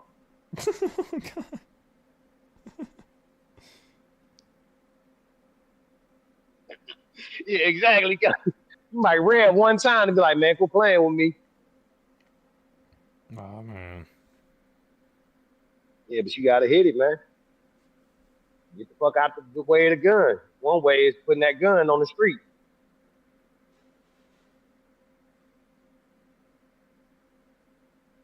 Hey, is we finna try a down cost average on the 651s? We just gonna let them go. So for the 651s, let's go check the price real quick. 651s. Yeah, those Right first now, like options, they went up 1,000%. That's pretty nice. That's crazy, ain't it? Yeah, so we'll document that and see how tomorrow's flow is going to be. Because then, if anything, we can get that 1,000% early in the morning tomorrow. That would have been nice. Consider buying 10 of And then what we'll those. do is we can also compare yesterday. We'll compare yesterday's morning with today's morning to see if there's a pattern there. Because there's probably something that we missed in terms of... I mean, listen, let's be honest here. Did we know the market was going to go up? Yes. Did we know it was going to hit 657, 656? Yes. So it's not like it happened out of, you know, like the left field. It What I'm wasn't trying to say here blindsided. is- Yeah, we weren't blindsided by it. Yeah, exactly. What I'm trying to say here is whenever we get a situation like this where next time you hit a certain psychological number and you fall down the first day and you do not hit that 6, we could just literally play calls just like how we, you know, it would have worked out here. From down here to up here. Imagine you had a 1 day. Those 1 day calls right now. Oh, Let me look at them real quick. March. Because down here you were at 650. So let's say you get a 655 yesterday. That would have been $40, and then today is $300 each. So Yeah, almost approaching 1,000%. Yep, exactly. Yep. And like you said, Cody, it does look like it's gassing out here. It does look like it's losing some momentum, so we're just going to give this a second here. We're not going to average down just yet because it looks like you might hit a reversal point number 5. Our options are at $12, and remember, we paid $20 for them. So we're only down $8. It's not that bad, truly. Consider how far it done ran. Yeah. Because now if it reverses and actually drops, and you go to, let's just say, the opening price. I'm going to set my limit now. Yeah, set your limits now. Set it for like 60. So if you have the 640, the 651 put, try to sell it for $60. That's the first goal. It's kind of funny because it's just like the first option, right? We bought it at 10. We said the goal was 30 to 60. Right now, those options, they ended up going to $100 each. And then for the other play, we bought it for 20. Right now, it dropped to 12. So it's around $10, right? Same price. You said, how is open still going? Now, yeah, open was positioned to run up really high. You know, that's the one stock I keep forgetting to look at with you guys. So right now you're at $9. A couple days ago, of course, you were at around $5, right? So how do we play this? What do you do? Point blank, the number that you actually just ran up to was I think that's a 1/4 point. Let me actually zoom out. Yeah, so you literally hit a 1/4 point. That's where you're currently at right now. So now what I want to see is you drop down to the 1/16 point, which is 759.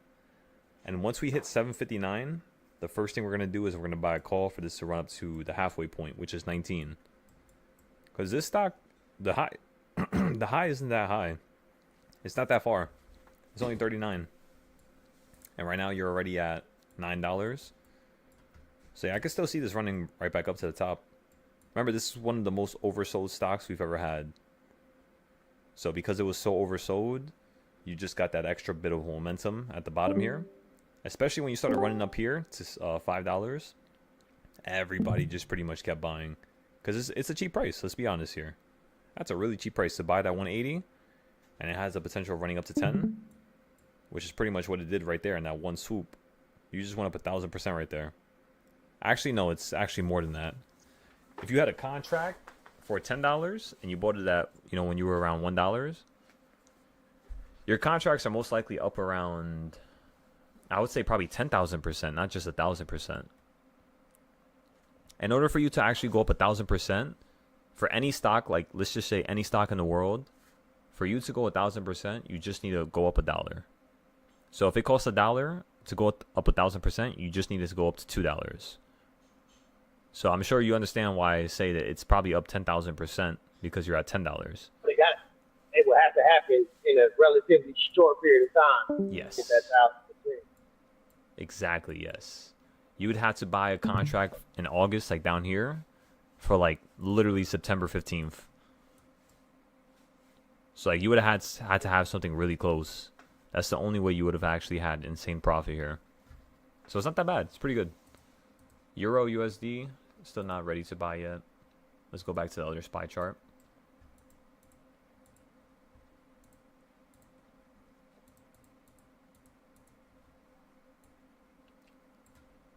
Looks like SPY is starting to get a little bit more red here, everybody. Be very careful.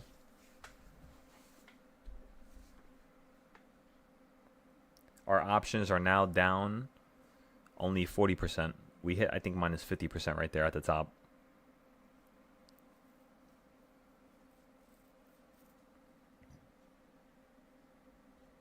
Not bad at all.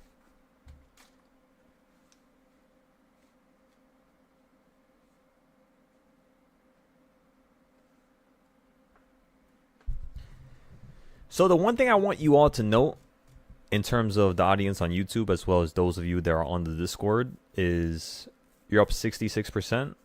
Excellent. Excellent.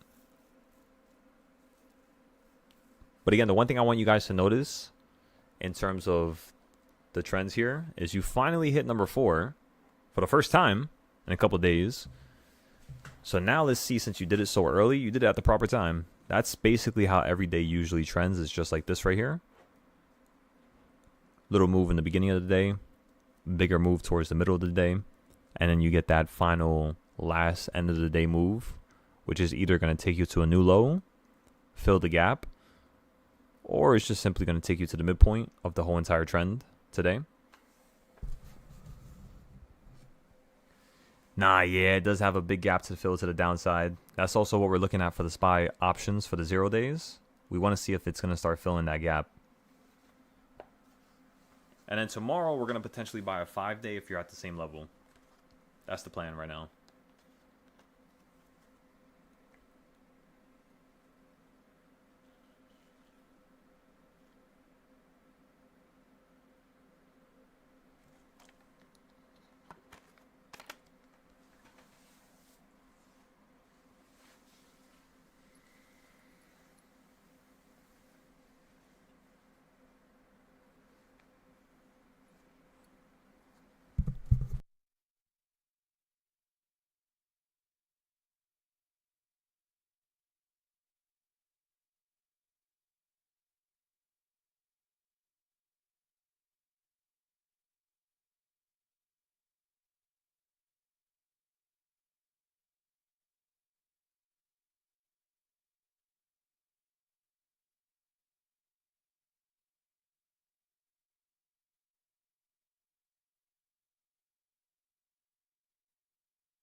All right.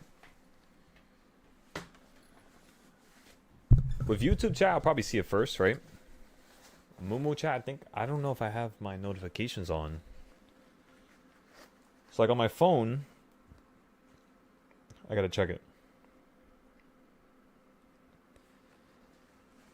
My phone usually has all notifications silenced. Honestly. Because I do not like getting called by like friends or family or anything like that as soon as the market opens. So I usually just have my phone like muted all day until like the market's about to close. So the YouTube chat will probably be easier for me to see it.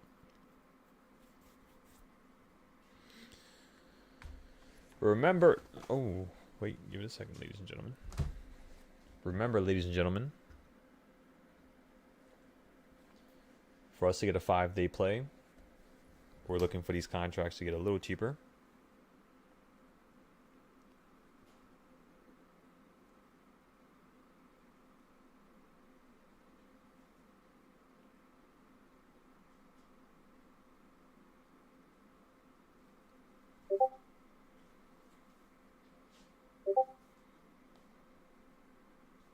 $145. They cost $70 now.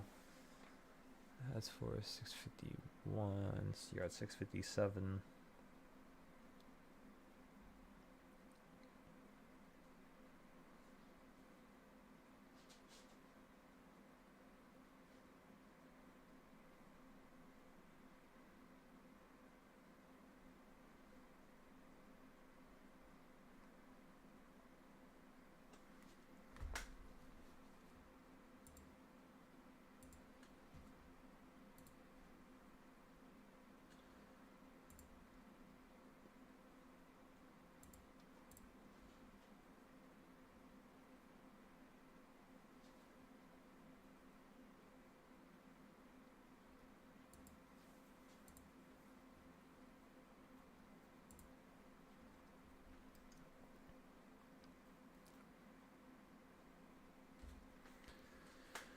Remember, just let the market consolidate for a second here.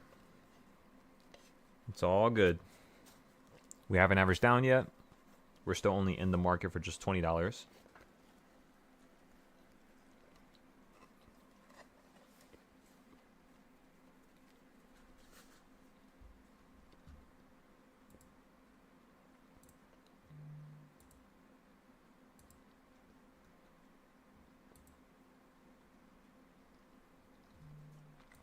Hello. What's up, Mikey? I just have to just tell you that I'm so proud of myself Let me hear it. Let me hear it. for just being disciplined and not having the fear of missing out and jumping into random plays and, you know, yep. So far, I only just got into one trade, and the same trade that you got into, 5210, and that I spent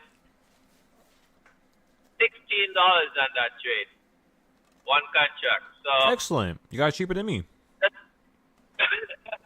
just trying to keep my head level, trying not to rush stuff, because, to be honest, bro, that used to be my problem. Tend to usually see stuff going a particular way, and I'll jump into the trade. And next thing I realized also is like today I was telling myself, oh, that's what I used to do. That was one of my major mistakes was when you get into like these $0 trades, $0 day trades, spend like $15, $20 or whatever case may be. I was getting the same type contract 5 days out, and then when you're done, I end up being done with a lot. Let's just say that. So I'm growing, I'm saying just letting you know that I appreciate you and I appreciate all your patience and helping us all out. Yeah. So I'm just saying thank you. So No, I'm I'll happy. probably have said it. That's what's up. Yeah. But I wish I had a little bit more time to just sit in front of the screen and watch it, you know what I mean? But it is what it is. But I'm still taking my steps, still being patient, still doing my thing. So I'm just going to say thank you, appreciate you, and bless up everybody. Thank you, Mikey. Bless up, brother.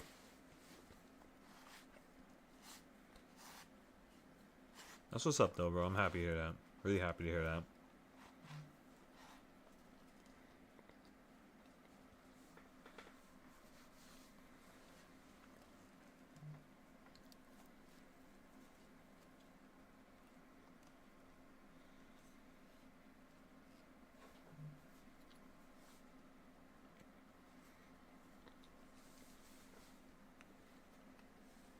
My bad, just give me 1 second. Just finishing up some food real quick.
You said you can only do about 2 to 4 hours at the screen, sometimes less.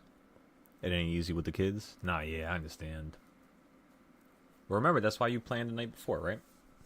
As long as you always plan the night before, you're always going to have the opportunity of being able to make money the next day without even looking at it. In the beginning, it's almost impossible to time the market. In the beginning, you're going to get into a 4-day play, and the next day is going to be down 50%. That's just always how it is in the beginning. After about 2, 3, 4 weeks of you trading that way, that fashion, you'll get the hang of it. You'll definitely get the hang of it. That's the reason why we're just trading with 0 days right now, because if we just go straight into 5, 10-day contracts, you know, you're going to be losing $200, $300 per contract. So before that occurs, I need to, as a leader, properly make sure you guys have a good safety net, which the only way we can really get that is with barely putting any money into the market. So it's kind of its own little logical system. Play with 0 days until you have enough money to play with 5 days, and then you just play with that. And then from there, you just go into the 30 days, 90-day contracts, and so on and so forth, right? But nah, yeah, I know what you mean, Louis. I know exactly what you mean, bro.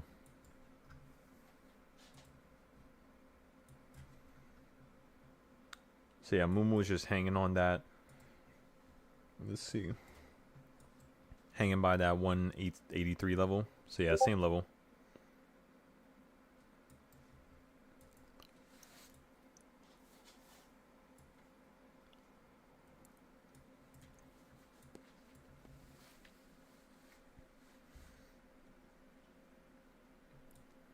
I could see tomorrow somehow pulling down here. Just be very careful with this one. Just because that gap from last night.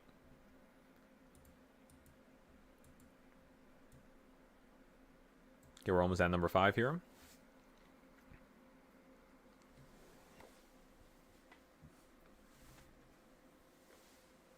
You got a UT.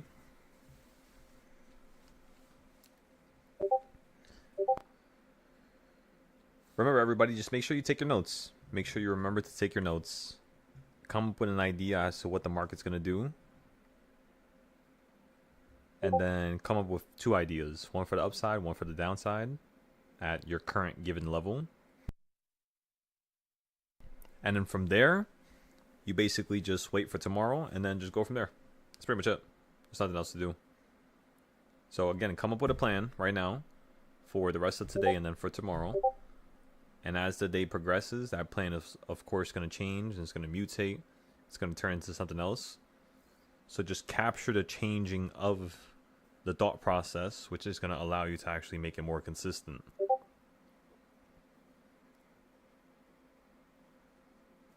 You said you think it's going to be double tapped and down. That's a good idea. Because remember, we still haven't hit 5, so you just hit the same high. You're just going to end up falling, you know, right back down, even lower.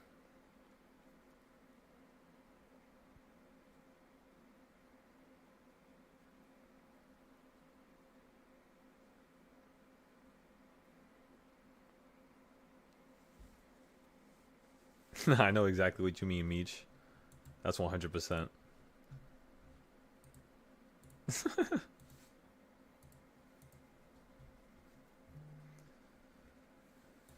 Let's see, have you made any more supply and demand zones here? And the answer is absolutely no. Not yet. Where's the 200 on the 5 minute? That's crazy how we also timed the ghost touch.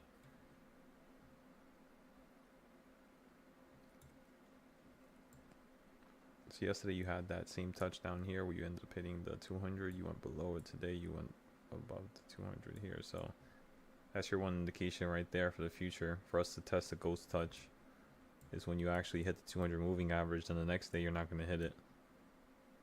This day doesn't actually do the same trend here.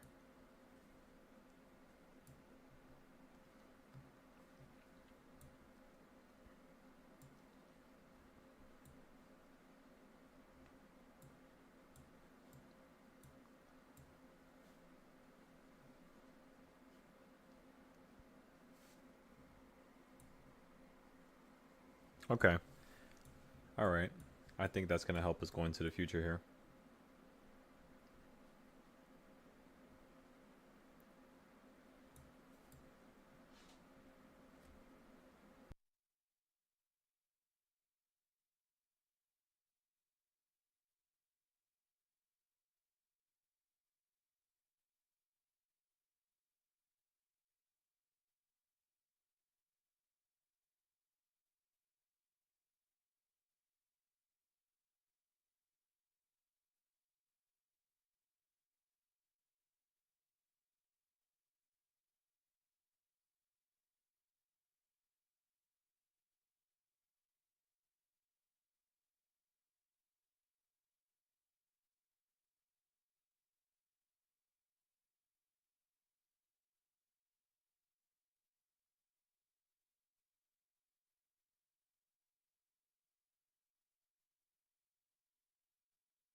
I don't know. Y'all look like Spy getting kind of weak, man.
Remember, everybody, we're just waiting for the right moment now. Patiently waiting here.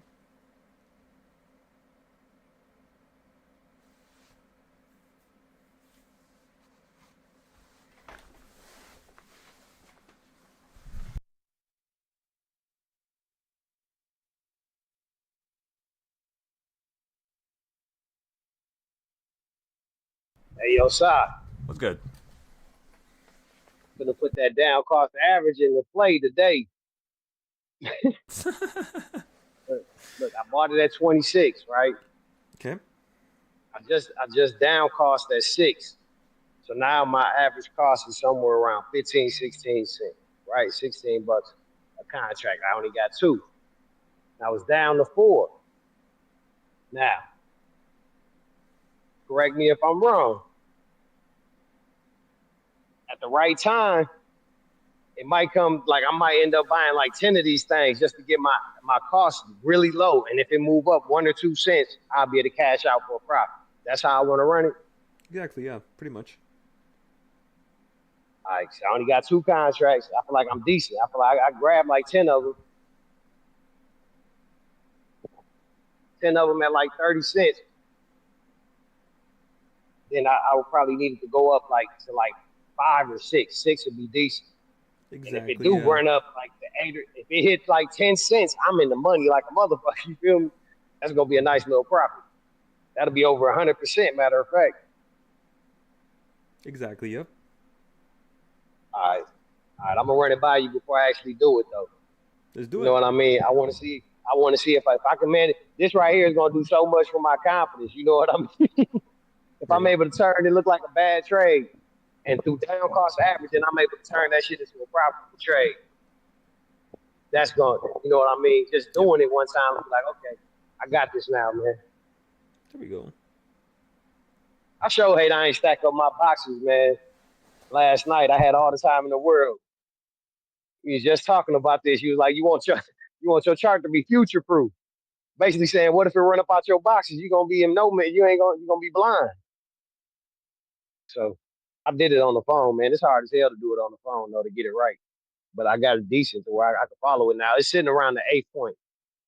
You know what I mean? It's like it's just right there.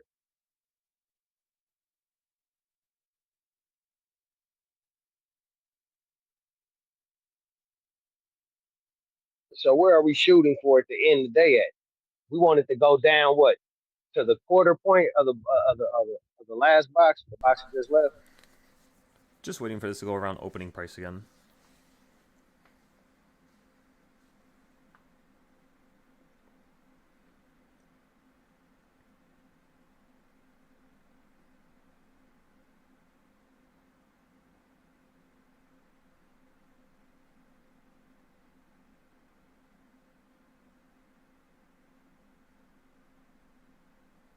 Yeah, I crashed out last night, man. Killed me.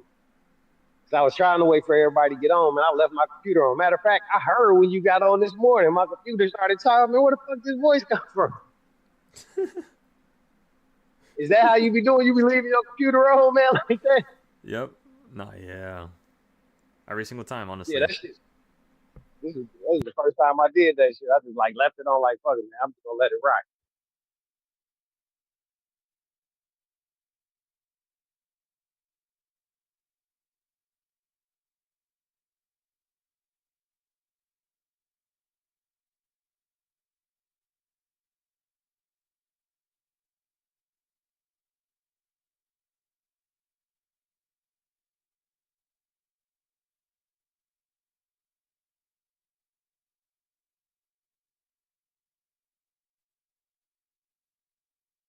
What was that?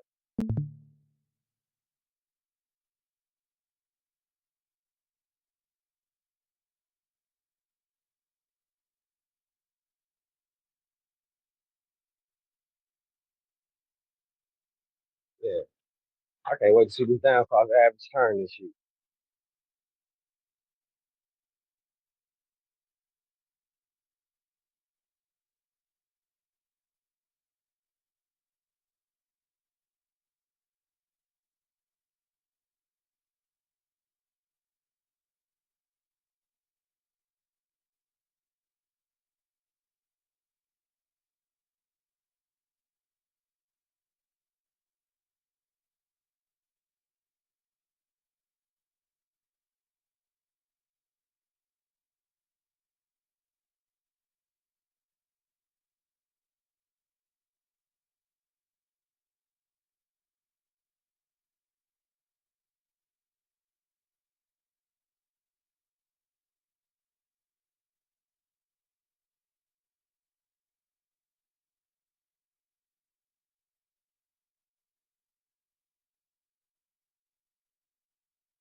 almost run a red light a while ago. Stopped right in the middle of the road because I didn't want to go through the light. Yeah, that's why a guy just now trying to make a right turn and slow down real hard on me. I mean, I just swing in the middle lane just now.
Hey, yo. Yep. What's up? Hey, Oh, no lie, man. I ain't lying, man. I've been off all day, man. I kind of fucked up. They killed that Charlie Kirk died like that, man. Like, I'm fucked up for real. I used to like Charlie Kirk. I mean, you could say he was smug. He was a smart ass because he gonna make an argument that you can't disagree with. You know what I mean? Motherfuckers hated him for that because he's like he can't beat him in a debate. He's vicious, but he ain't never talk crazy. He ain't never talk about hurting nobody or doing something. That's what made everybody. That's what made everybody watch him because he could beat you with his intellect. You see what I'm saying? And it be common sense. That's fucked up, man. Dude got killed in front of his kids and his wife like that. Yeah. Hey, It's this awful. is what I Honestly. wanted to tell you, low key. Well, I want to say just between me and you, but everybody listening. Hey, check it out. Hey, man, I'm gonna tell you what Charlie Kirk represented, man. For real, it was just going against the ruling class. You feel me? You see where I'm going with this? That's what happens to people that try and disrupt the status quo. Guys, these people ain't playing, man. Hey, and the way that look, the suspect got away. They grabbed somebody and said, "Hey, we got him." But I guess dude had a good enough alibi to where they can't deny it. They are the suspect at large. We didn't get him, so they grabbed somebody. So everybody chill. Okay, we got the suspect. They cut. Y'all ain't even got to worry about it. Don't even look. Meanwhile, the real motherfucker that did the business got away easy with a suitcase in it, with a gun in the suitcase. It don't matter. They got the suspect. That can't be him. That's a cold game, man. Be careful. Be careful when you try and rock this boat, man. There's people that don't like it. That's all I want to say, man. I ain't gonna go too much into detail. But you feel me? Nah, yeah, 100%, bro. 100%. All right, all right. That's for you specifically. You know what I mean? But and if you didn't know, like I put a post in the video section. I just put one of his speeches. You know what I mean? I really ain't listened to his speeches. I knew him from the debates. Like he'll be at college, say prove me wrong. He have a big ass sign, say prove me wrong, and he sit there and break motherfuckers. You know how they do? They just break people down. People come up with these frivolous arguments, and he's like, "Man, come on, man, you don't believe that. Everybody knows this, and everybody knows that. So if A and B, obviously C is what we're after. Why are you trying to confuse?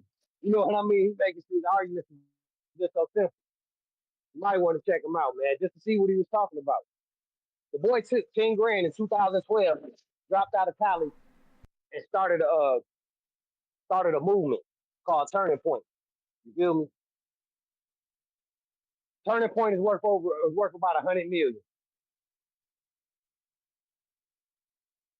See the similarities? You know what I mean? Trying to build something. Right. Just let me know, man. I'm just talking just to fill up the time, man. So we ain't just sitting here everybody quiet. Now you're chilling. Yeah, I'll definitely take a look at that stuff later on. Yeah, I mean, just try not to get. They gonna try and make him into a political figure. You know what I mean? Oh, he was extreme right. He wasn't, man. He say it time and time again. This ain't about the Republicans and Democrats. This is about going against the oligarchy, going against this machine that's trying to keep the rule, that's trying to keep us citizens, you know what I mean, in a compromised position. That's what he really put.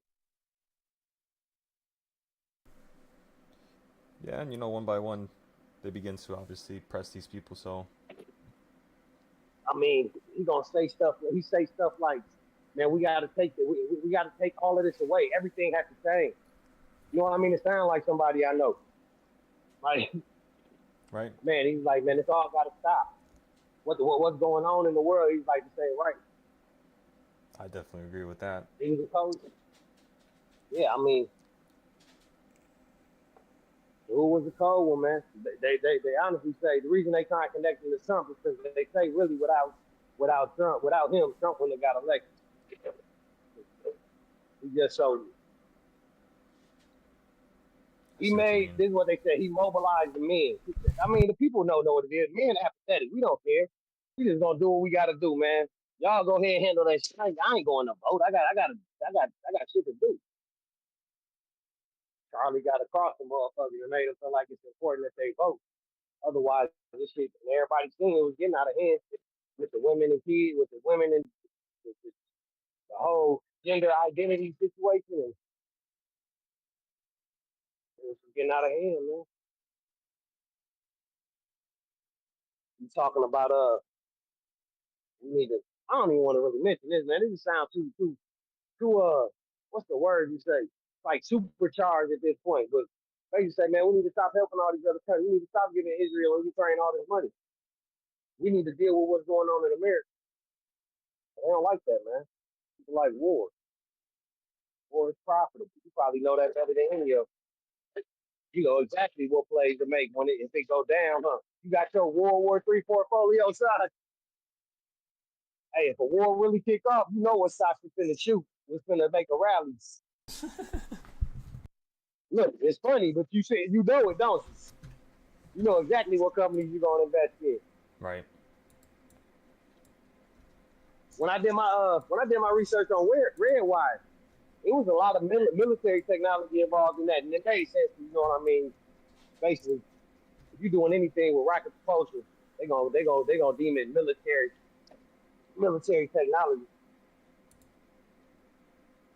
But yeah, No, that's exactly how it is. You're right. Yeah. What's up with that Gemini play? What you thinking about that Gemini IPO? How do you play the IPOs? Do you do the IPOs at all? Yeah, we're probably gonna need to break that down today. Take a look at it then. Just something to talk about. You know what I mean? Right. But yeah, definitely how you play IPOs. I be seeing it. They be like, they'll run up and then they'll fall off a cliff. Then they'll be stagnant for a minute. Like it take a minute for they to really find what price is gonna be at. But for some reason, why every IPO seems to take off at first. If it's worth anything, they be flying. Run up to $100, $200. Then the next week, be back down to like 40. Yeah, that's how quickly they change. You know, in terms of value. Have you ever made a cold play on an IPO that you remember? On IPO? Yeah. Yeah, so I had Upstart when it I think it came out for like what $20 or something like that, and went all the way to 400. So you had Upstart, Fubo. What else did I have? I think that's pretty much it. Probably a couple more plays. I used to watch SPACs when I first started trading. That's basically all I used to do was just watch companies that were worth $10 that would merge and take these companies from private to public. Easy come up. Yeah, we could do a little bit more of that actually. It'll be fun. Because, you know, they're all stuck at $10 pretty much. So you buy that $10 and you just wait.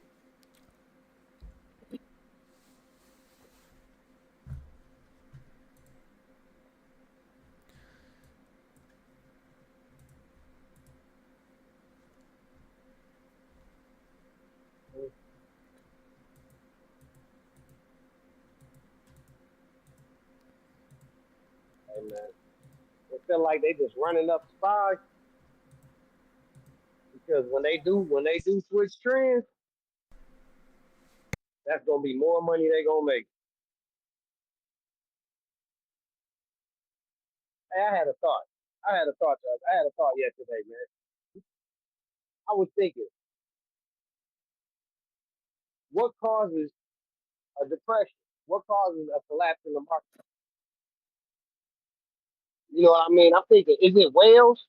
Can the mega firms really just pull all their money out the market and cause a collapse? Yeah, pretty much. That's all it takes, honestly. Just one large seller. That's crazy. That one. Yeah, just one large seller could start the domino effect. They just have to have a certain amount of capital. Because per So day if you you got have a about $1 dozen trillion large, transacted on the stock market for daily contracts.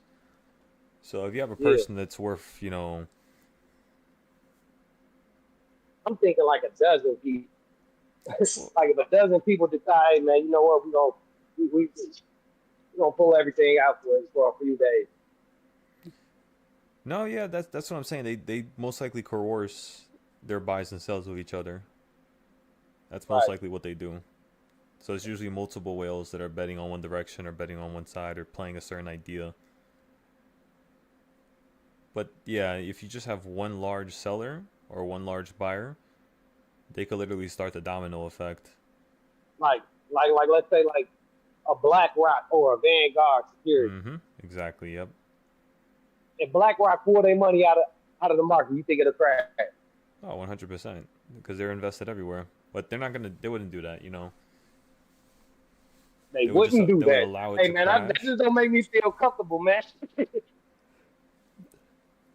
They wouldn't do that. I done thought that before. Oh God, yeah. oh, they never do that.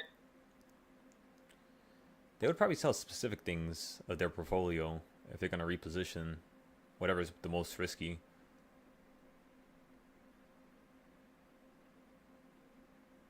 Yeah, man. 2025, like they would never do that. Just don't go as far as they used to. Mm-hmm. No, you're correct about They that. wouldn't knock down. They wouldn't knock down their own buildings, would they? They never do that. You feel me? Hey, No, man, yeah. I heard all the goddamn. You ain't the first person I met, man, in New York. They told me like, man, it's funny because Krispy Kreme had a sale that morning. They were selling a dozen shows, like they were doing dozens for $5, or even some might even been stupider than that, like a dozen for $1. He said something crazy. He said they had a mountain of goddamn donuts.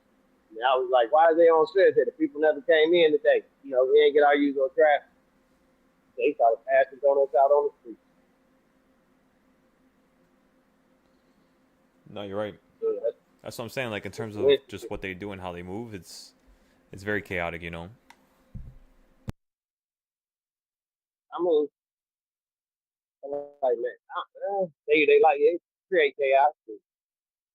I feel like it ain't. It's pretty obvious, but the masters ain't gonna sit down and dissect it. They ain't gonna do no. You know what I mean? How many people actually work with steel? How many people really know about steel like that? They don't. They don't know the different hardnesses of steel, the different treatments, the different kinds, cold roll, hot roll, galvanized, stainless steel, 304. You know what I mean? Like, there's a lot of different steel. So when they, oh, that steel was this kind of steel, people just say, oh, yeah, it's the same shit they make my car out of. No, it wasn't. No, it wasn't. I happen to work with steel. I know how steel behaves.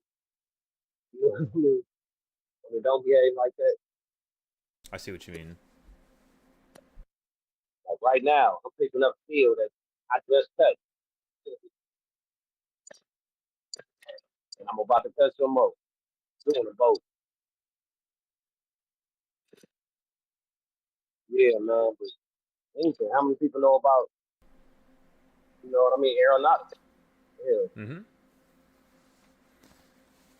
It's Like, definitely an they can interesting tell us field to anything. get into. I mean, I refrain from the UFO discussion. I don't went down that rabbit hole cold. So I can tell you, hey man, I could probably tell you some videos you can look at that'll put a tear in your eye, man, about UFOs. and about extraterrestrials. I can tell you the videos of people that dealt with it. And you gonna be able to look at this man. This man ain't lying. And I ain't talking about like no Bob Lazar. He worked for the government, you know what I mean? But no, I'm talking about people that it's kind of like this, man. All right, let's have a far discussion real quick. All right, telepathy. We was talking about that, being able to read somebody's mind. I always hear these stories about extraterrestrials and they don't speak with vocal cords. They use telepathy, right? So with that being said, the leaders, the people in charge of these programs, they're not going to go around the alien. You feel what I'm saying? Because the alien already going to know what their intentions is. You ain't got to say nothing. You can't persuade that. They know you. You know what I mean? That's a dangerous attitude. That's a dangerous attitude to have in their eyes. You know what I mean? They can't go around. They can't scheme. They can't finagle. They can't finesse you no way. So they got people that's like a little bit more pure-hearted that they will have go interact with the alien. Pure-hearted person really feels the bond with them. You know what I mean? When something happened to that alien, they have that's trauma for them because that was their friend. You know what I mean? Just because they can share your mind, you got to think of everything that they can. Man, that Clifford Green, man. Just look up Clifford Green if you can find it. Hey, that's what I would do. That when I seen him talk, I was like, okay, this is something else. And he say, why he do say things as far out. He even acknowledged it. He was like, they would ask him how many species of aliens do you know about? He was like, man, I don't like answering that question because it's not a convenient answer. So I'd rather be able to tell you like I know 4 or 5, 6 maybe. You know what I mean? It's a believable number. He's saying all actuality, we know of over 3 dozen different species of aliens. He just say it the way he say it, man, the way he talk. Like I got a good eye for reading people. Tell if they speaking from their heart or if what they saying is rehearsed. Well, you know what I mean? Clifford Green was one of them. Look up Stephen Greer. Stephen Greer was somebody that did the Disclosure Project. When I went in, you know what I mean, he had started, he was gone for like 2 or 3 hours, 2 or 3 years. So I got out in 2022, Stephen Greer talking about, man, hey, it's people in this government that do not want this information out and they will kill. And he a no nonsense guy. This dude straight up, like he got all kinds of accommodations for officials. Everybody he deal with is the same. They all these genuine people that work in the military, pilots, air traffic controllers.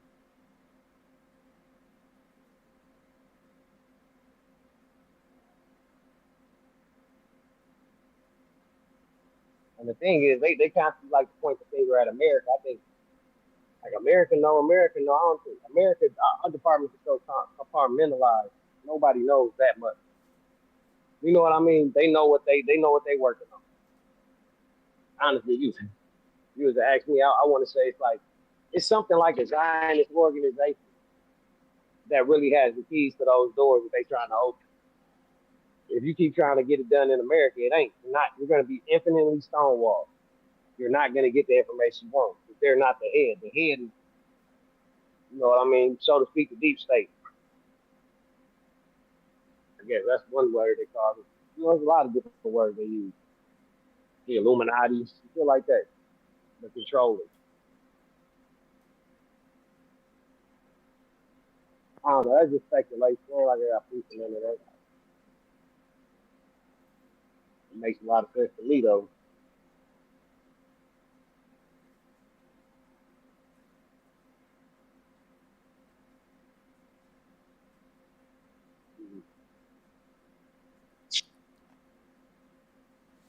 Let's see.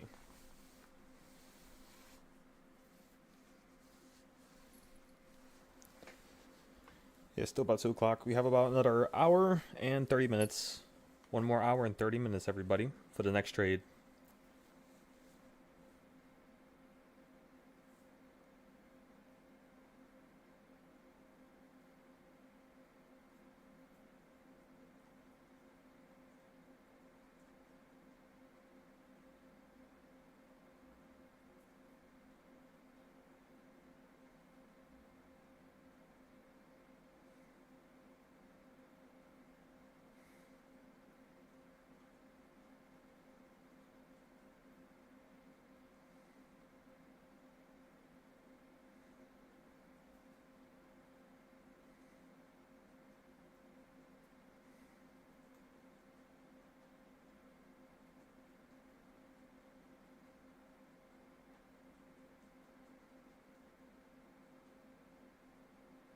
And I'm eyeing this 637 foot right now, man. You know, it done slowed down so much.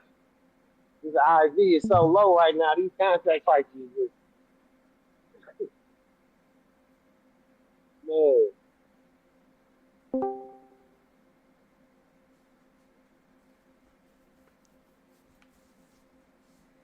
Let's see here. Yeah, Cody, I hear you. If you lost money on it, I'm probably not gonna mess with it for the first few rounds. I might paper trade a couple IPOs, man, just to see. But that's not a good sign if you lost money twice. I mean, they can be tricky.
2 hours later.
And I'm sailing.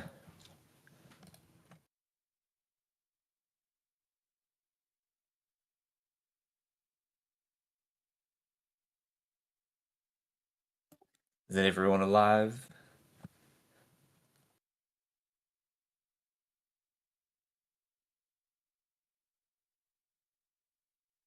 Yeah. Yeah, Like, yeah, we got this thing must be taking aviation classes because it's fucking flying still. yeah, it seems like it ain't gonna be denied that 6-6.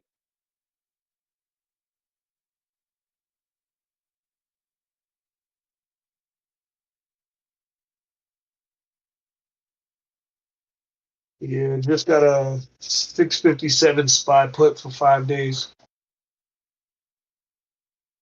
off of that fourth reversal or the fifth reversal point. Yep, I bought one too. Not the same strike, but mine's a little bit closer.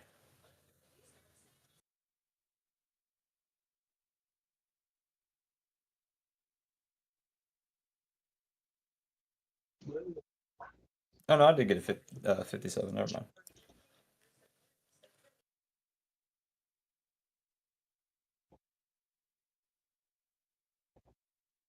Say it again. I was just correcting myself. I did buy it 657. I thought I bought it at 58 for some reason.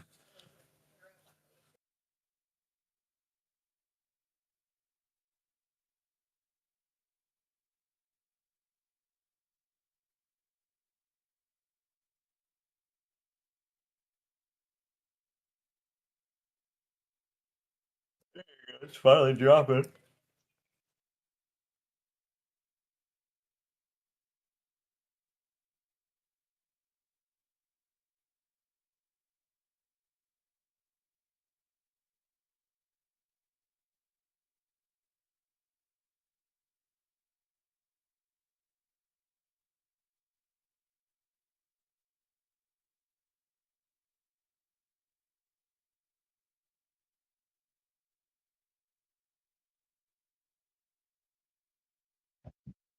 Figure almost a $6 run up. We got about a $3 drop, maybe.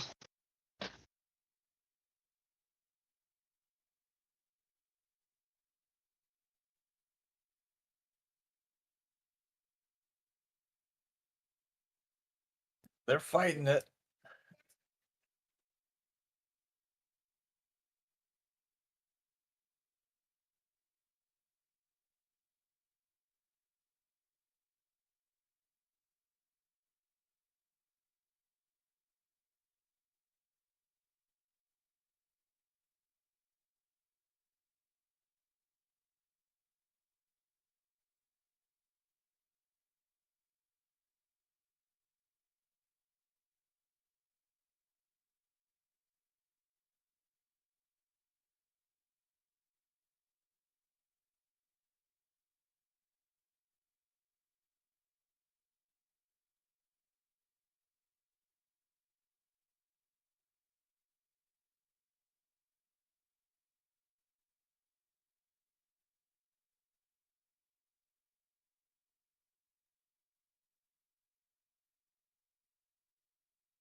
They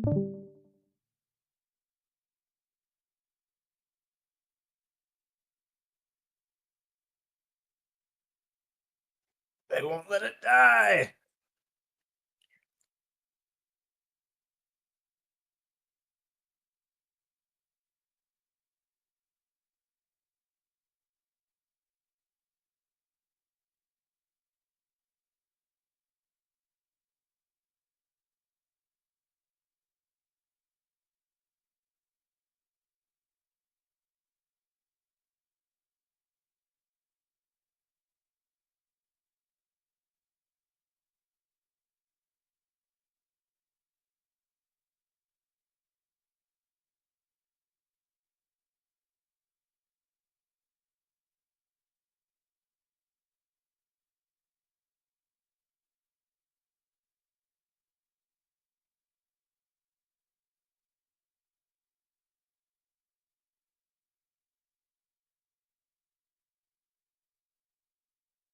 $350's here.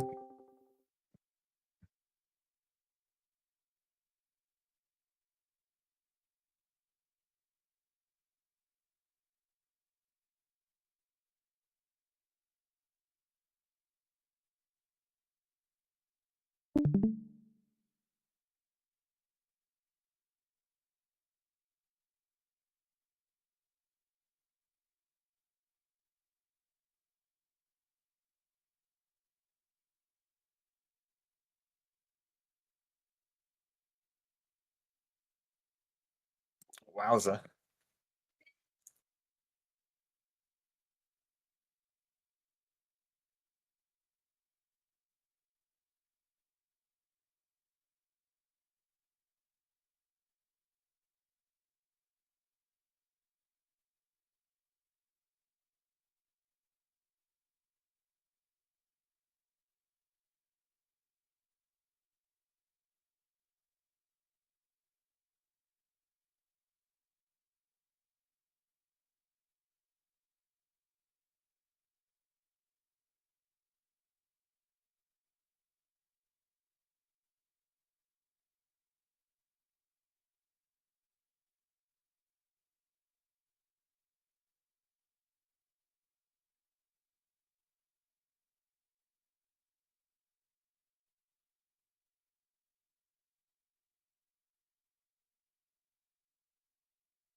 Oh yeah, that's what we've been waiting for, baby.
And it feel real solemn in here.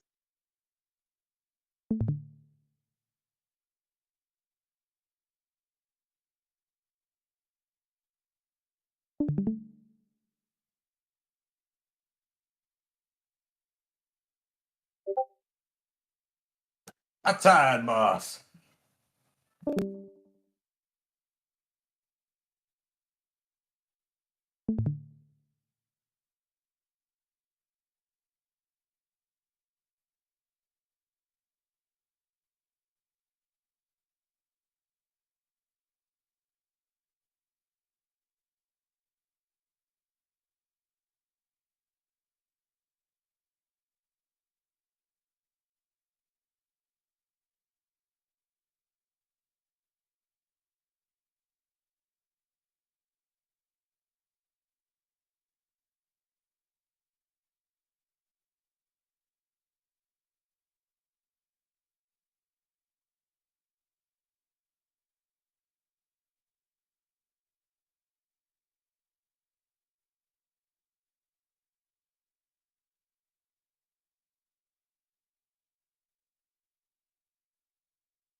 you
Bye.